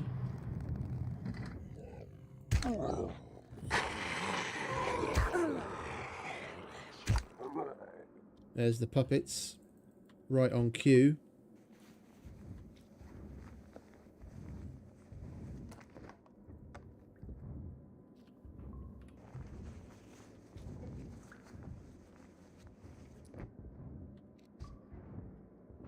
With the potential for another one in there and in there.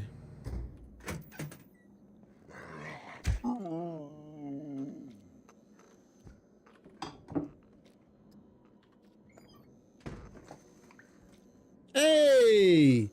Yellow screwdriver in a fucking bunker! Happy day! I haven't seen one of those in a long time. That's more like it.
Right, last chance, bunker.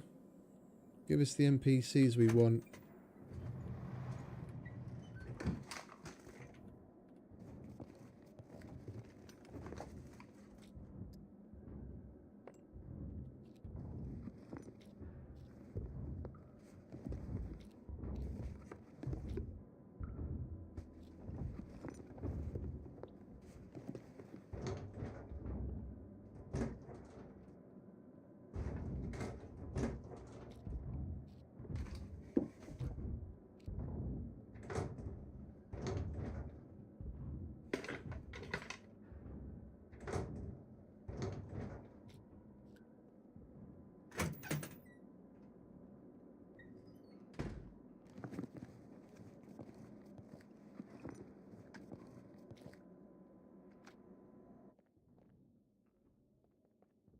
It's puppets.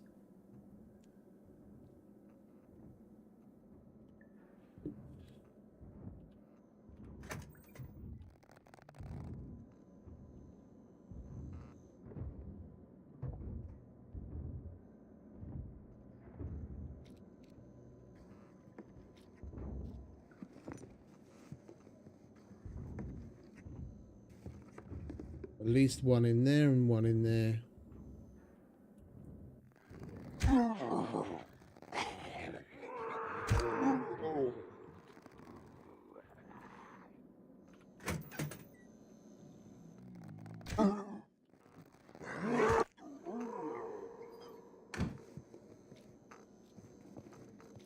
Like I said, I know this place like the back of my hand.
I hear another puppet, but I think that just might be one that's on the surface.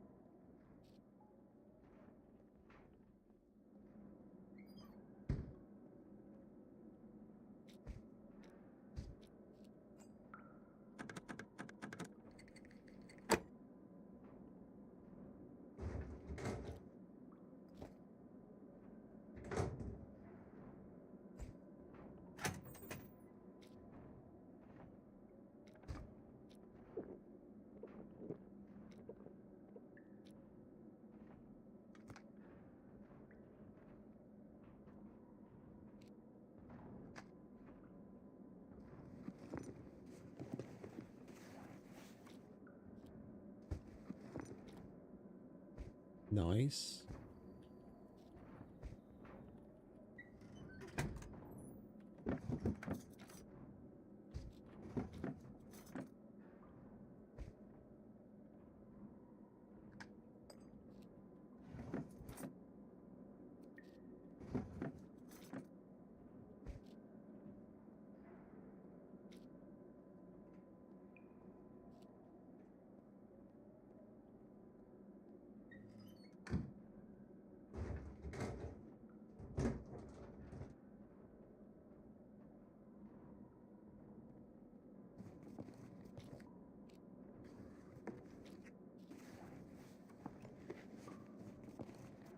We're getting decent enough loot.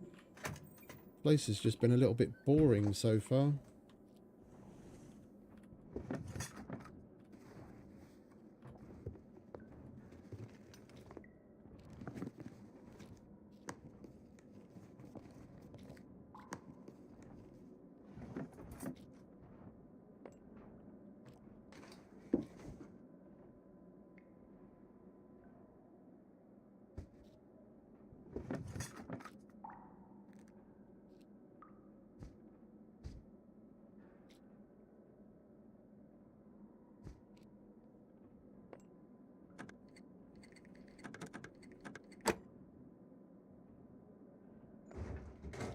Yes, that's what we want.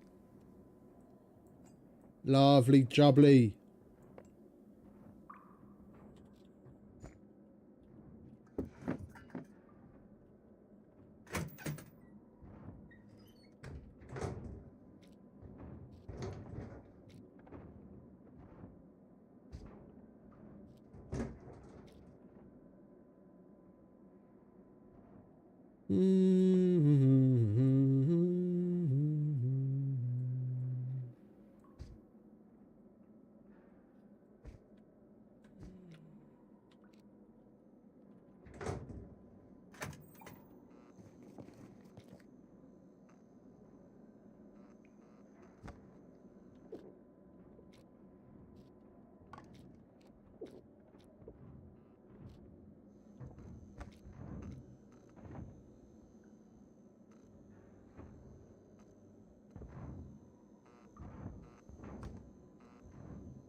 Want the canteen, I just don't want the weight that comes along with it.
Oh, we can force unlock this, can we?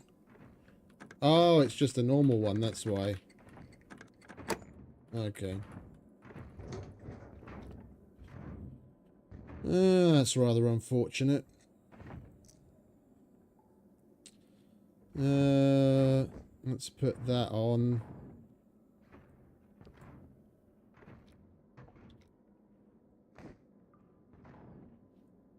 It's worth a bunch of money, but I'm not gonna go out of my way to try and get it out of here.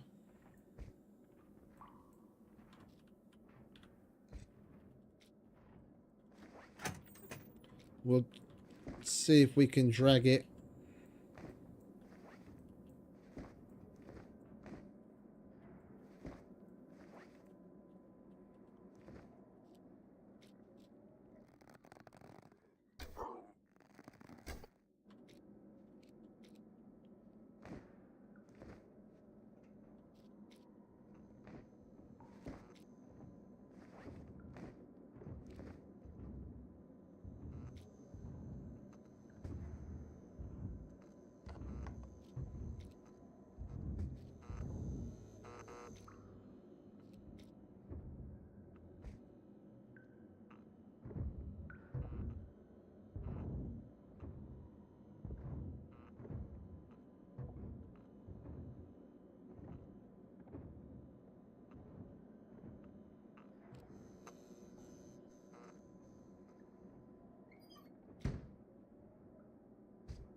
Giggles best not start coming after us.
I didn't even realise I had that stupid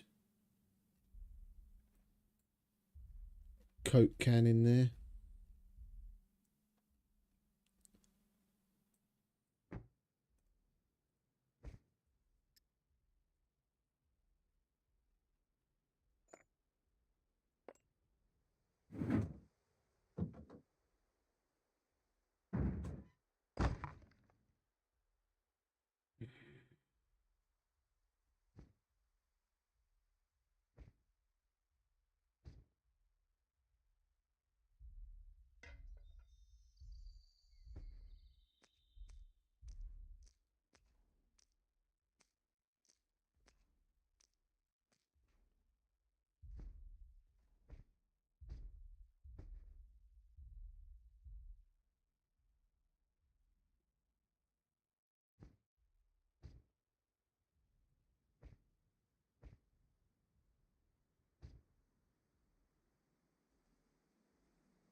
Problem is these don't combine anymore.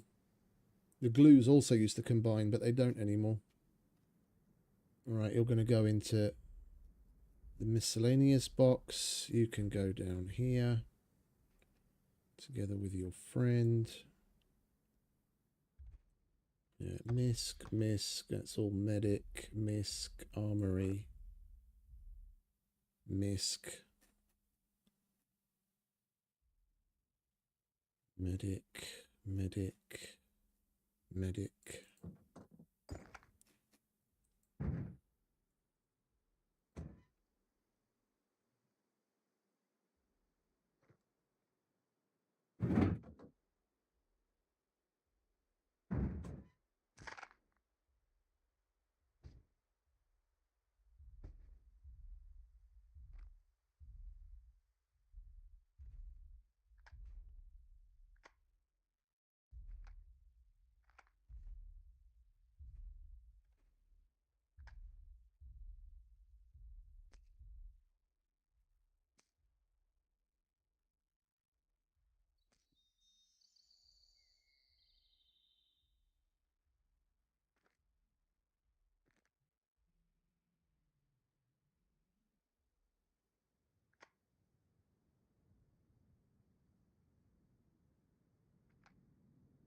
Right. That's the majority of it. Pardon me for a moment while I set this dial lock.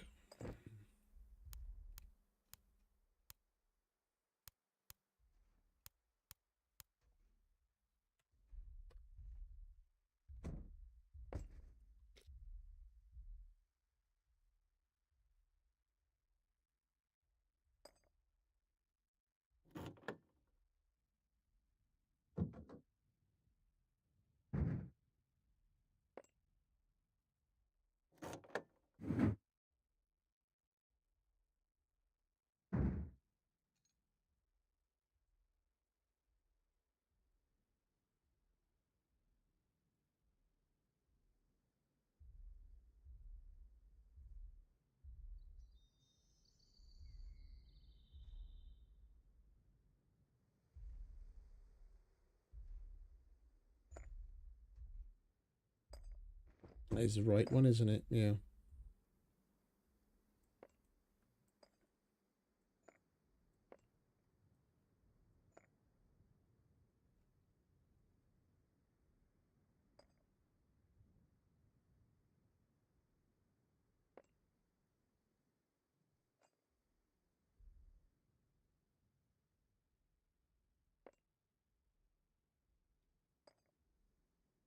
Okie dokie. Let's go back and get that hazmat suit, and we can bugger off.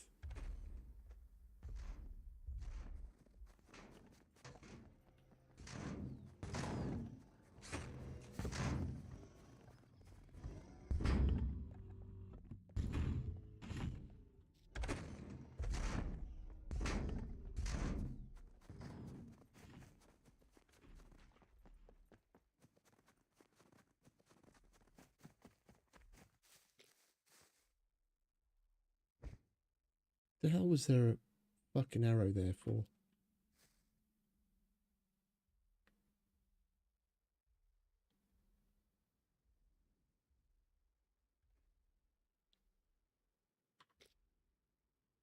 Weird.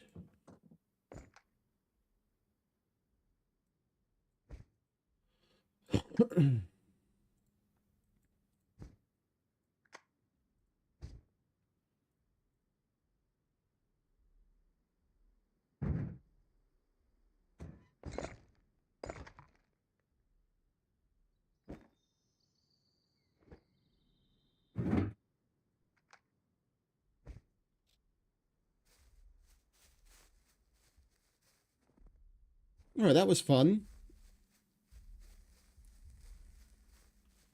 No, not yet, mate. I haven't been back into Icarus since. We're gonna give it another update or two before we go back, so that there's other stuff to try.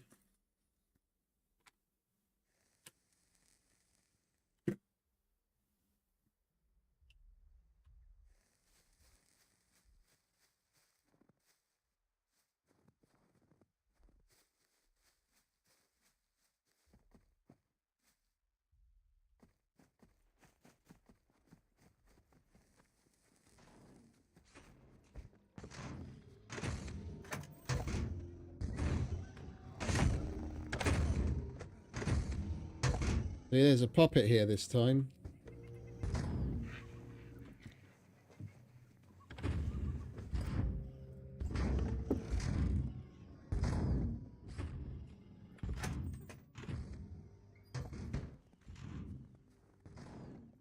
Well, that was a little, like, I really like the loot. The fact that we got a Mark 18 is fucking great. Then we can go to the trader and buy ourselves some M16 mags and a Mark 18 suppressor, and we're fucking golden.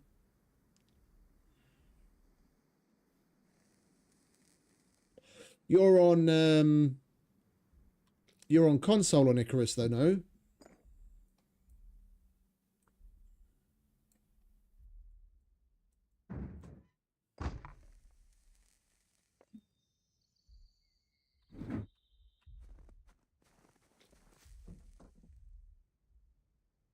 I did chuck the Mark 18 in here, didn't I?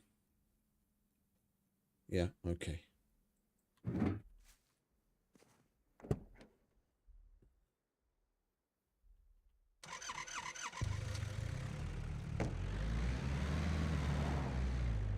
Oh, PC. I don't know why I thought you were on console.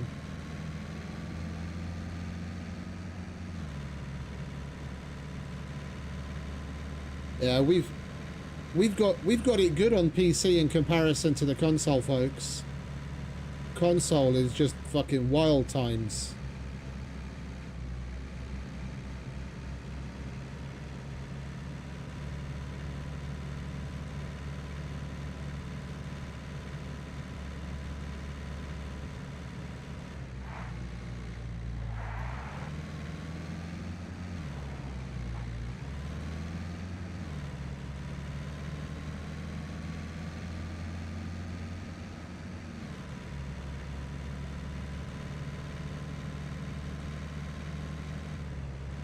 I can imagine. I can imagine. They're probably foaming at the mouth over there. The fucking Reddit weirdos. Taking the discussion over that game to a place like that just elevates things to another level, because I guarantee you a lot of the people that are posting shit on those Reddit places, they probably don't even play the game, and they just dogpile. Reddit can be a decent source of information on some things and just an absolute disgusting cesspool for others. There's way too many fucking actually and dogpile people there.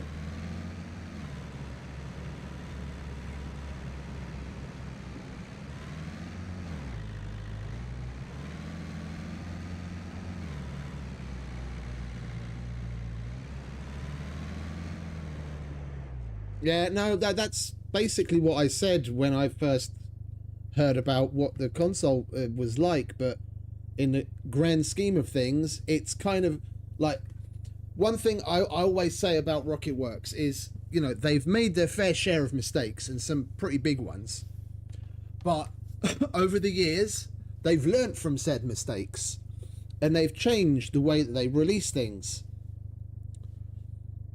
Yeah, and whenever they have any kind of a release, they've got someone like this, with this last one.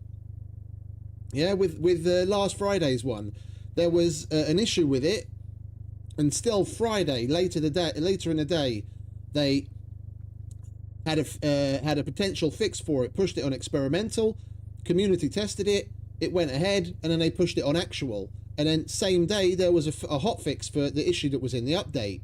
That never used to happen nearly as quickly.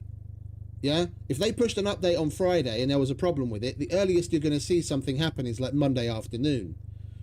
But over the years, with their mistakes, they learnt from things, and they put new processes in place to ensure they don't make those same mistakes again.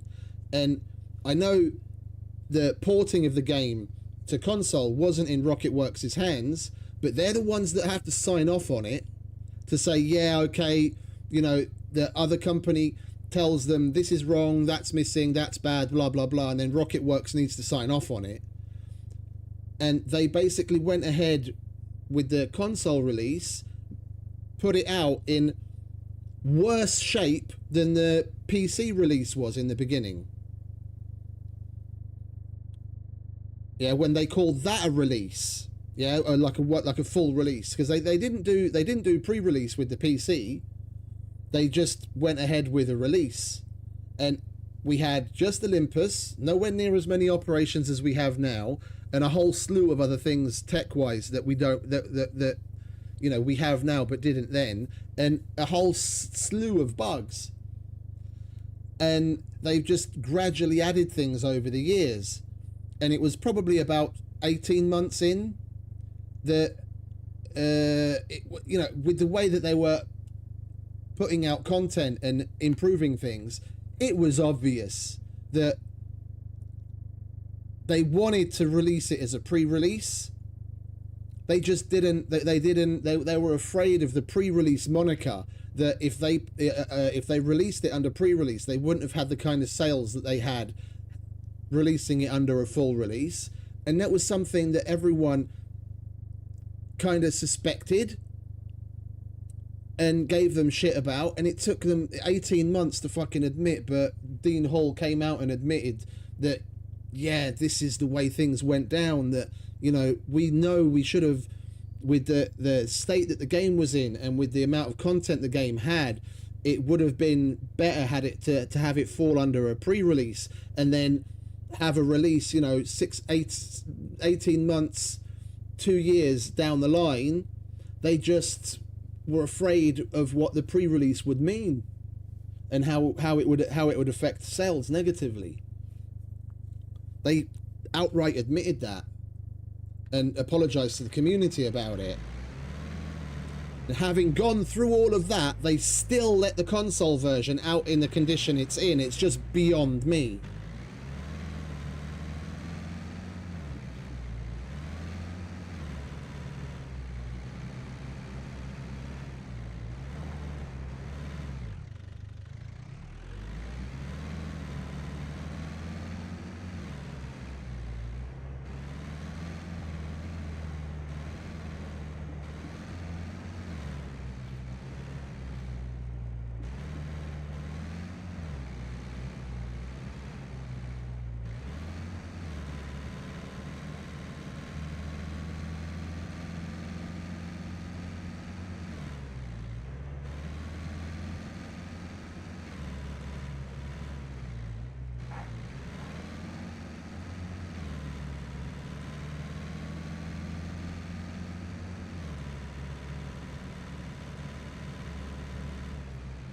How many screwdrivers do we have left on us? 2, 3, 4, 5, 7. So we need one more.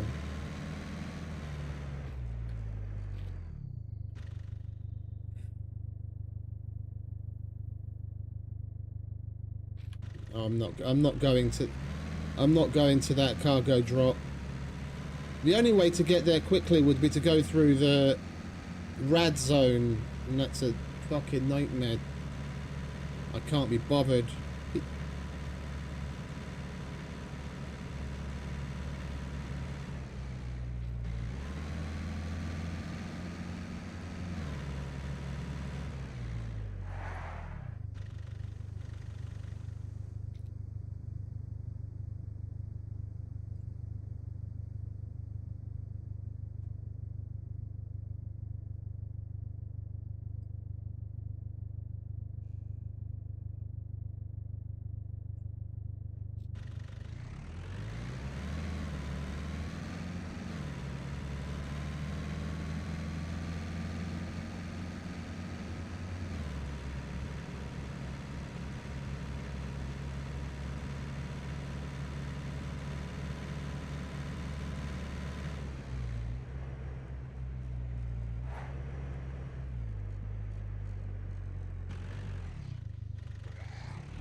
What is it with these fat fucks? Do you want to go down already, mate?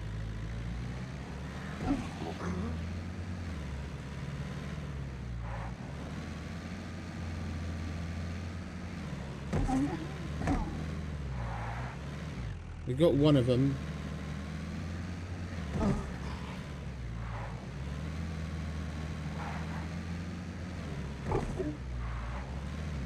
Finally.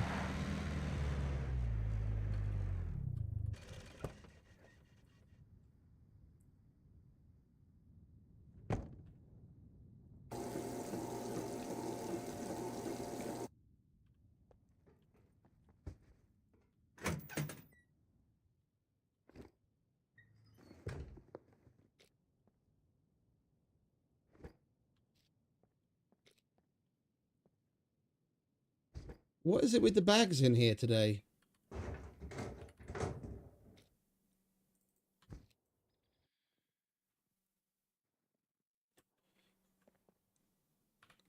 If we get a fucking military quiver in the back here, it would be a hat trick, but no. Screwdrivers, that's nice. Some lead.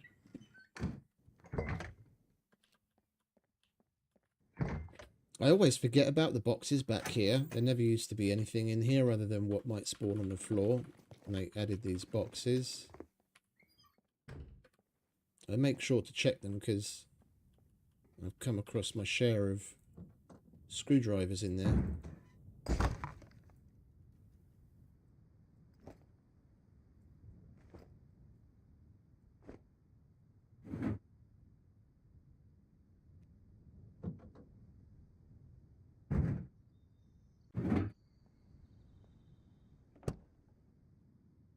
Lightly chilly, are we? I'll put that on then.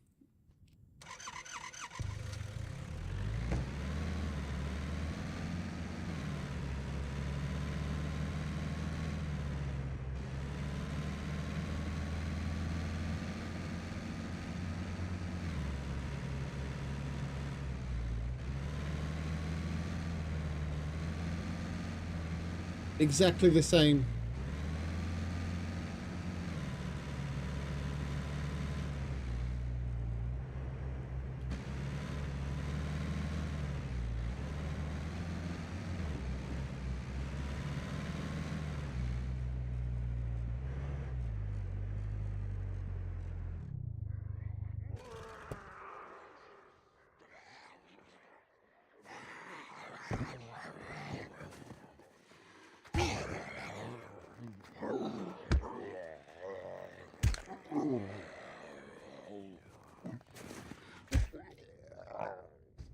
Son of a bitch. I really wish they'd clear up some of the fucking bow bugs. Does my head in. Fucking thing worked for years and then they have to go and tweak some shit and then fuck it up. Talk about one step forward, two steps back.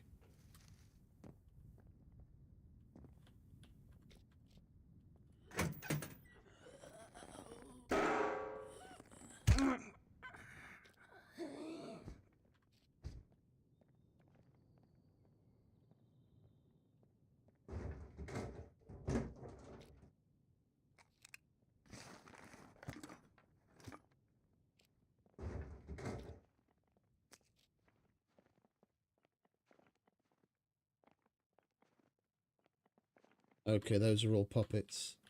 For a minute there, I thought I heard the fucking NPC sounds. What the fuck are they doing here?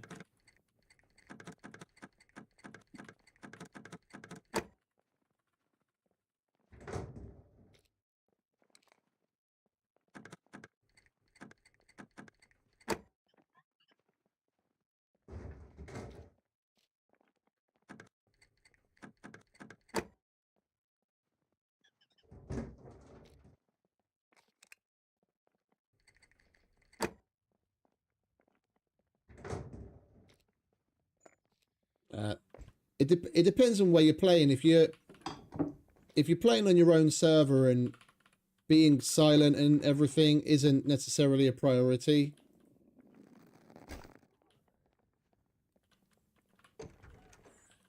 then it doesn't really matter.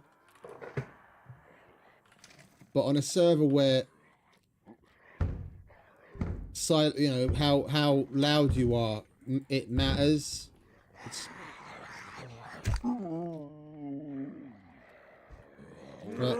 whether you're gonna attract outside attention or not,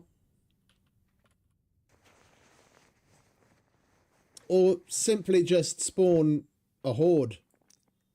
Yeah, getting used to and getting proficient with the bow is definitely a very, very good bonus. It ends up being a lot cheaper because you don't have to spend money on fucking ammo all the time or craft it. You're not gonna go through arrows like you would ammo if you go and collect your arrows afterwards, at least. And it's super easy to make. It's super easy to make a bunch of wooden arrows, even when you're, you know, up shit creek and you've run out of your whatever else that you were using.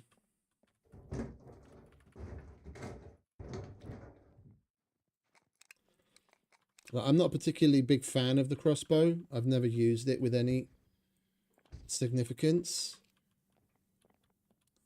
Mainly because it takes so long to reload. Because I've generally speak until they added the encumbrance system where strength really started to matter. I always built characters with like max 3 strength and then use those points elsewhere to be able to get things like good stealth and lockpicking and advanced medical and things. But since they added the encumbrance system and I start with a 5 strength,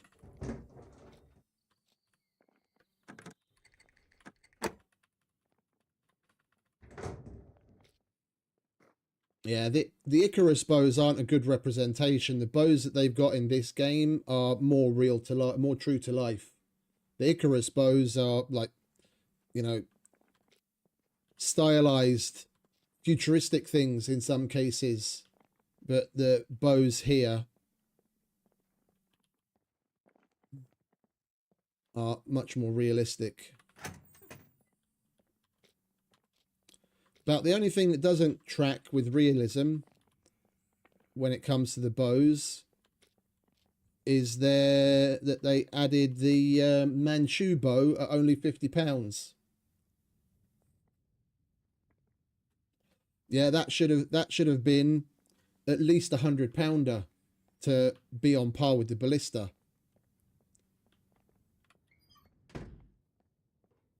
Traditionally, they were used at higher poundages. Like a £50 Manchu would have been something a fucking kid would learn on.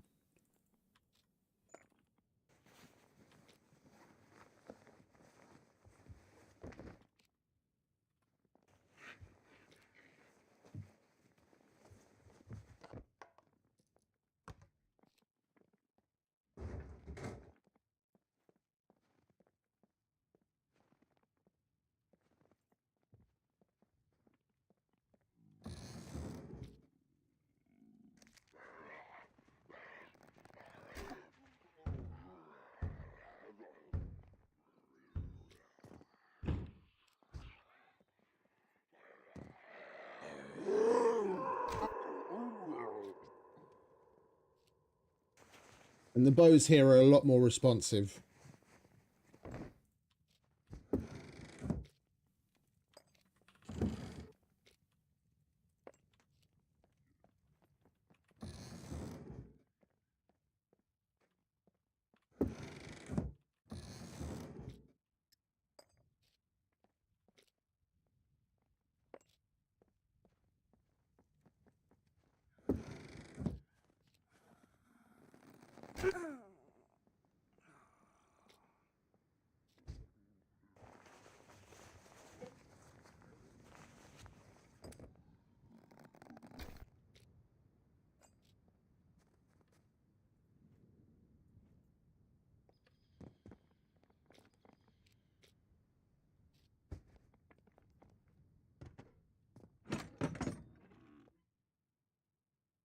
Well, we definitely want that.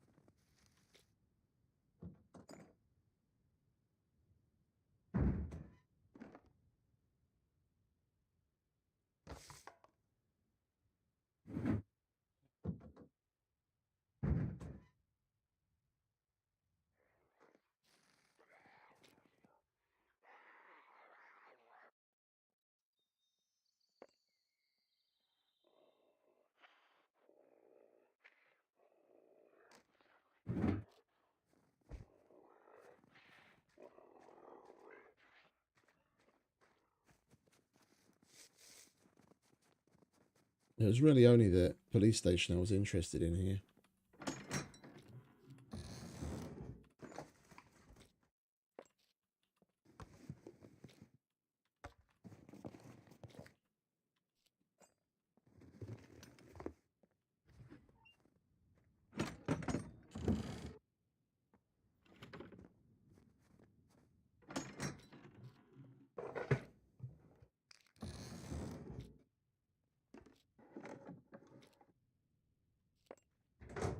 I'm just a little disappointed that we didn't get a solitary NPC in that fucking bunker. And it's just my luck. The one place that I've come across NPCs in any significant way since they fucking added them was in an abandoned bunker. And everyone's like, oh, they're this hard and they're that hard. And in normal bunkers, I've never fucking seen a solitary one. No, sorry. Tell a lie. I have, but that was before they went scorched earth on the bunkers. Not long after they added the NPCs, I saw some in a normal bunker, but that was when the C2 bunker still existed.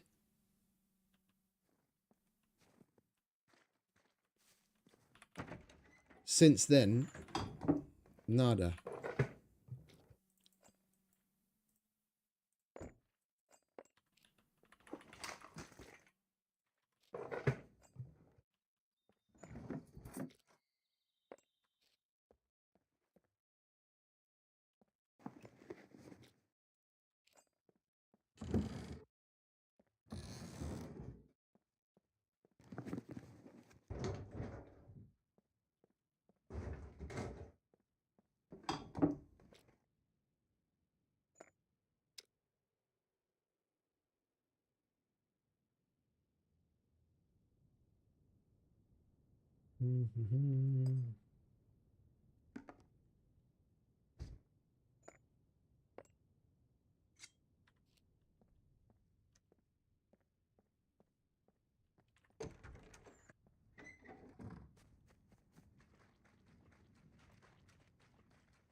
Use that one up. Anything else that wants to go in here? No.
I'm sorry, I couldn't tell you, mate, because I'm not familiar with the Dead Side vehicle mechanic. I haven't played that in a very long time, so I wouldn't know what it's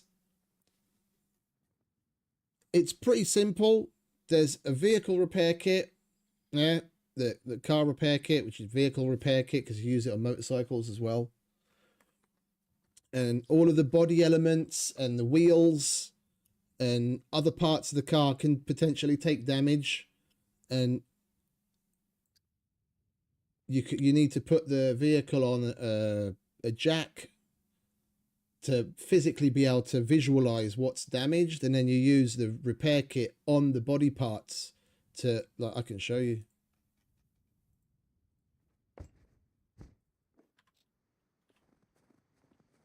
Let's nudge it forward a little, shall we? So we can actually see.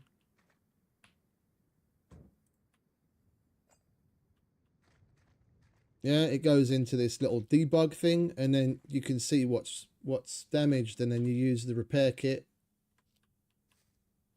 to repair each element. And you can potentially, even the lights, potentially lose those pieces when they get destroyed.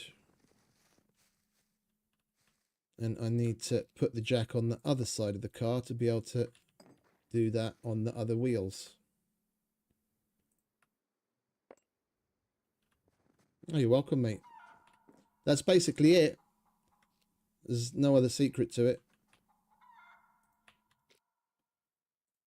I'm not sure what the Dead Side stuff is like. I mean, there are lights, but no light bulbs. So, like, if you lose a light, you have to buy the entire light.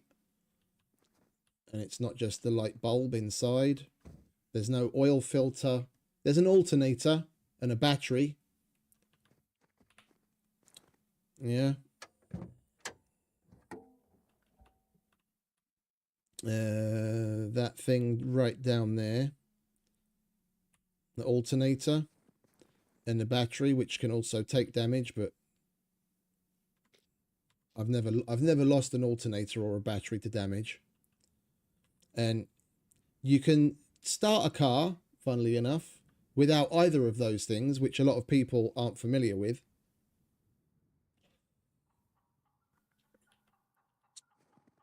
Or, sorry, should I say you can start a car without an alternator, even if the battery's dead.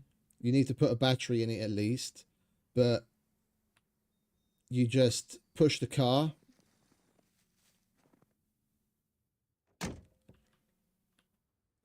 You can do it solo, but if you do it with two people, one person gets in and the other person does the push. And it starts rolling, and eventually it'll bump start. Like I think when it gets to like 15 kilometers an hour. But if you want to do it solo, you can push the car like this alone. Yeah. And then you push it to where there's a hill, like here. Yeah. Let's show you. You just slap it on. You slap it on, mate. The little slots down at the bottom where you see things like the magazine. That's where you put it, like I have on the pistol. And if I remove the alternator,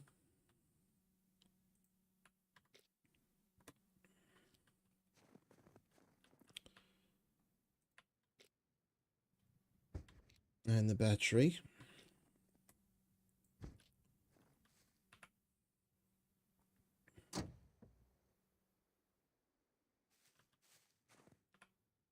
it won't let me drive. It'll only let me push.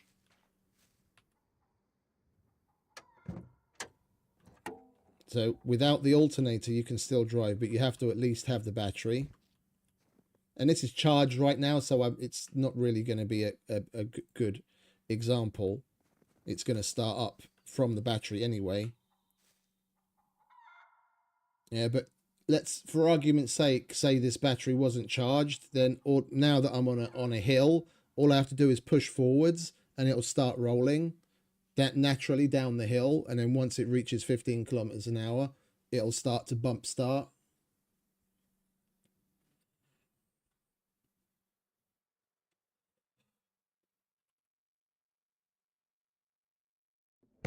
Appreciate it, mate. You're welcome.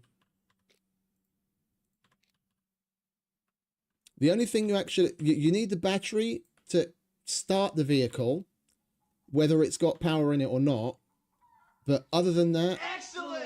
If you have, appreciate it, mate. Thank you very much. Like if your battery's completely dead, it'll still complete the circuit and allow you to drive away. It'll start the car. The only thing you need the battery, like power in the battery for on top of that, is the lights. So you can still start it. The battery won't get charged, and you'll only be able to use the lights for as long as there's power in the battery.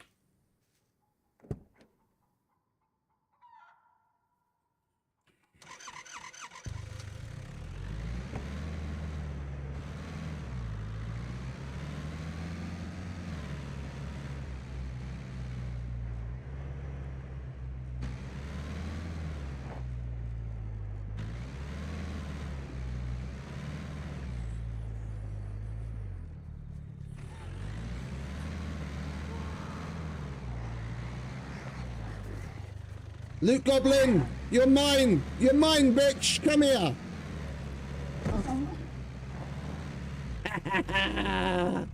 You bastard!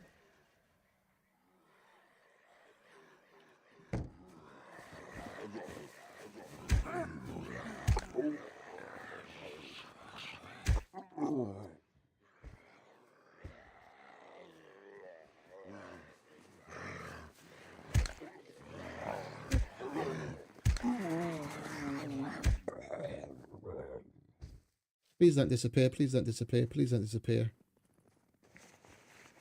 What do we get this time?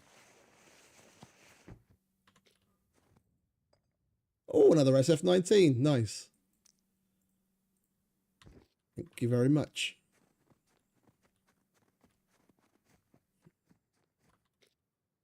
And another hiking backpack.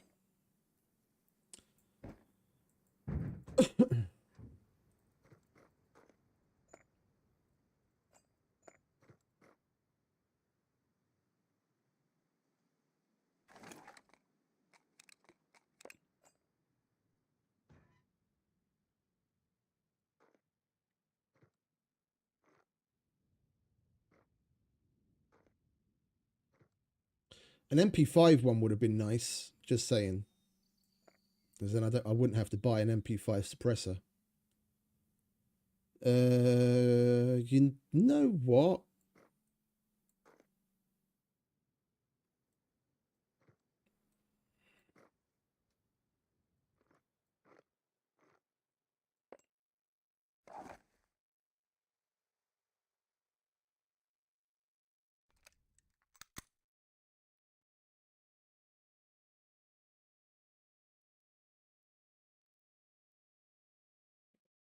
That means it's the wrong kind of suppressor. What kind of suppressor are you trying to put onto what? Because they do change by caliber.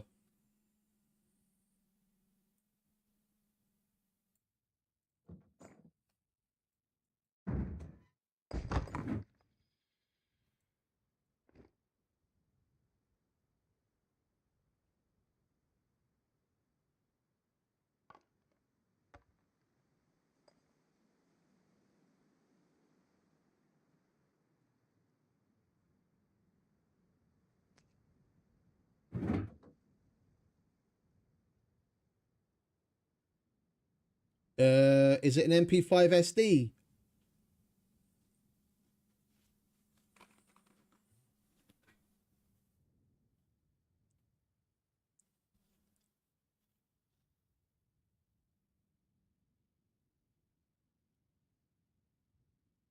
because there's three different variants of the MP5. There's the MP5K, which is the compact. There's the normal MP5, which I have, and then there's the MP5 SD, which looks slightly different. Yeah, if it's the MP5 SD, you don't need the suppressor. That's internally suppressed. That's like the Asphal or the VSS Vintorez. The reason the front of the barrel looks different is it's factory suppressed. That's the SD suppressed.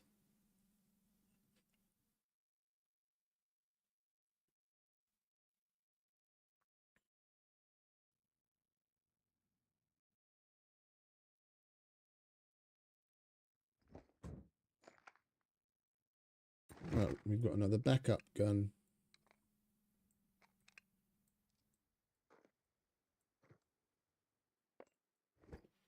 Lovely. Carbon broadhead, mate. It's the highest tier of arrow in the game. Be careful with that. Be careful with the SD, because I don't know if they fixed it. They might have fixed it.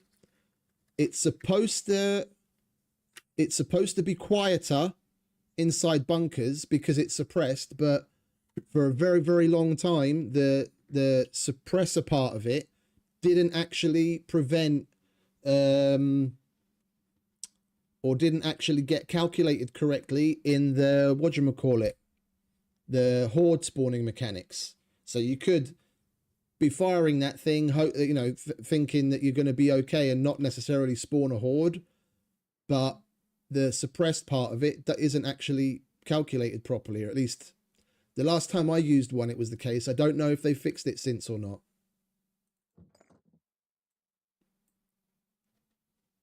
And just because a weapon's suppressed doesn't mean that you're going to be immune from spawning a horde. Depending on what caliber weapon it is and how much you're firing, inevitably you're still going to spawn a horde.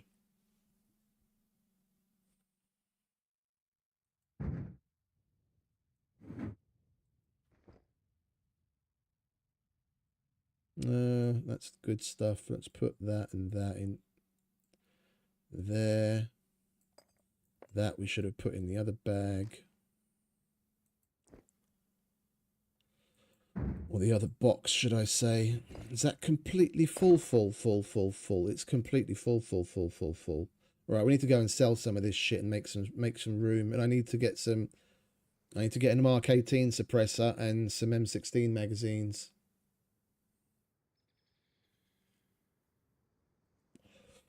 It depends on where you are, mate. It depends on where you are. You're still gonna,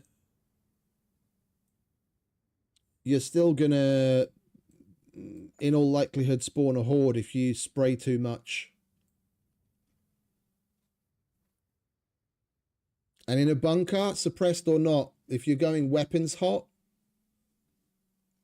it's very likely that you're gonna spawn a horde anyway, like suppressed or not.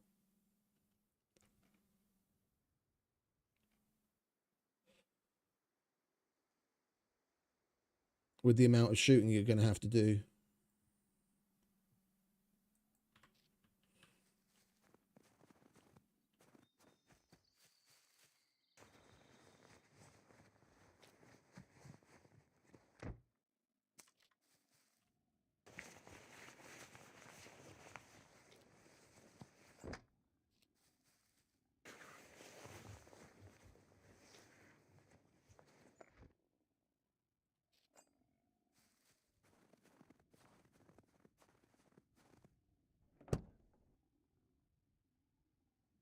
Right, we have to turn in that other mission to the C2 Trader Armorer anyway, because it bugged out and didn't autocomplete.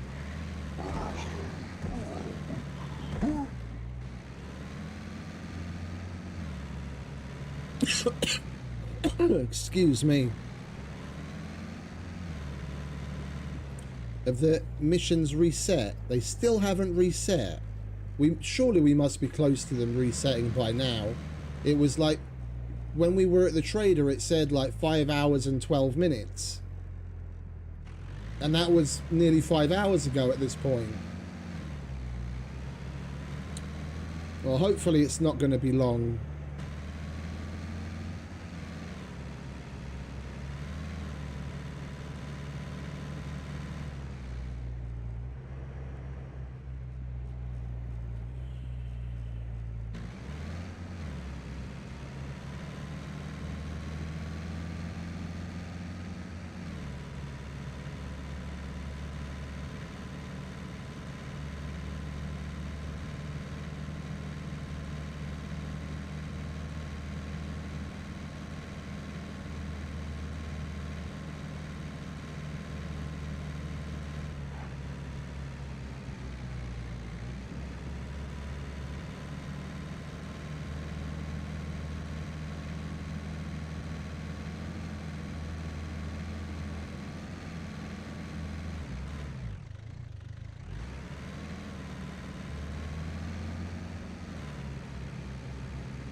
I wish I'd started playing this game sooner. Like, I started playing not long after they added the trader, which was when they changed the outpost. Like, this place up here used to be the safe zone, and those pylons there was like, for if you've played in any of the events, you recognize the orange boundary shield or whatever. Yeah, the one that's got like all these orange hexagons on it, and when you go outside of it, you're out of bounds. That what is it? That energy shield extended between these pylons around the outpost. So when you were on the inside of that, it was safe zone, and on the outside of that, it was chaos. But I've seen it in videos, I never got to see it myself personally. And this place has just been sitting here like a ghost town ever since.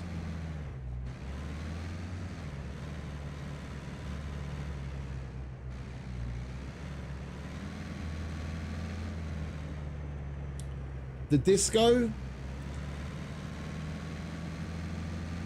is a nice place to go for water bottles and soda bottles if you want to make improvised mines. Sometimes you can get a shitload of water bottles and drinks bottles there if you want to make mines. Maybe even a little alcohol, but not much else.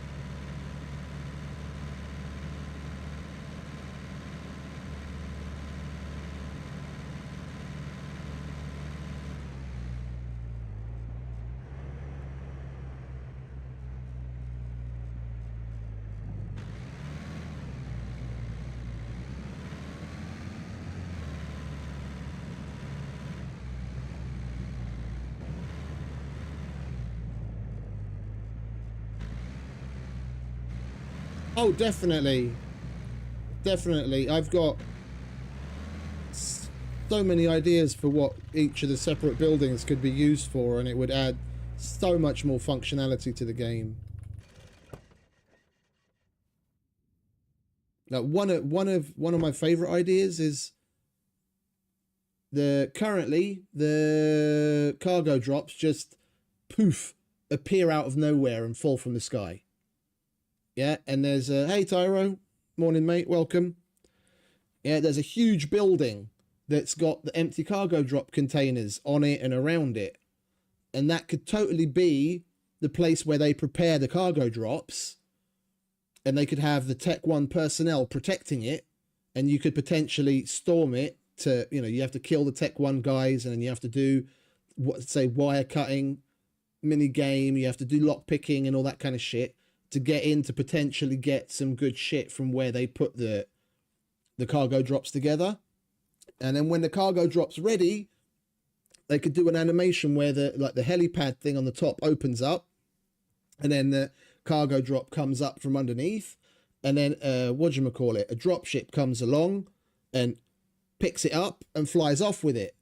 Yeah, and then you see the dropship physically flying in the sky to where it's going to drop. Yeah, pretty high, but then it just detaches from the dropship and then drops the way it would normally drop. It would add extra functionality in a place that they could put the Tech 1 armed NPCs to use to give you a whole other bunker style of fun and a source of loot. And it would make it would give the dropships another thing to do. And you could potentially, because and the biggest thing, I would add an option for people, for server owners, to turn off the visibility of the dropship on the map. Yeah, so you'd potentially, like, it would be timed. Yeah, so there would be a notification that the dropship is being dispatched, but then you'd have to physically see where the dropship is going and follow it to get to it. And it would completely change the dynamic of that. It would be a massive meta change. Oh, and traders have finally updated. Okay, lovely. It would make going after cargo drops way different. Way different.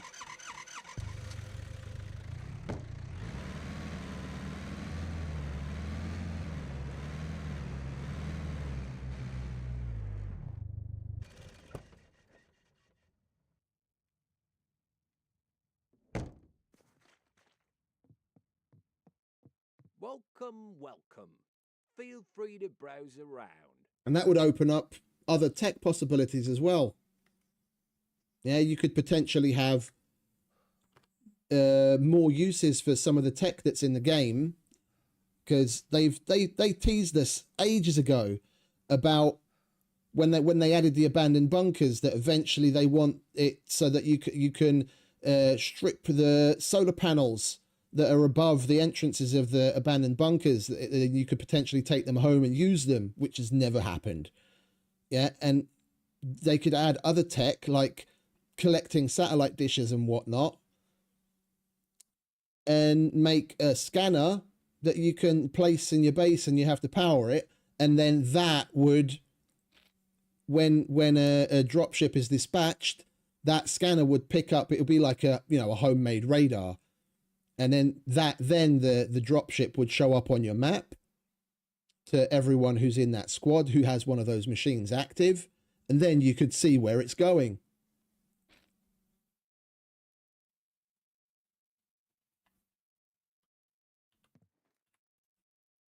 Could you help me with these?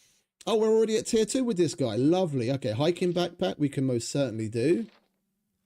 I'm not doing that. And a normal backpack. And a radio. That's disappointing. Wait, what was the other one? Hope you change your mind. Advertisement boards. That we can do. That's simple enough. All right, so we want a radio, a backpack, and a hiking backpack.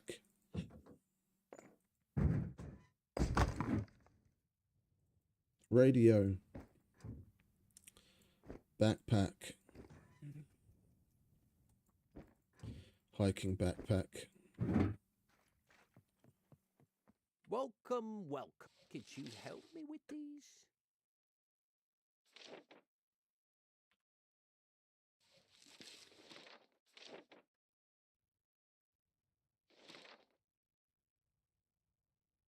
Could you help me with these?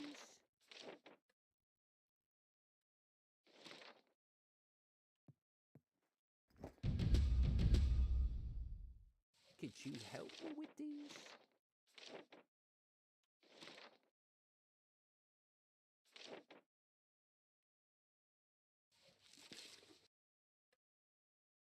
would be really grateful if you could do it with haste. Oh, there we go. That's him maxed out. We've got the advertisement boards and the air conditioners to do. I'm not even going to bother climbing up to get that one. The green canteen, you get that at the general trader, or you can find it in military POIs. No loitering. You either buy or get.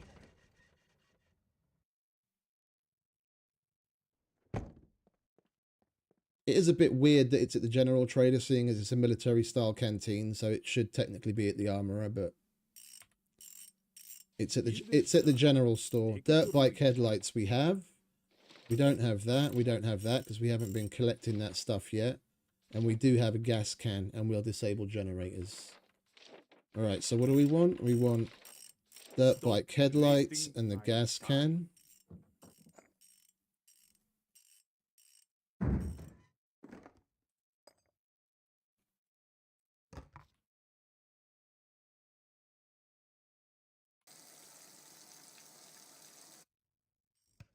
Is that empty now? Empty, okay.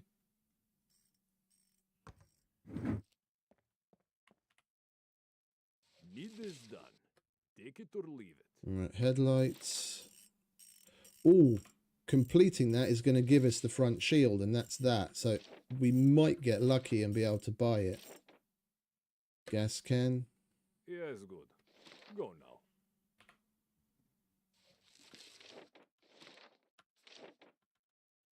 We'll take disabled generators because that's a walkabout. We can do that.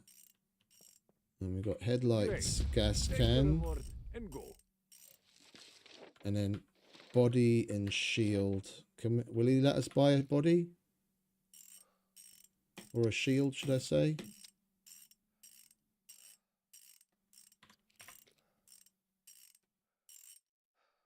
Oh, the sale. The sale thing isn't even showing up.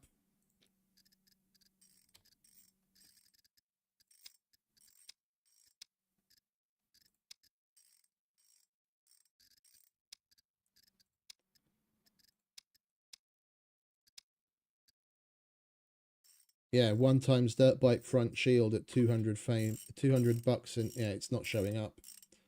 Okay, so we can't. Yeah, out of stock.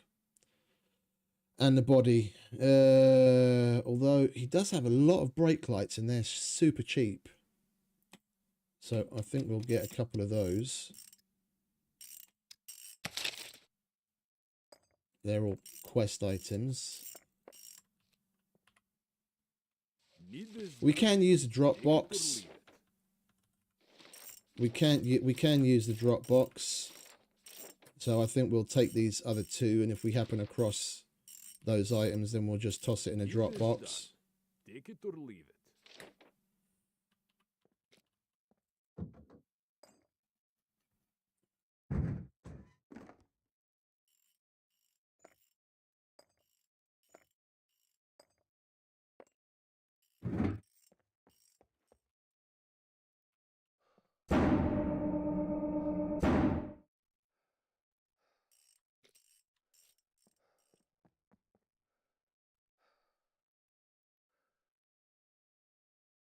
How much is it? 1,000? Oh, that's not a lot. Goodbye. I thought it was more. And that's 1,000 as well. Fuck yeah. What's Luth doing, making it so cheap? 1,500? Yeah, I'll go for that. I'll buy that for 1,500. No loitering. You either buy or get lost.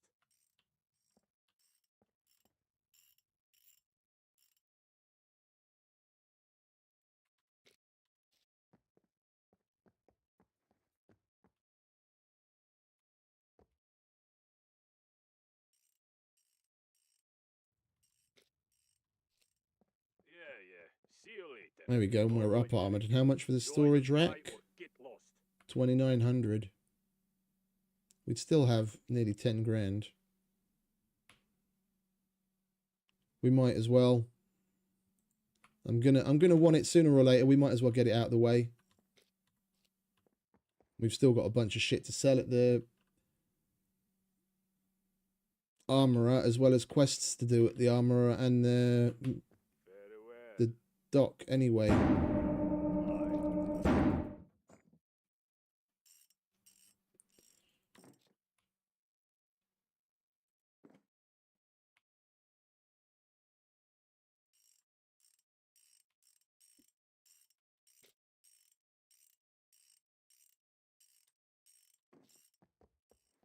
All right, now we're a tad safer.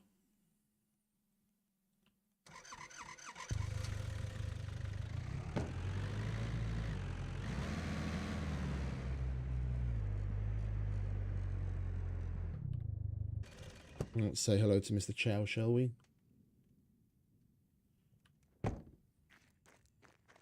Hello. What is your emergency? No emergency, mate. Just We could really use your here to help see with what you these. want. How many do we need to unlock tier 2? Because we might get lucky. Where are you, Quack? 2 more. We could really use Alright, your what help pays with the these. most? That's 800.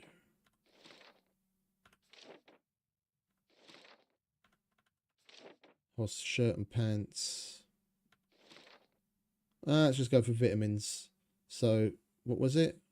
There are lives at stake here. Gloves and vitamin blister. I'm sure I'll see you again.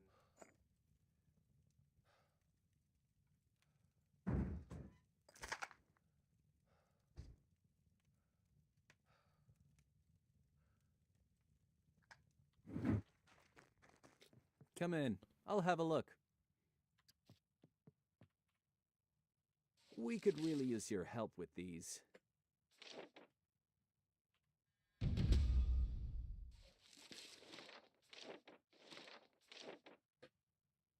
Lives depend on this, so please complete as soon as possible. And I think technically we would still 1, 2, 3. Yeah, we'd still need to wait for a book update period. I have no idea what Luth has that set to. You can set all the different timer updates differently. All right, well, technically now we're able to do tier 2s. Let's There are check the lives phone in at case maybe stake here. something popped up there.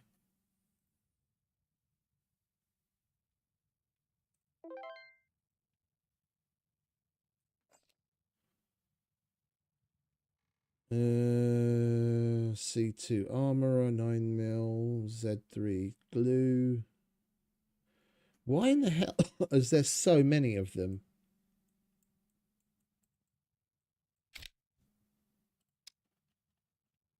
Why is there so many of them here? I don't ever remember seeing this many on the phone. Yeah, there's even ones for fucking Z3 and A0 all the way out in fucking Mediterranean. I've not seen that before. Dropbox, Dropbox, Dropbox. Oh, we're gonna go to these places anyway.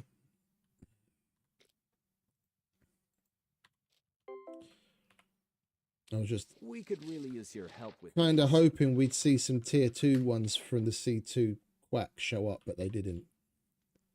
That's all I really wanted to check. All right, laters, Mr. Chow. I have to go and see Common. Try not to get injured too much.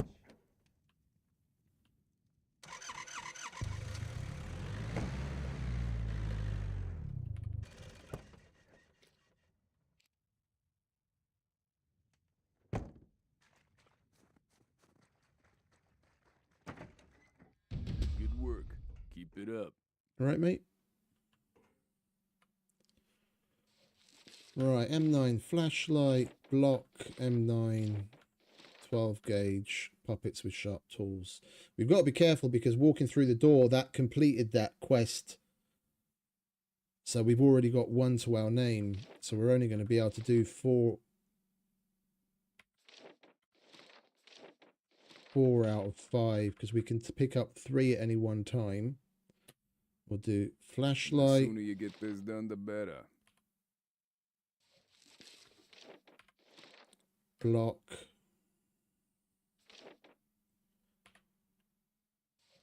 Looking for work. M9. Here's what I got for you. Then we complete 1 more. And we can still pick up something from the book.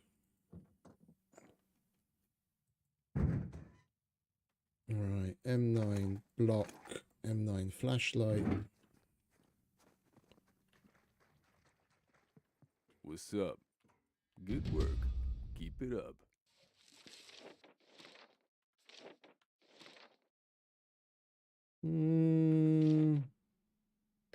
Let's just do The this. sooner you get this done, the better.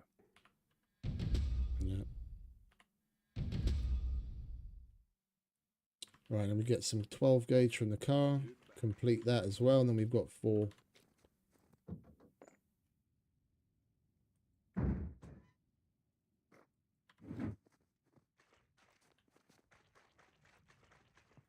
What's up?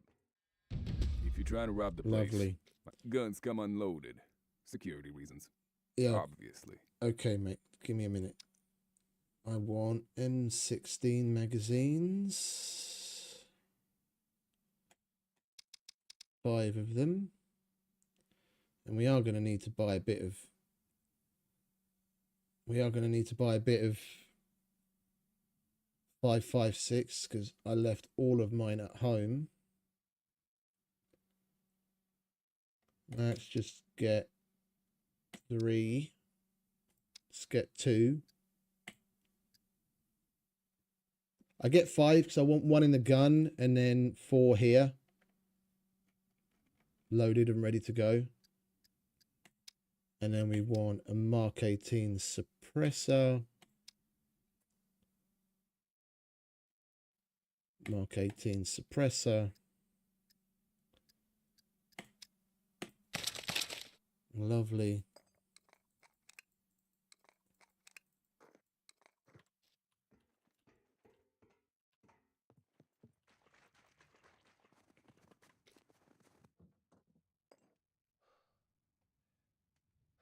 Backup gun.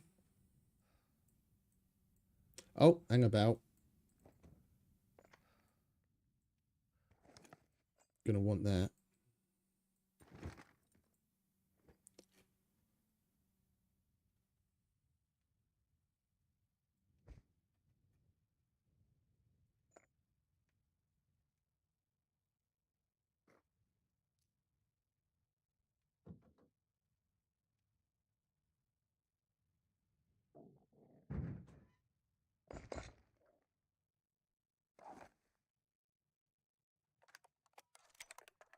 One of my favorite guns, that.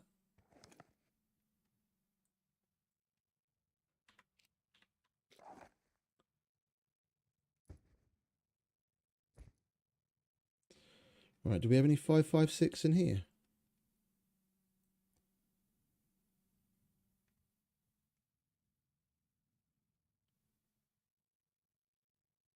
No. Well, that's unfortunate. Well, we'll load up what we bought. I've got more at home. I've got like 4 or 5 boxes of it at home and some loose. I honestly don't know why I didn't bring it with me.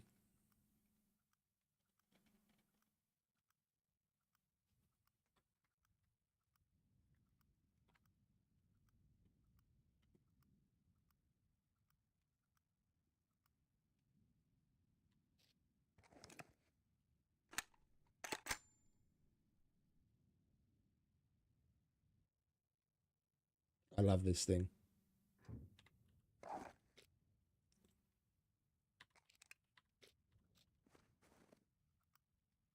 The only thing I like more than that is the AK-15.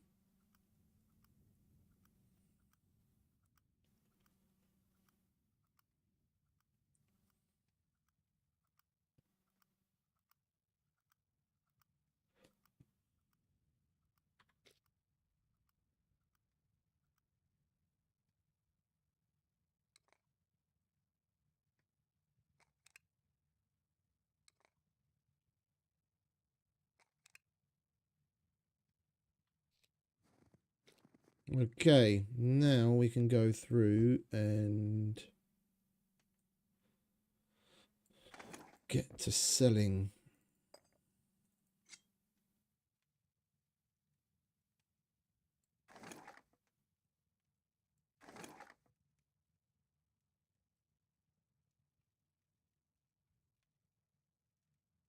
No, that I want.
Sup?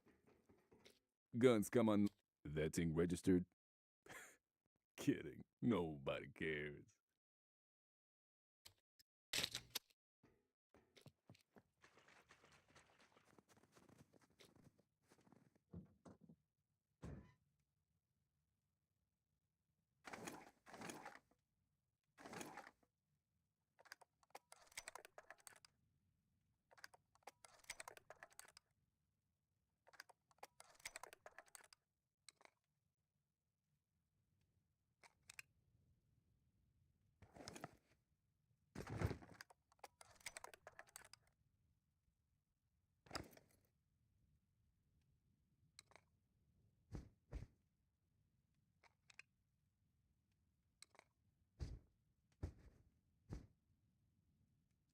I think I'll hold on to the UMP just as another backup gun next to the MP5.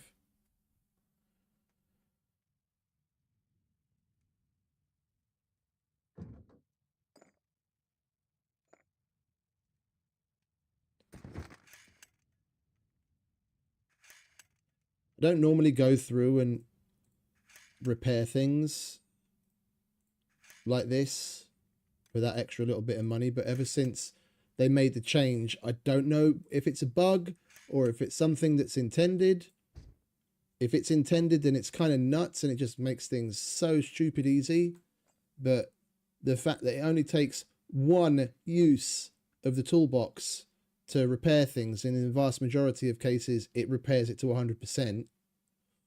Yeah, but in the worst case, maybe you have to use it 2 or 3 times instead of, based on your engineering skill, it would use a certain, it would do a calculation based on what your engineering skill was and how many percent it needed to get repaired. So like with shit engineering, if it was at 50%, you'd need 50 uses. If you had really high engineering, then you might only need 10 uses. Yeah, but now since they changed it, where whether it's intended, like I said, whether it's intended or if it's a bug, I'm gonna fucking use it to my heart's content. So I'm gonna maximize what money I can get out of things.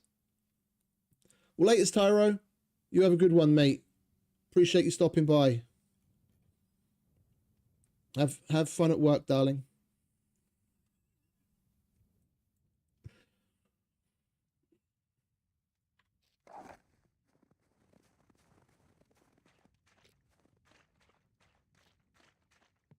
What's up?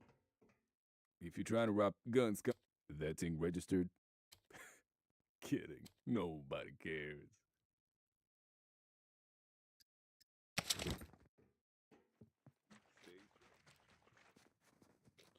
Right, what else have we got in here?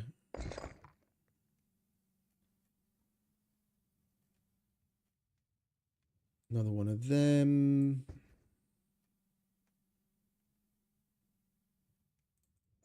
Might as well get rid of the MP5 rail. We'll hold on to the VHS mag. We'll get rid of the Geiger counters. I never use those. Get rid of that. Get rid of that suppressor. That isn't a quest item, is it? Where are we? Google Docs Armory.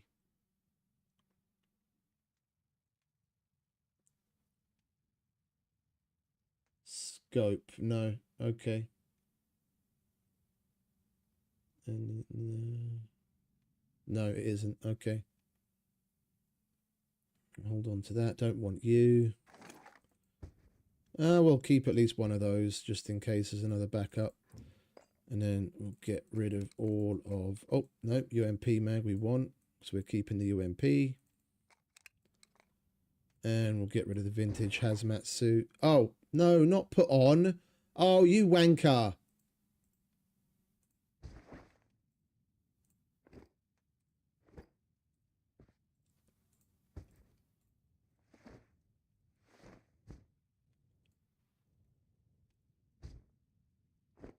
Fuck me.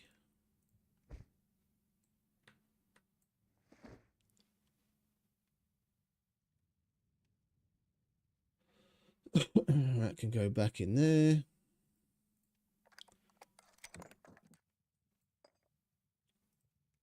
That's electrician's tools, okay.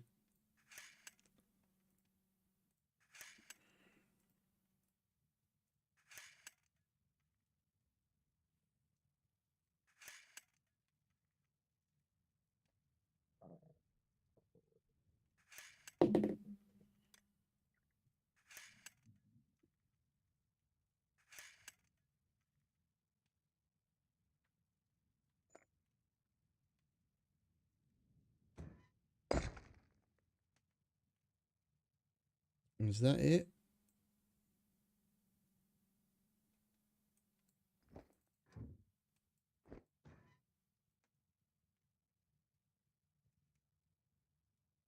Yep, that was it.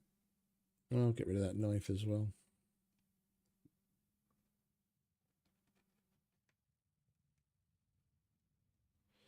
Sporran bags we sell at the general trader, but we should probably hold on to that as well, just in case extras. All right. That's that.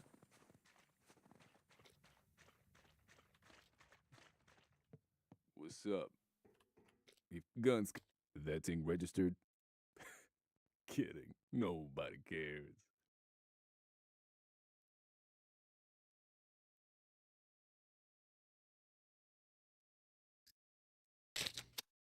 Lovely jubbly.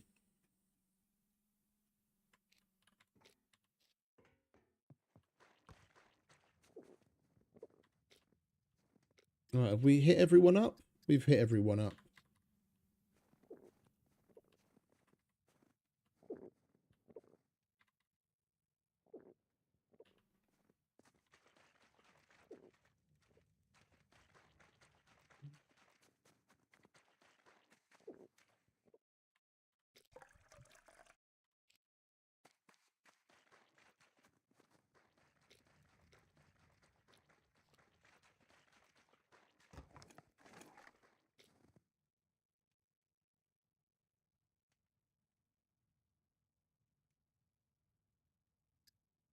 Why is that shield still showing up?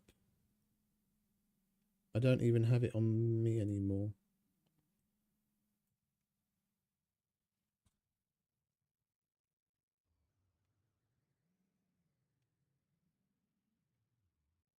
We good to go? I think we're good to go.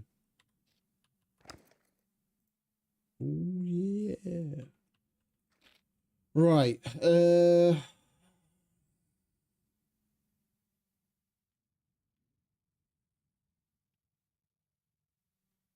I want NPC action.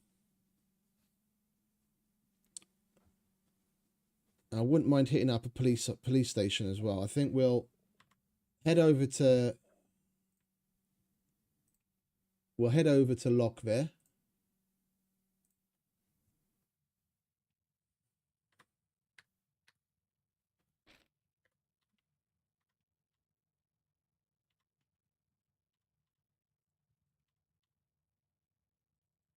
Oh, we've only got local chat. Oh, I was about to write something in global and ask, but we can't. All right, just a sec. I do have him, don't I?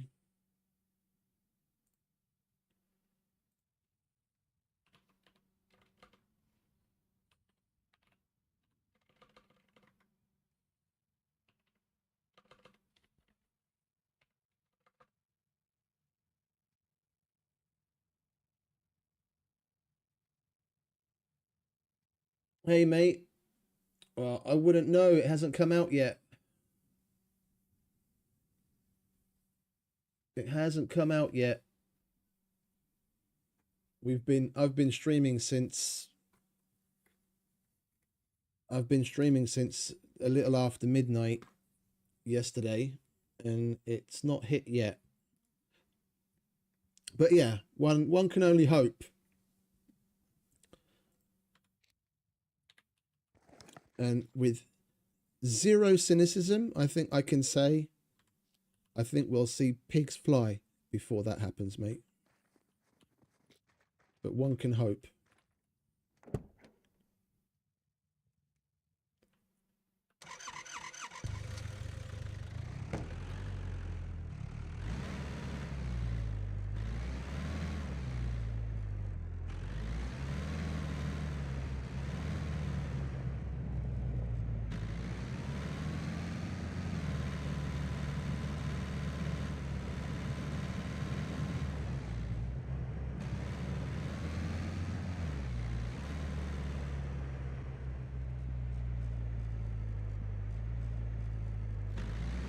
Yeah, we've got exactly enough screwdrivers to open up the police station.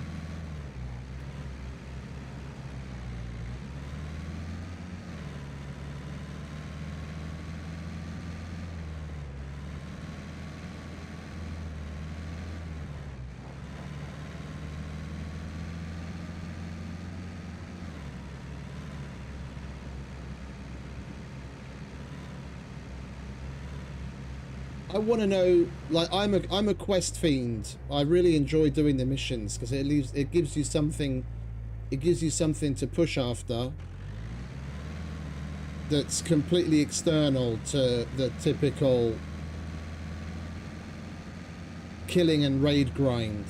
Yeah, I build a base, I loot places, I do bunkers, and I do quests like crazy. So I'm really looking forward to the Hunter's Lodge to see what new stuff he adds. And I really hope they have some sort of a new mechanic, because right now we've got kill, fetch, and interact. And it would be nice if they had some new mechanic. So like maybe he sends you out and you have to hunt, you know, XYZ number of this animal or that animal, bring back heads or skins or something, you know?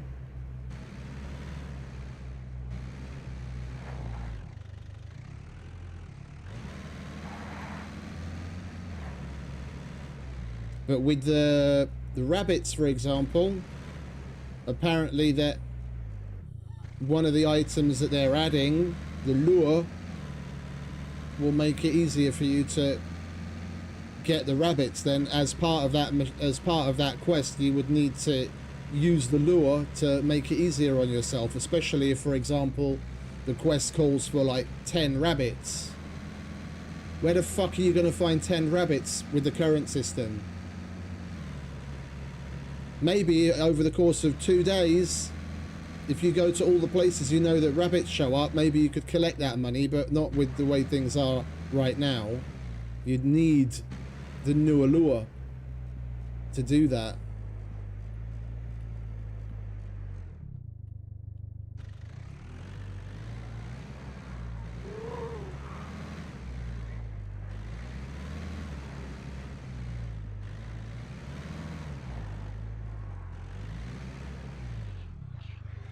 Come on, fellas. Oh, it's the triplets, look.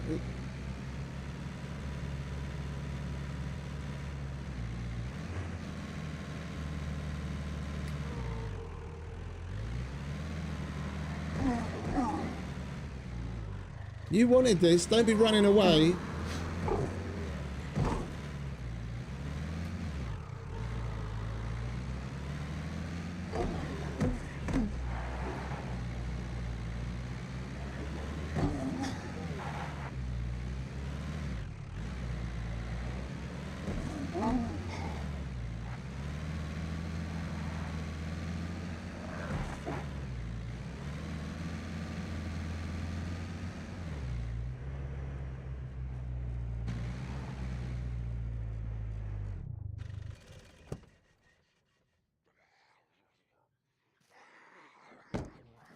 Bit late to the party, aren't you, mate?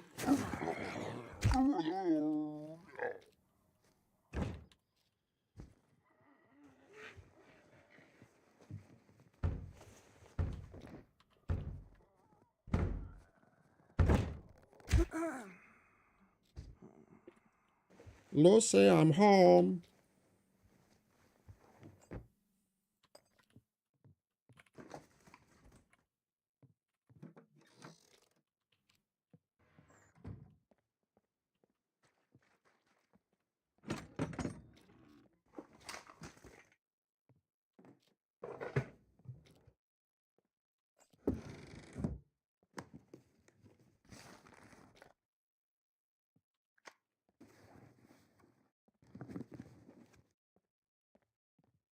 I'm probably gonna end up like in a new player scenario. Things like the the animal lure for if you can lure chickens with it, for example, early game. Depending on the kind of place you're playing, the animal lure would be a good thing to lure chickens in for both the meat and then the feathers to be able to make decent arrows.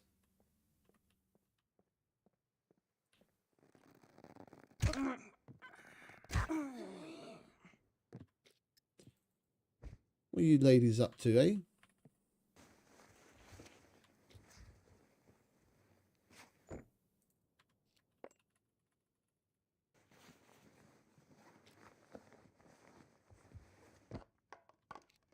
It's definitely not going to be too hard to find the animal lure. I guarantee it. Whenever they first fresh add something to the game.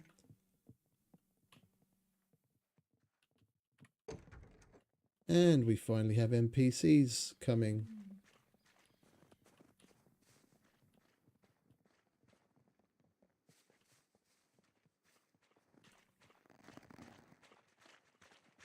Contact! Over your shoulders. Maintain position.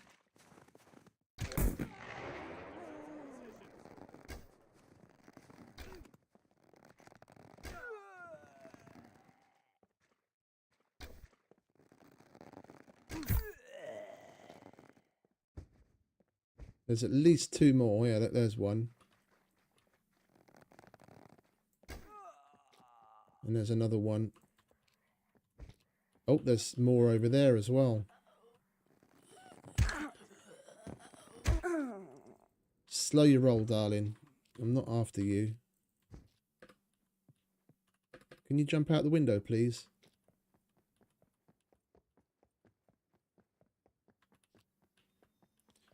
We sent a couple of our arrows to Narnia.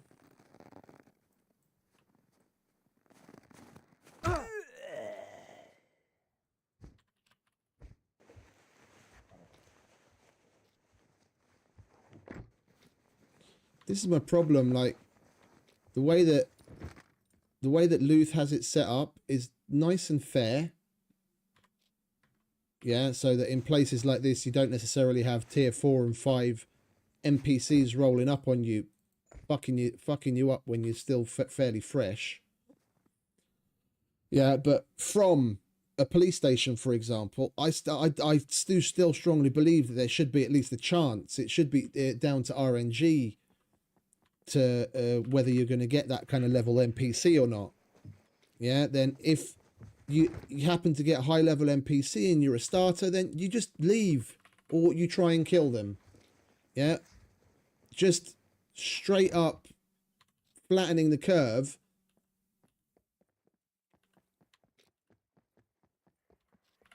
doesn't help anyone.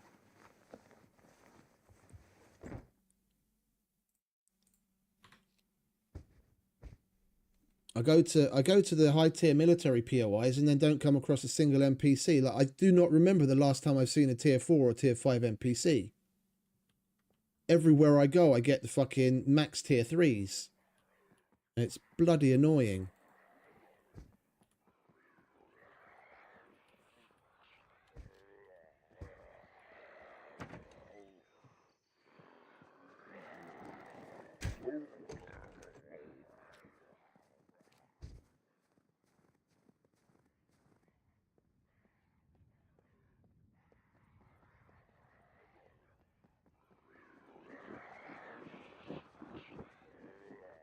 Oh, it's a loot goblin. You're mine, son.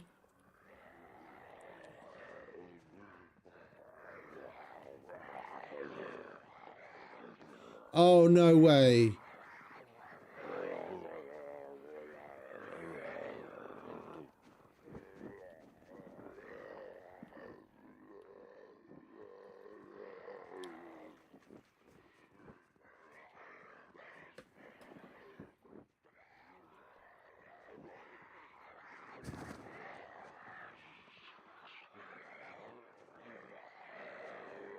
He spawned under the police station.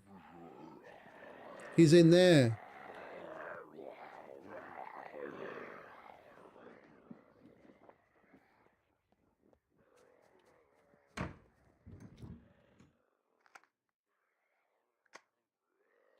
That doesn't help us any, does it?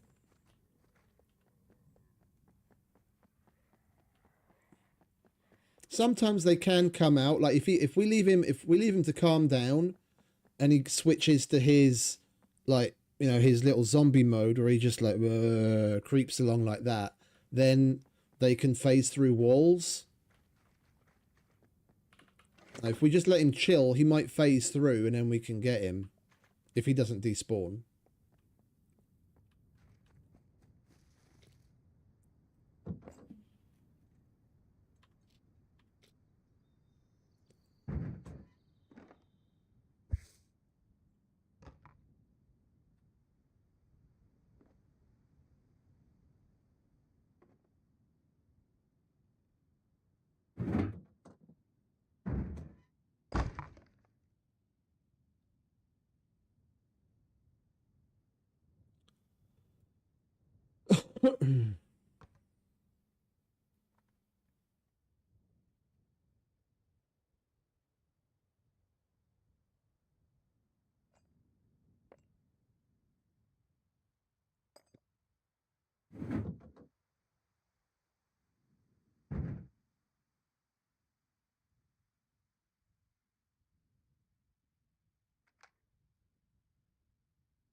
We can still hear him running around, and he hasn't calmed down yet. The problem is he can still see us. No, he's still running around.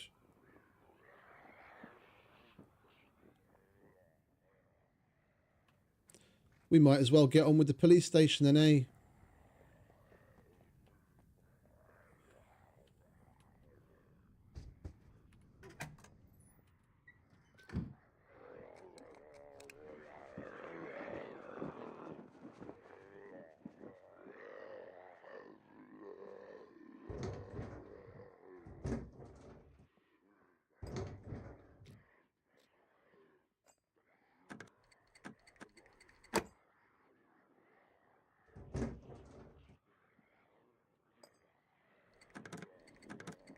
That's happened a couple of times lately, that we opened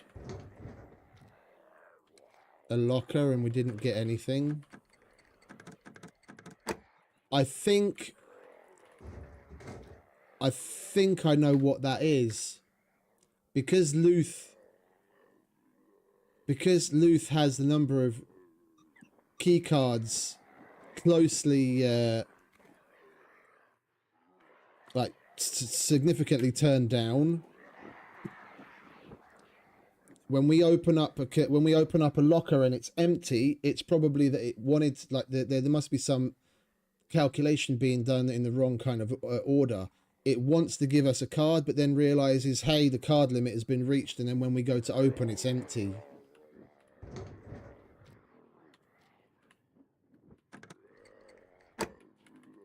That's about the only thing I can imagine, because we're supposed to get something in there, even if it's just some ammo.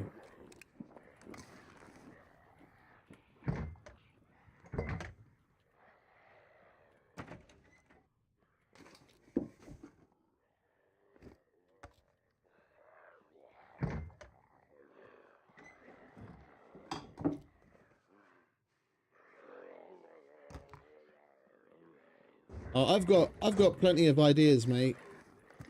I've got plenty of ideas.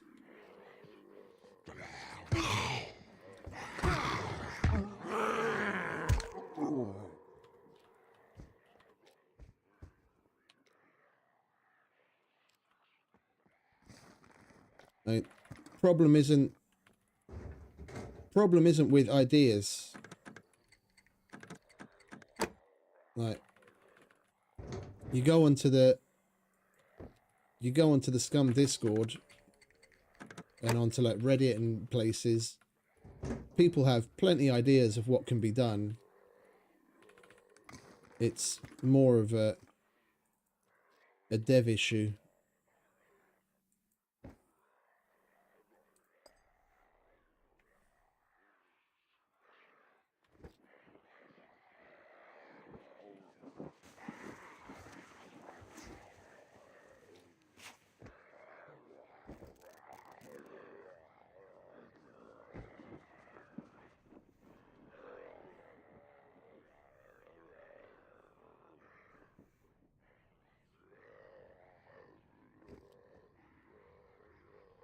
One thing I would say about like ideas in general, like that maybe sets some of the things apart that I think of, is I try to,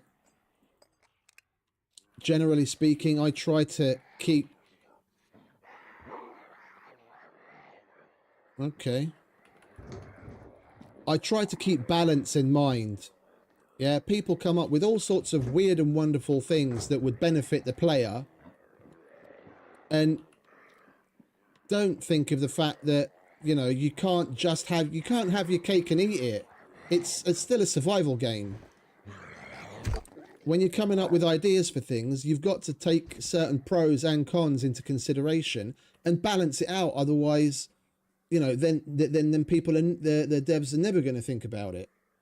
If you want a fucking BFG, or you want fucking, you know, endless RPGs, it's not going to happen, mate. Yeah, but if you can add a level of complexity to the game that adds difficulty, gives you a new challenge, and makes use of existing places and existing mechanics, yeah, then that's more of a unique idea. Those kinds of ideas, there are fewer of. And the problem is that the good ideas get lost in the chaff, and the devs have given up really paying attention to what people have to offer outside of a cherry-picked handful of people that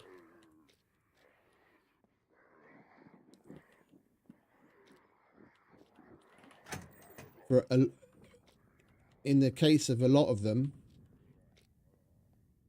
yeah, they're saying what they're saying without, you know, an overarching objectivity. They're saying what they're saying for their own benefit more than anything.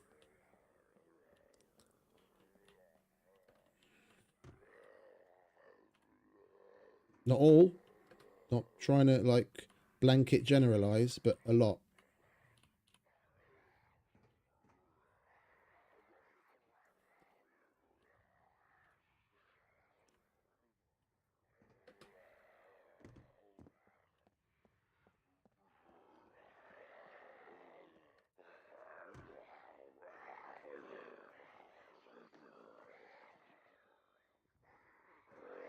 We'll get it somewhere else. We only need probably like 2 more.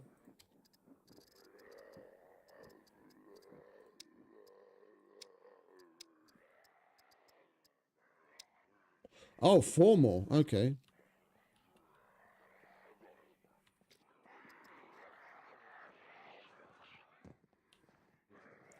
We might actually be able to reach this one from below. Yeah, easy life.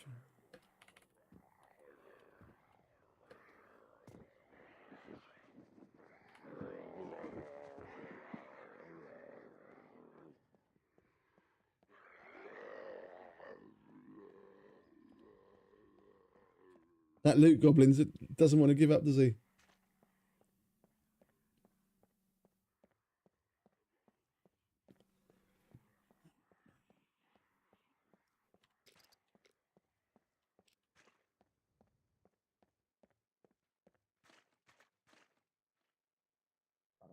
Let's pop it.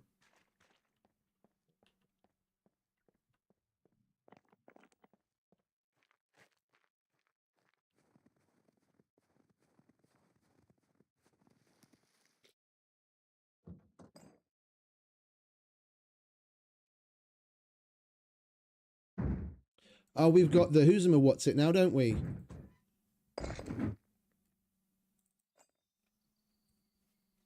We can make 2 more. We can make 2 more boxes. We've got the roof rack.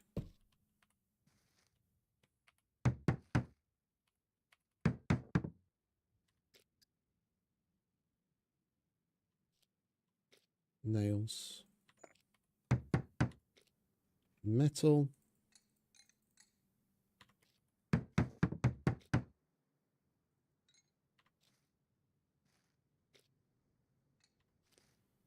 And toolbox. Lovely.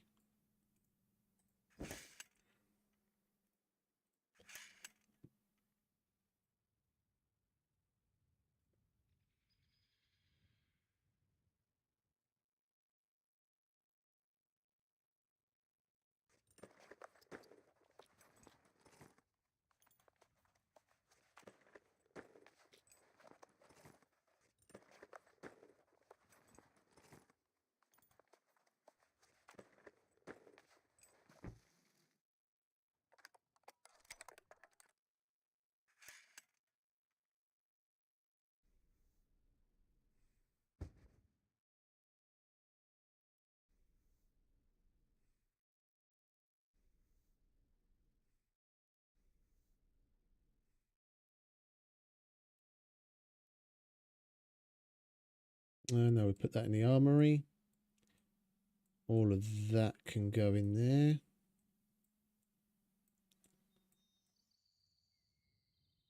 So can that.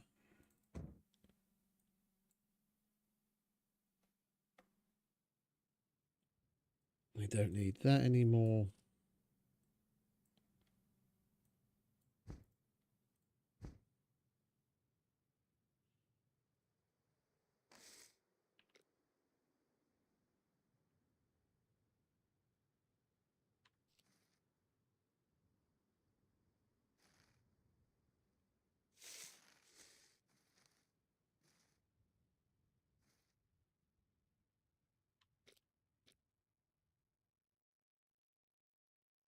Oh, it's tuna salad. I thought it was a cheeseburger. Okay, it's a good thing we did eat the whole thing.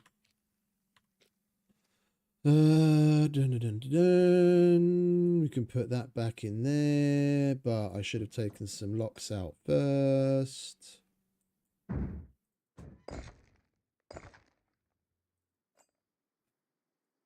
right, now you can go back.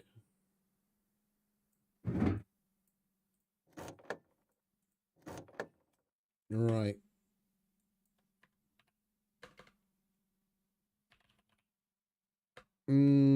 Yeah, we'll call that gear. And then we'll call that metal. And then the other one is just other general shit.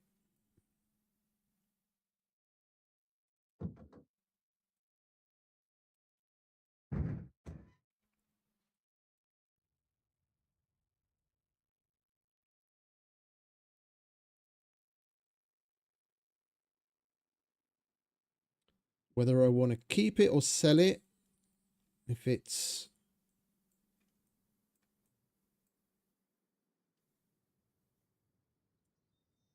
a gun or general gear, then that goes in there.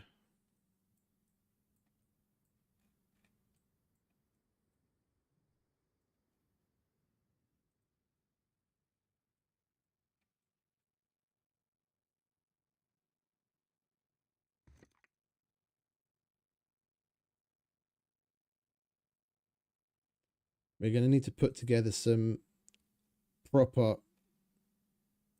kits now that we've got multiple bulletproof vests, and we've got a bunch of other extra gear like pistols, SMGs, etc., etc. We'll put together grab and go kits in case we get killed, and then we can just keep things rolling.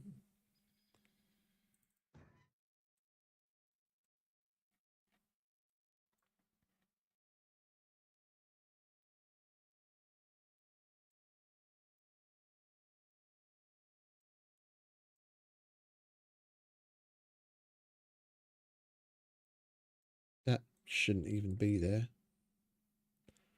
Or that.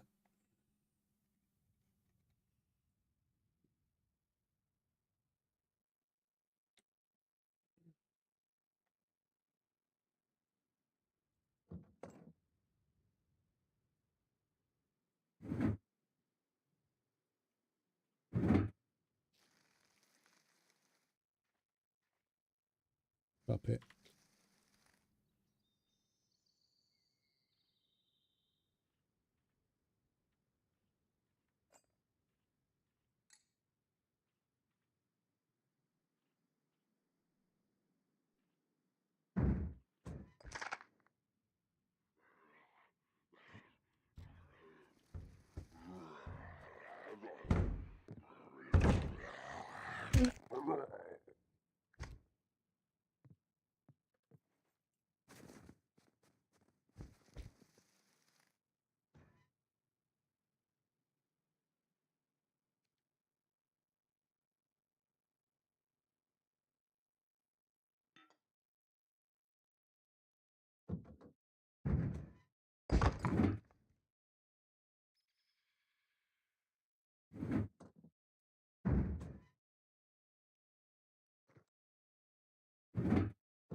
Oh, we don't need any of this anymore, do we? Because we switched out the MP5. We only need 5.56 and 45s.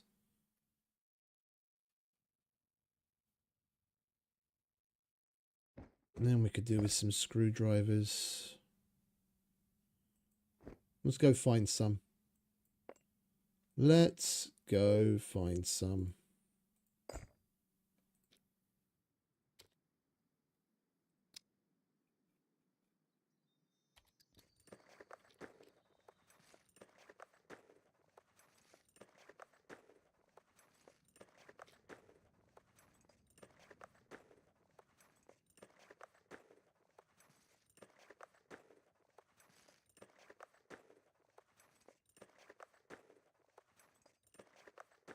Where are we at? We're only 7 hours in.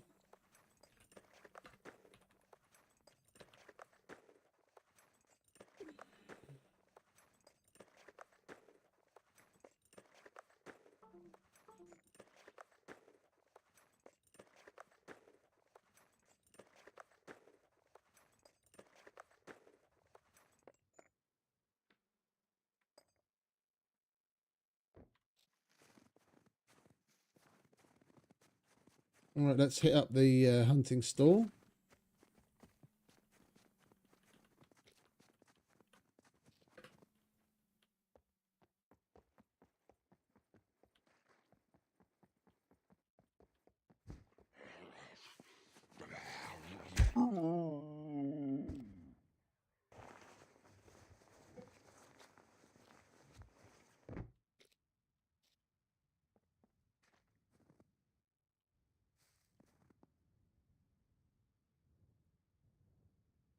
I think he might have finally calmed down. Unless he despawned.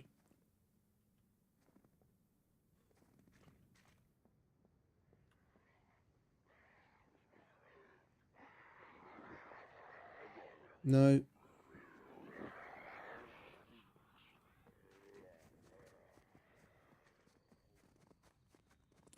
That's a bit annoying because another one isn't going to spawn in the area. Or at least it's much less likely to spawn in until that one fucks off.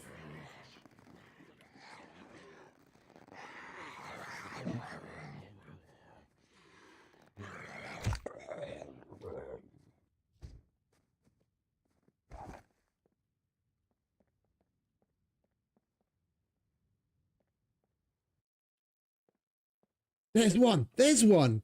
What the fuck is he doing up there?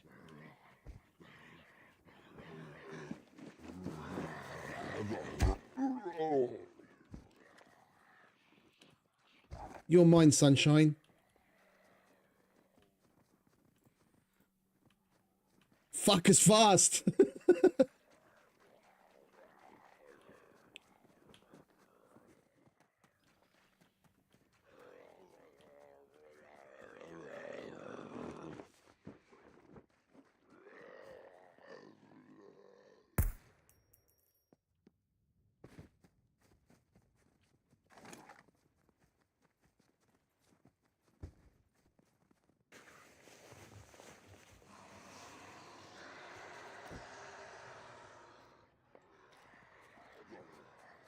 Eagle.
What are they aggroing on?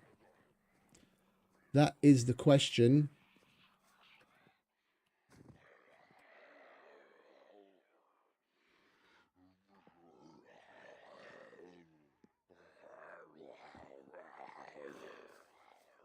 It was just an NPC.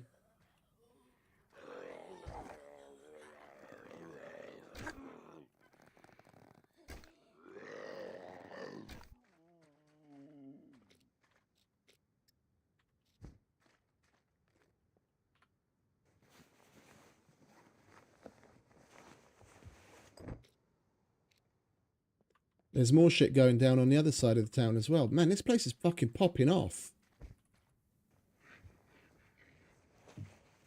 I can hear puppet screams in the background.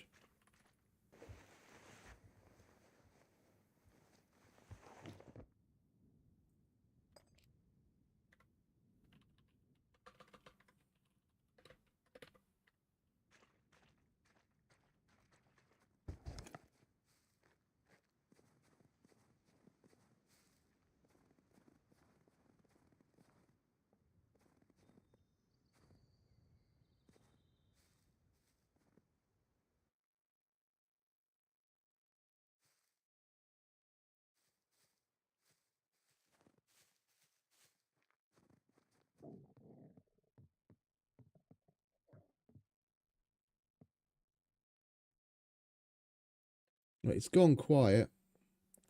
They either killed the NPCs or whoever it was killed the puppets. It was definitely over in that direction.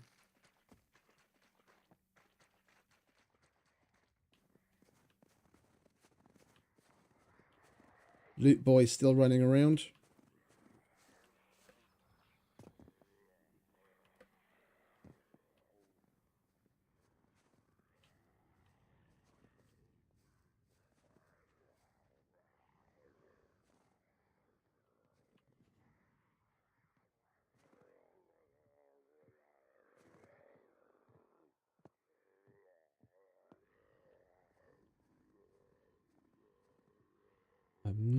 100% convinced whatever I'm hearing over here is a puppet.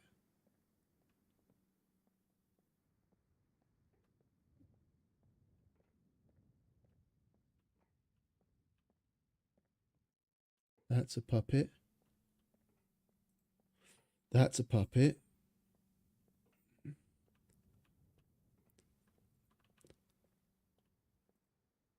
Annoyingly, sometimes when you've got this many puppets in the game, yeah, you don't normally come across this kind of problem, simply because you don't normally see in vanilla settings this amount of NPCs and puppets in one place. I'm just used to it because we've played so much in places with really high density of puppets. But when you get a whole bunch of them in one area, sometimes they sync up to the point where the 2 footsteps of one followed by the 2 footsteps of the other, they're so close to one another you can't really differentiate position wise that it's not necessarily the same thing, and it just sounds like someone walking forward slowly, so it can kind of throw you off.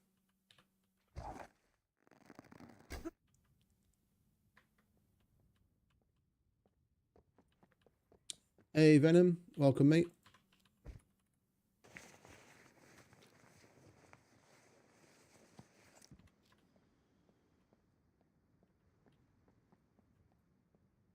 Right, well, we did come here to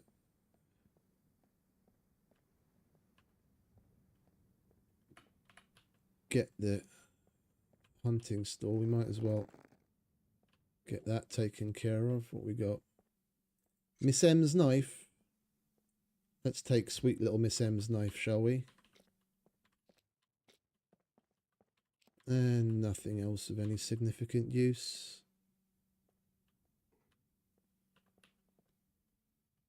Can we get out there? I don't think we can get out there, can we?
We've got so many exclamation marks, I don't know what to go after first. We've got fucking air conditioners, chalice to swab, marketing boards. Got shit everywhere.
I definitely heard a wet footstep.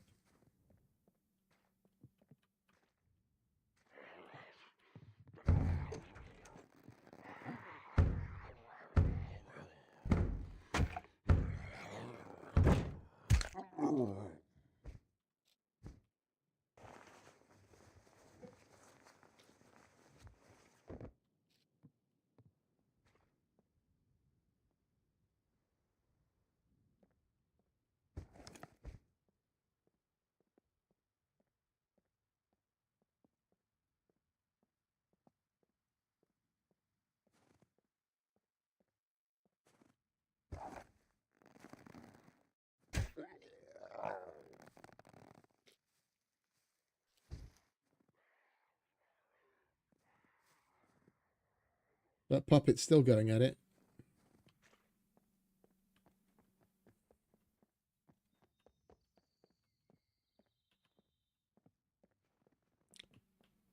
The fact that we got another loot goblin, even though there's that one that's stuck underneath the police station, is just a testament to how high Luthais has turned the puppet spawns. I have seen two loot puppets at the same time before, but it's not exactly an everyday thing.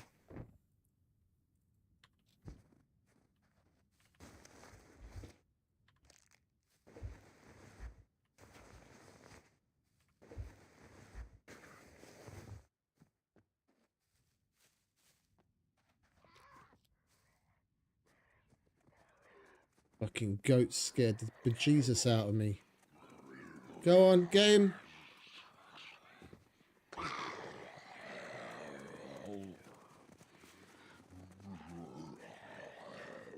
You got this. Don't let him get away. Go on. Away with you.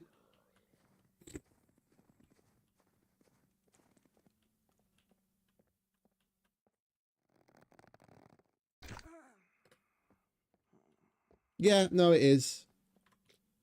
It is. But touch wood, we haven't come across anyone all fucking day.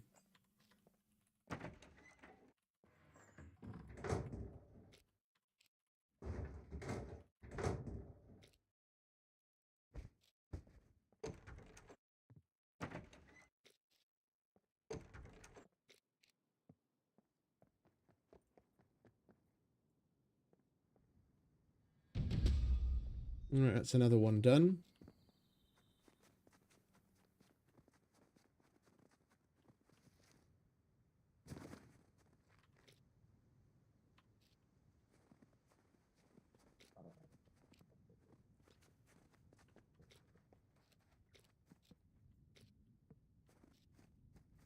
Oh, I didn't pick up the one from the market, did I?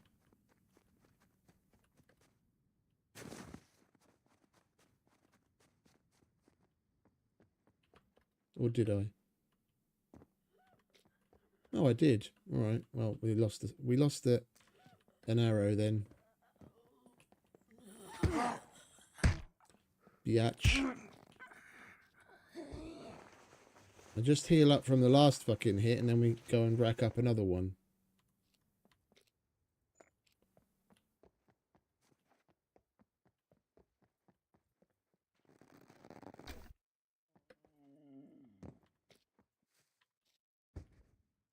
And we need to poo.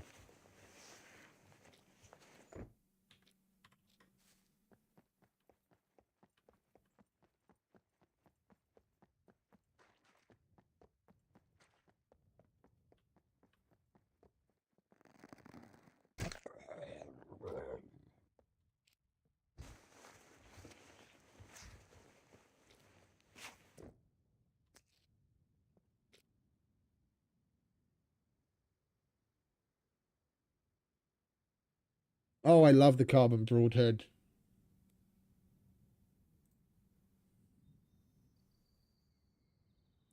Past a certain point, it's not even necessarily necessary. I've got above advanced archery and a decent strength. If I had compound bow and I had that turned up to all the way up to its max of 120 pounds, it wouldn't really matter. It would be more down to it would be more about accuracy at that point over distance.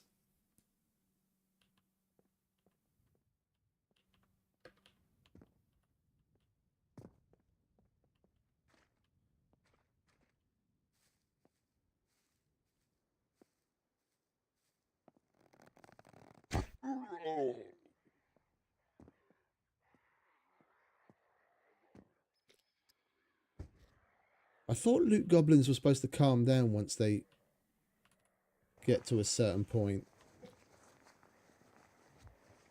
He's still at it.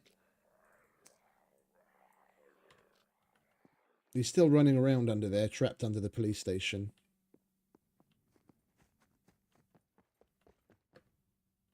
There's one over there and there's one beside our car. Two beside our car. Step away from the vehicle.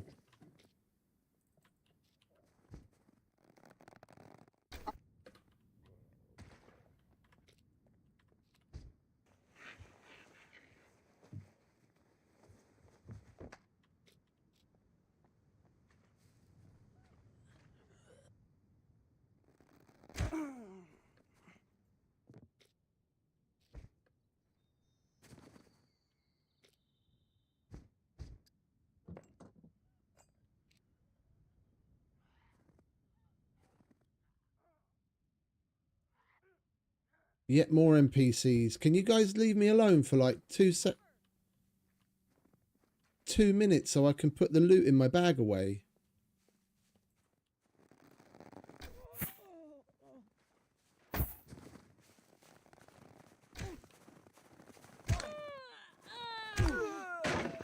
Take cover!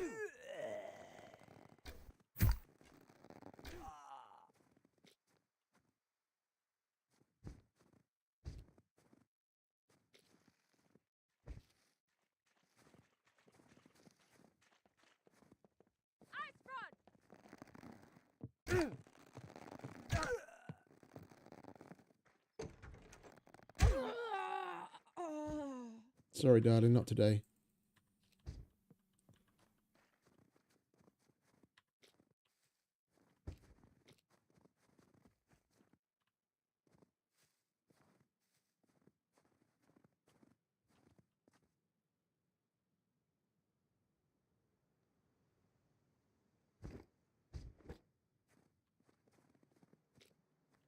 I missed with one of my shots. Where the fuck did that go? Oh, that probably went to Narnia. Like, right. Yeah, at some point, knowing them, they're going to leave it to the end of the day.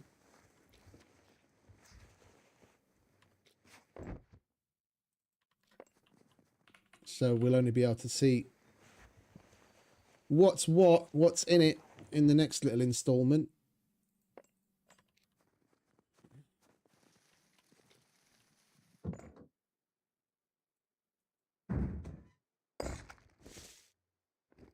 Oh, wait a minute. No, we said we're going to put this shit in gearbox.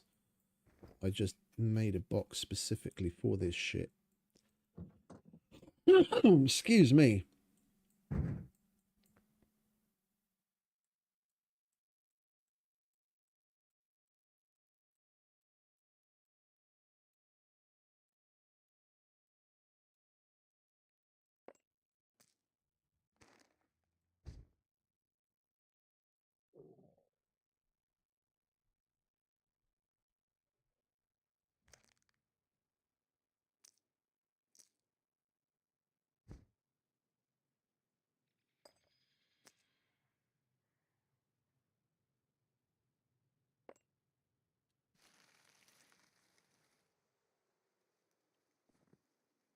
There's another puppet aggroing on something over there. Hey Phil, morning mate. Welcome back.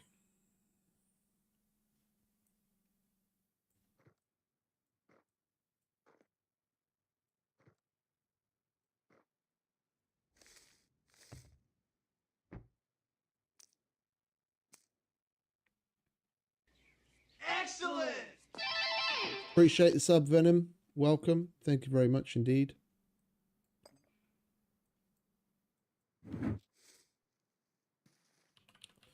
This place really is popping off.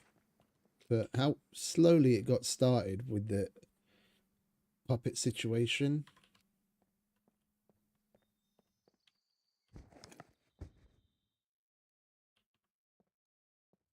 The loot goblin finally made it out of his prison.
Suppressed shotgun. Not bad, not bad.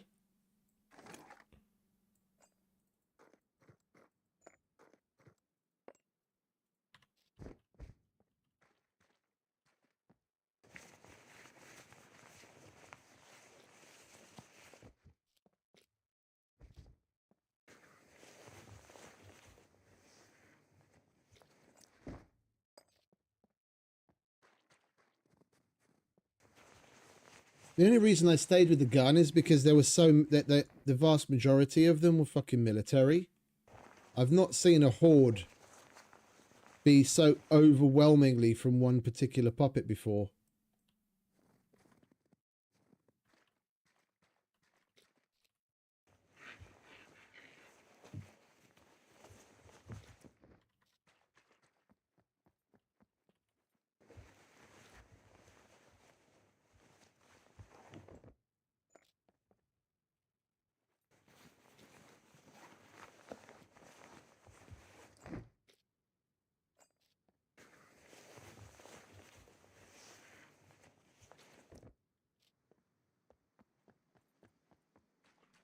We've got another one to put away. I was just about to get ready to leave. It's a good thing we didn't.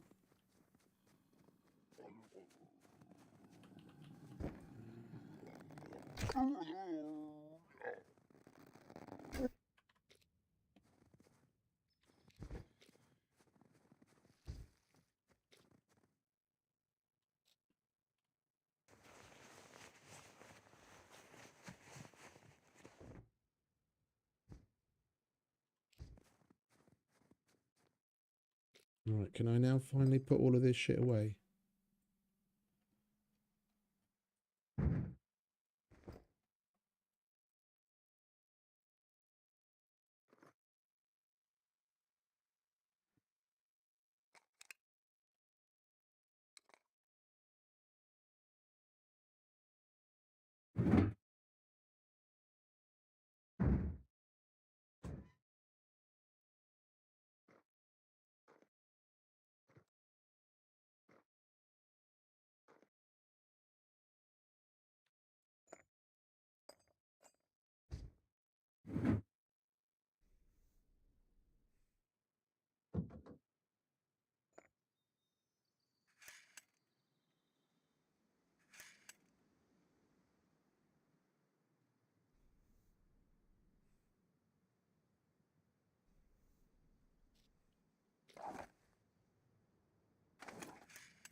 The fact that the pistol didn't take any durability hit whatsoever is a bit weird.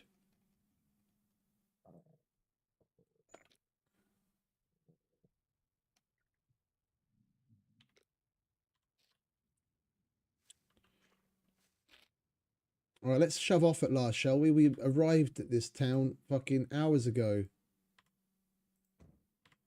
Well, it's hours ago. An hour ago at least. We've spent plenty of time here for one sitting. Killed 24 NPCs and probably at least that many fucking puppets. Got 3 loot puppets in one place.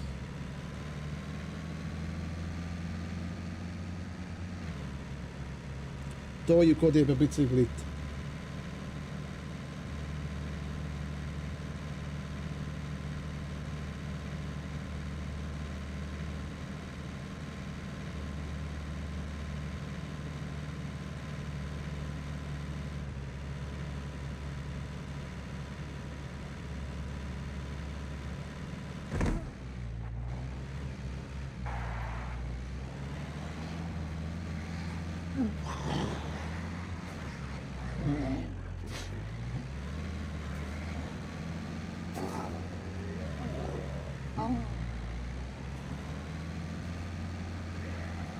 Let's stop playing with the puppets.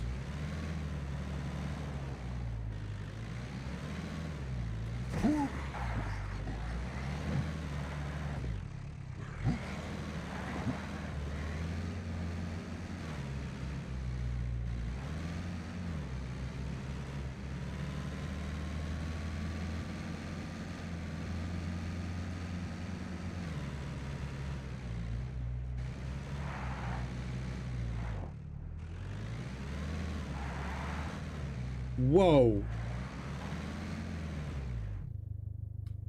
I haven't seen that level of insta spawn in a very long time.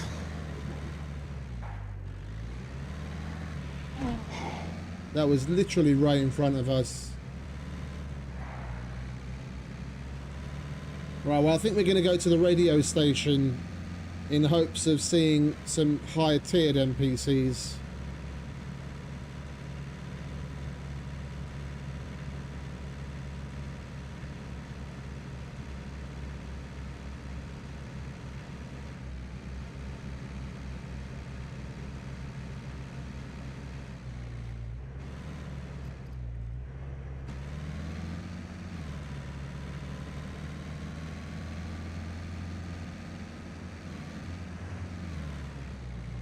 I'll give that an 7.5 out of 10.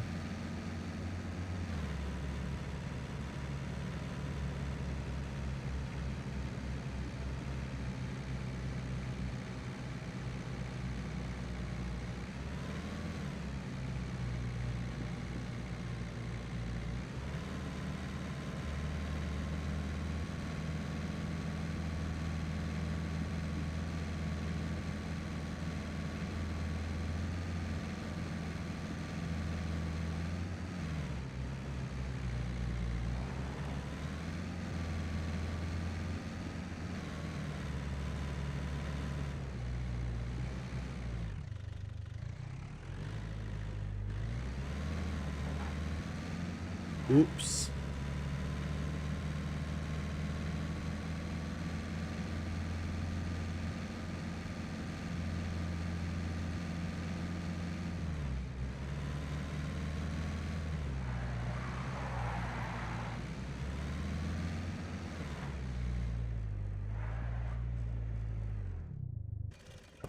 Oh, we still need to poop, don't we?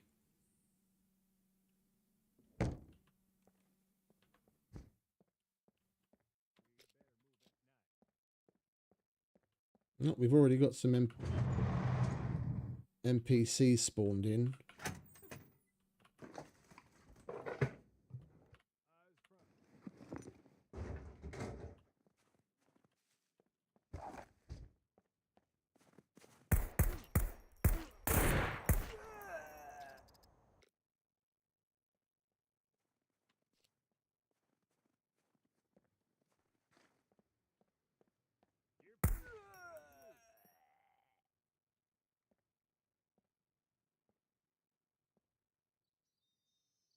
So we should have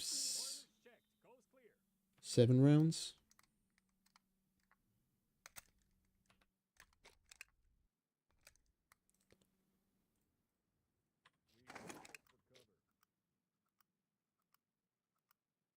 These are higher tiered ones, but only just barely.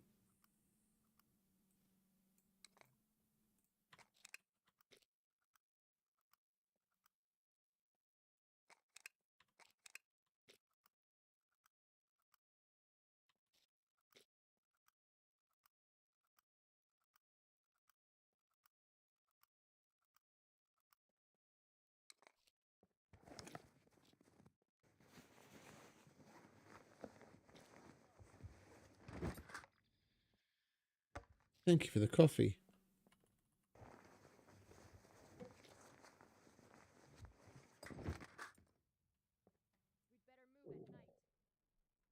Defenders are lacking. We'll need to secure the perimeter. Hopefully some weapons are near. Base is full of crap. Hopefully some good weapons are near. Base is full of crap. Gotta cover my tracks. Don't want to end up hunted. Weapon in order. Contact! As front. Contact.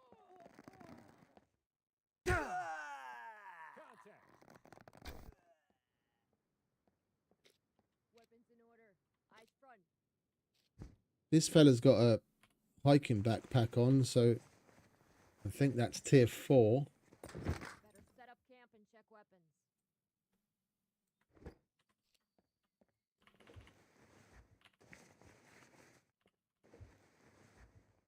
Finally.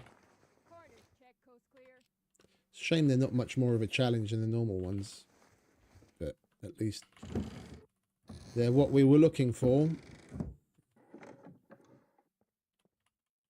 Possible contact. No shit, darling. You only just realised.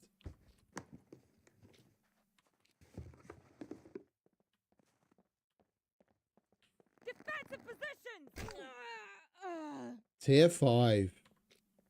She had an SMG. Or was that a shotgun? I can't tell. Probably an SMG that we don't get.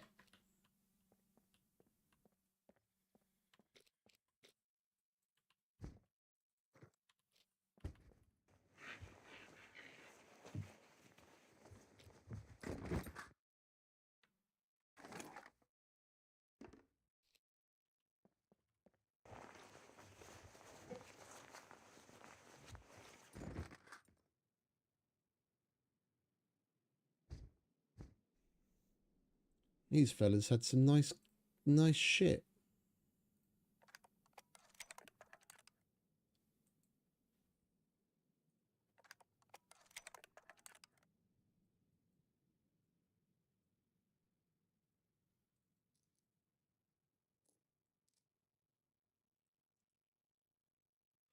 And we have a restart coming up in 15 minutes. I think we'll loot through the military stuff here and shove off home. And then when restart rolls around, I think we'll call it quits for today. We've done plenty. We got the Laika, which was the main goal. We didn't manage to go to the abandoned bunker, but we did run one of the normal bunkers, and we scored ourselves a lovely Mark 18 for our troubles. So we upgraded.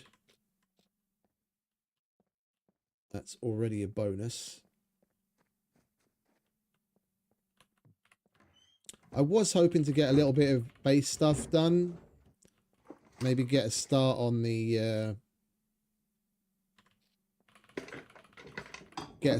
walls, but we pussyfooted around quite a bit.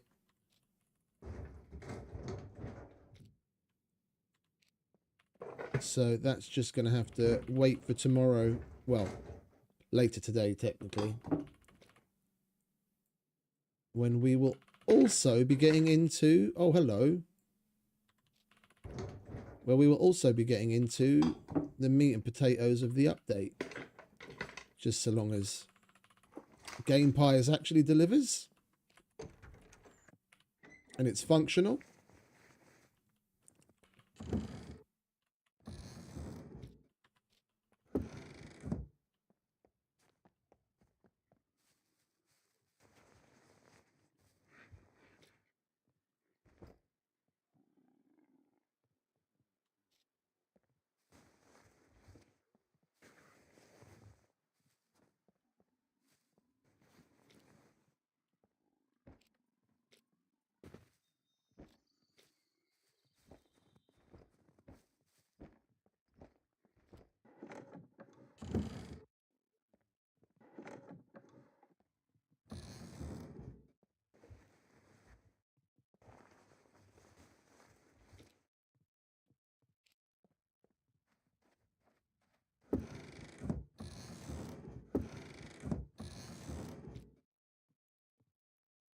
Some lovely MVGs.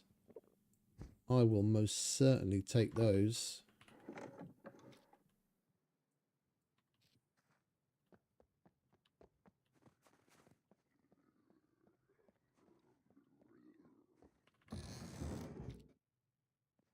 Holy shit! EMP grenade. I haven't seen one of them in a while.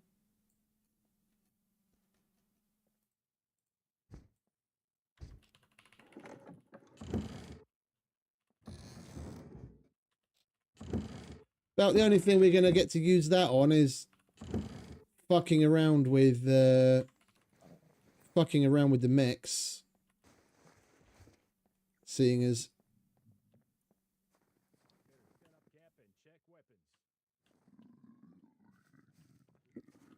they've respawned already. Well, I can't say no to more tier 4 and possibly 5 NPCs. Let's go and see what they have to offer. Take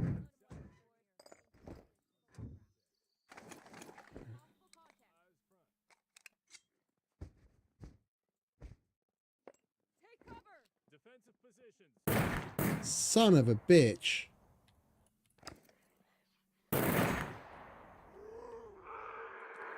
I can't even see the bastard and he's fucking shooting at me.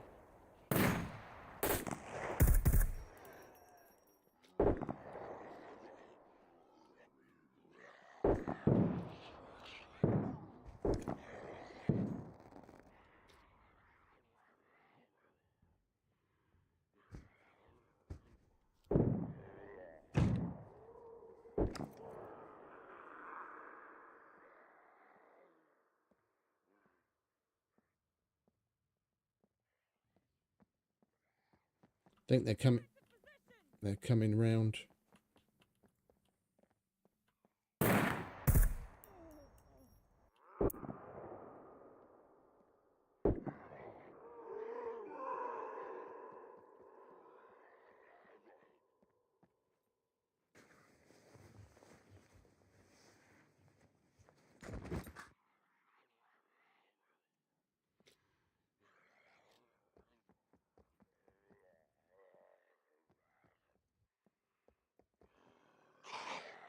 Eyes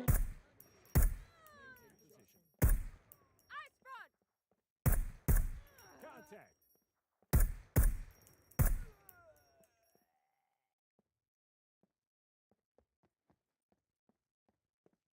This place is really popping off. These are only these ones are only tier 3. The other ones outside were 4. For sure, because one of them had a fucking Estes.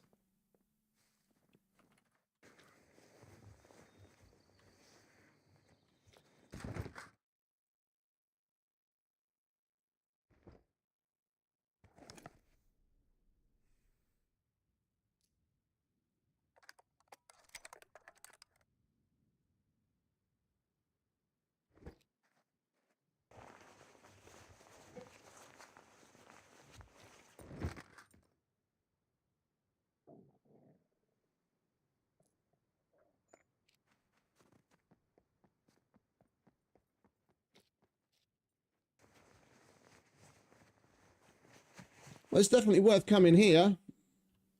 Finally a bit of action and some extra loots.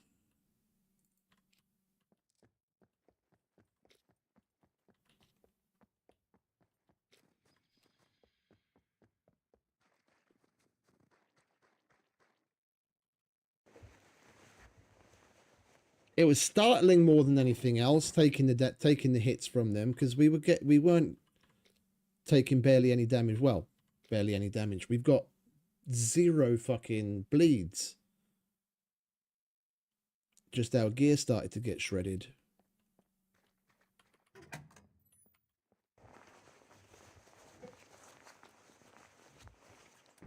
We still need to poop.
I'm gonna ask Luth about the weapon durability.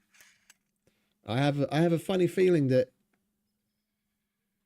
he's got it not just turned down, but like off.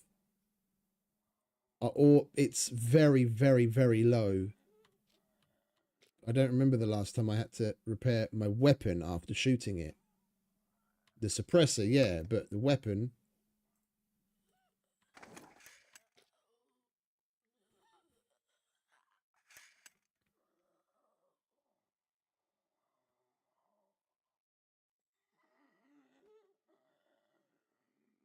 Right, everything else is fine. That's empty.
Right, where are we? We've got 4 minutes before the restart. We might as well just while away our time here then before the restart.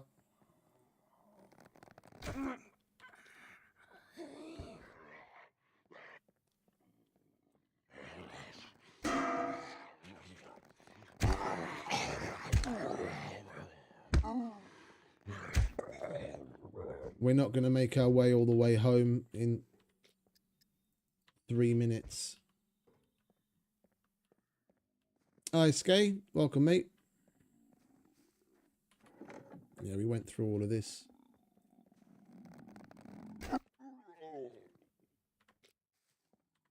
We went through all of that. Didn't go through here.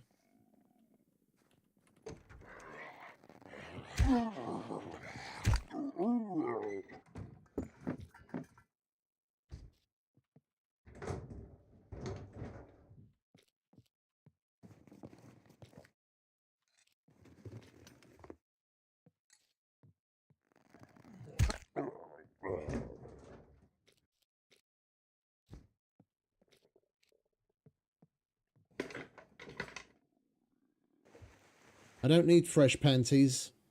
That encounter was something else, but we didn't take things quite that far.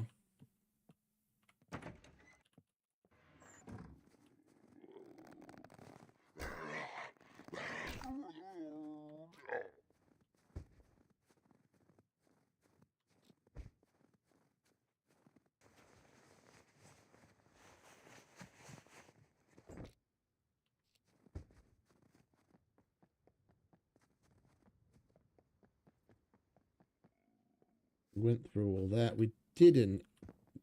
Oh, we did.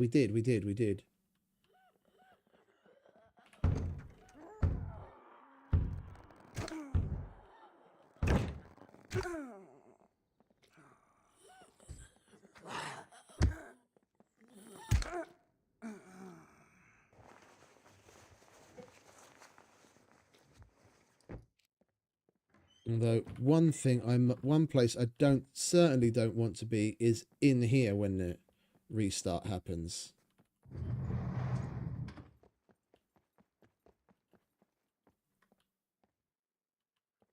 Because it's about to happen. We'll wait for the restart and then I'll go home. And then we'll call it a day. Time got away from me. I wanted to be at home by now, but with all of the NPC and all of the puppet goings on, I just let time get away from me. We'll hold out for the restart and then we'll bugger off. We'll call it quits after.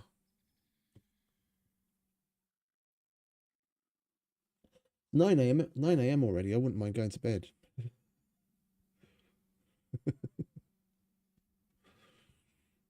There we go.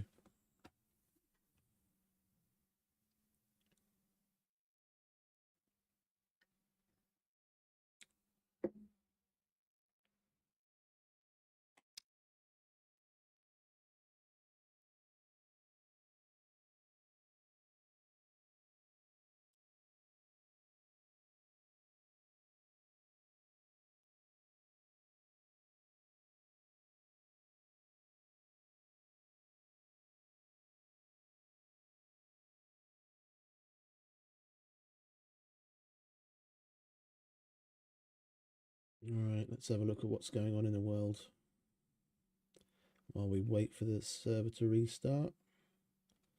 Anything interesting?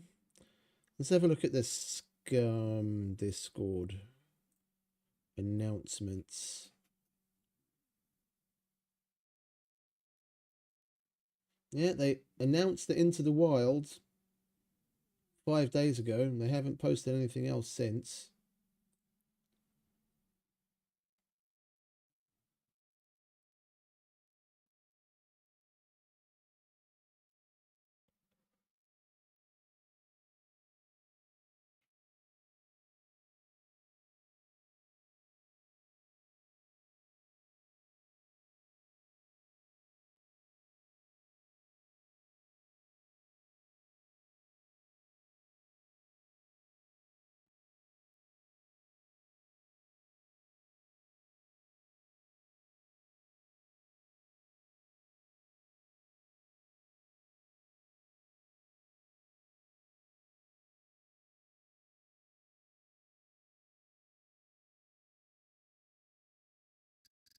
Right, server should be back by now.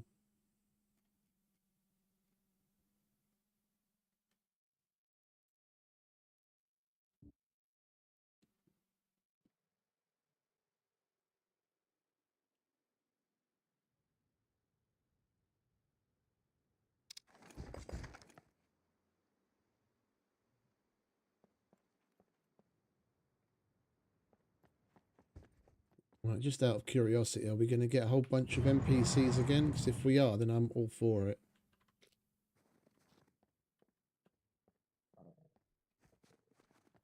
The loot won't be respawned because they changed that yonks ago.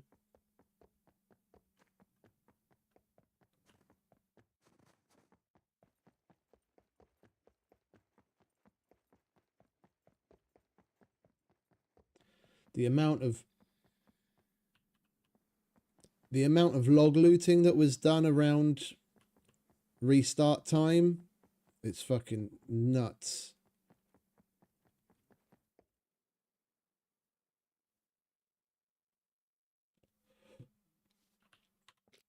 I know people that literally had an alt that they just left logged inside of a fucking bunker. And then before the restart, they'd switch to their alt, go and loot the armories, stash the shit, go and hide somewhere, wait for the restart, and do it again.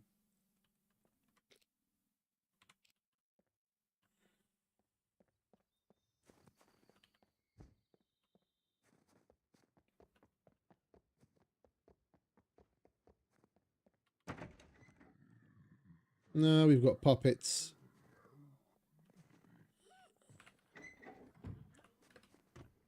We've got puppets instead of NPCs this time. All right, well, let's leave them to it, shall we, and bugger off home.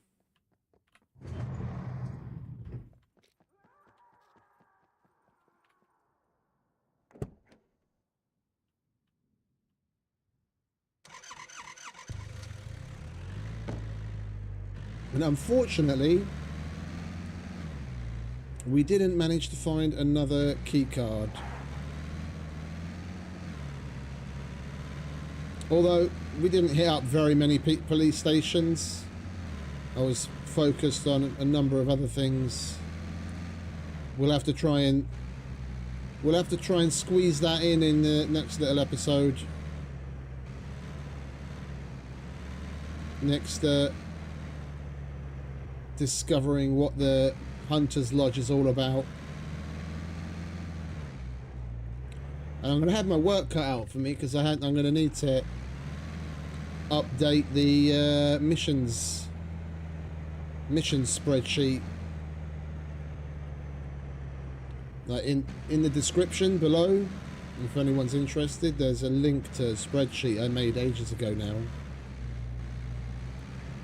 that lists out all of the missions, all of the details, name of the mission, what you need, like what item, how many pieces, any caveats linked to it, fame, money, everything. For all 4 of the traders at all 3 tiers. And now we have a 5th one to add, so we're going to have plenty to do.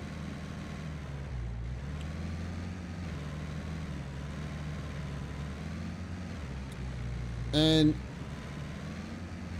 I might even cheekily ask Luthais if I might still have access to his test server, because he whitelisted me ages ago. I don't know if he's changed anything since, but if we still have access, or if we don't and I ask him and he's able to give us access, we might just start the next stream there so that we can speedrun doing the missions that the Hunter's Lodge guy gives us, so that we can populate the Excel and spread the info with the community as quickly as possible.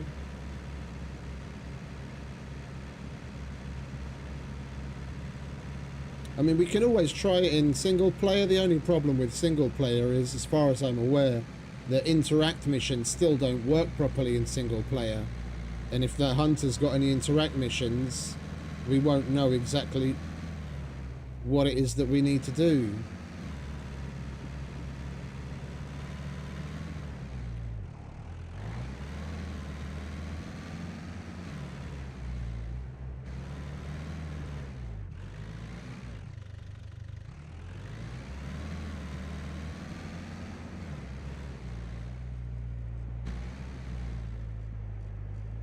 But yeah, I was kind of hoping to have a bit more of this done. Like at least get the perimeter walls and the airlock in so that the vehicle's more protected, but I guess we're just going to have to leave that for next time.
Not going to give up my shit that easy.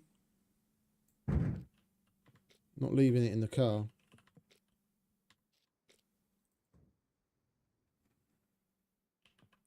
Or at least make them work for a little. I have to pick multiple locks and sit through doing a dial lock.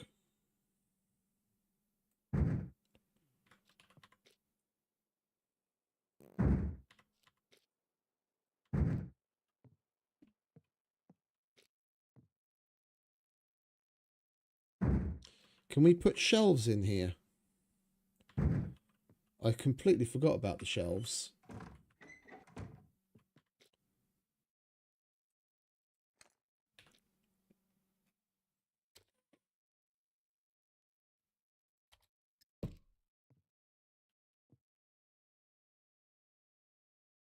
Oh, we can. Glorious. What's that? Gear. Get you out of the way. General. Get you out of the way. Oh, would you look at that?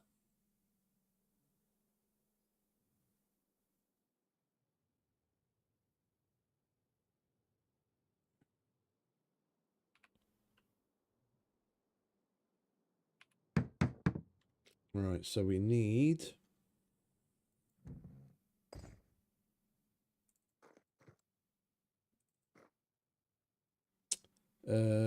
not that box, that box. And we need 2 of you.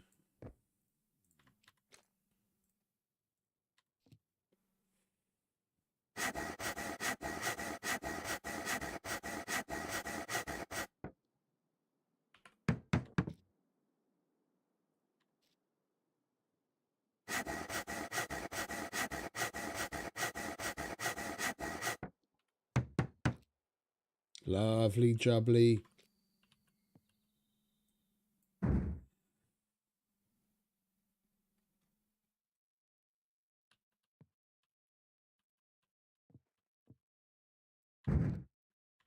Even if we can't put boxes on all of them because of what's in the way, we can probably put them on the majority of them and then get things out of the way. Oh, definitely. And gear. Oh, glorious. Right. So, on that note, we're going to call it quits. I am very much looking forward to going to bed. It's already 9:15 in the morning. So, I'm going to say thank you to all for stopping by and hanging out with me and putting up with my shit. I hope you enjoyed. When we come back this evening, we'll be jumping into the new update. Yeah, so we're going to, like I said, I'll see if I can get a hold of Luth. If I still have access on the test server or not, or if I don't, if he'd be willing to give it to me again, and we'll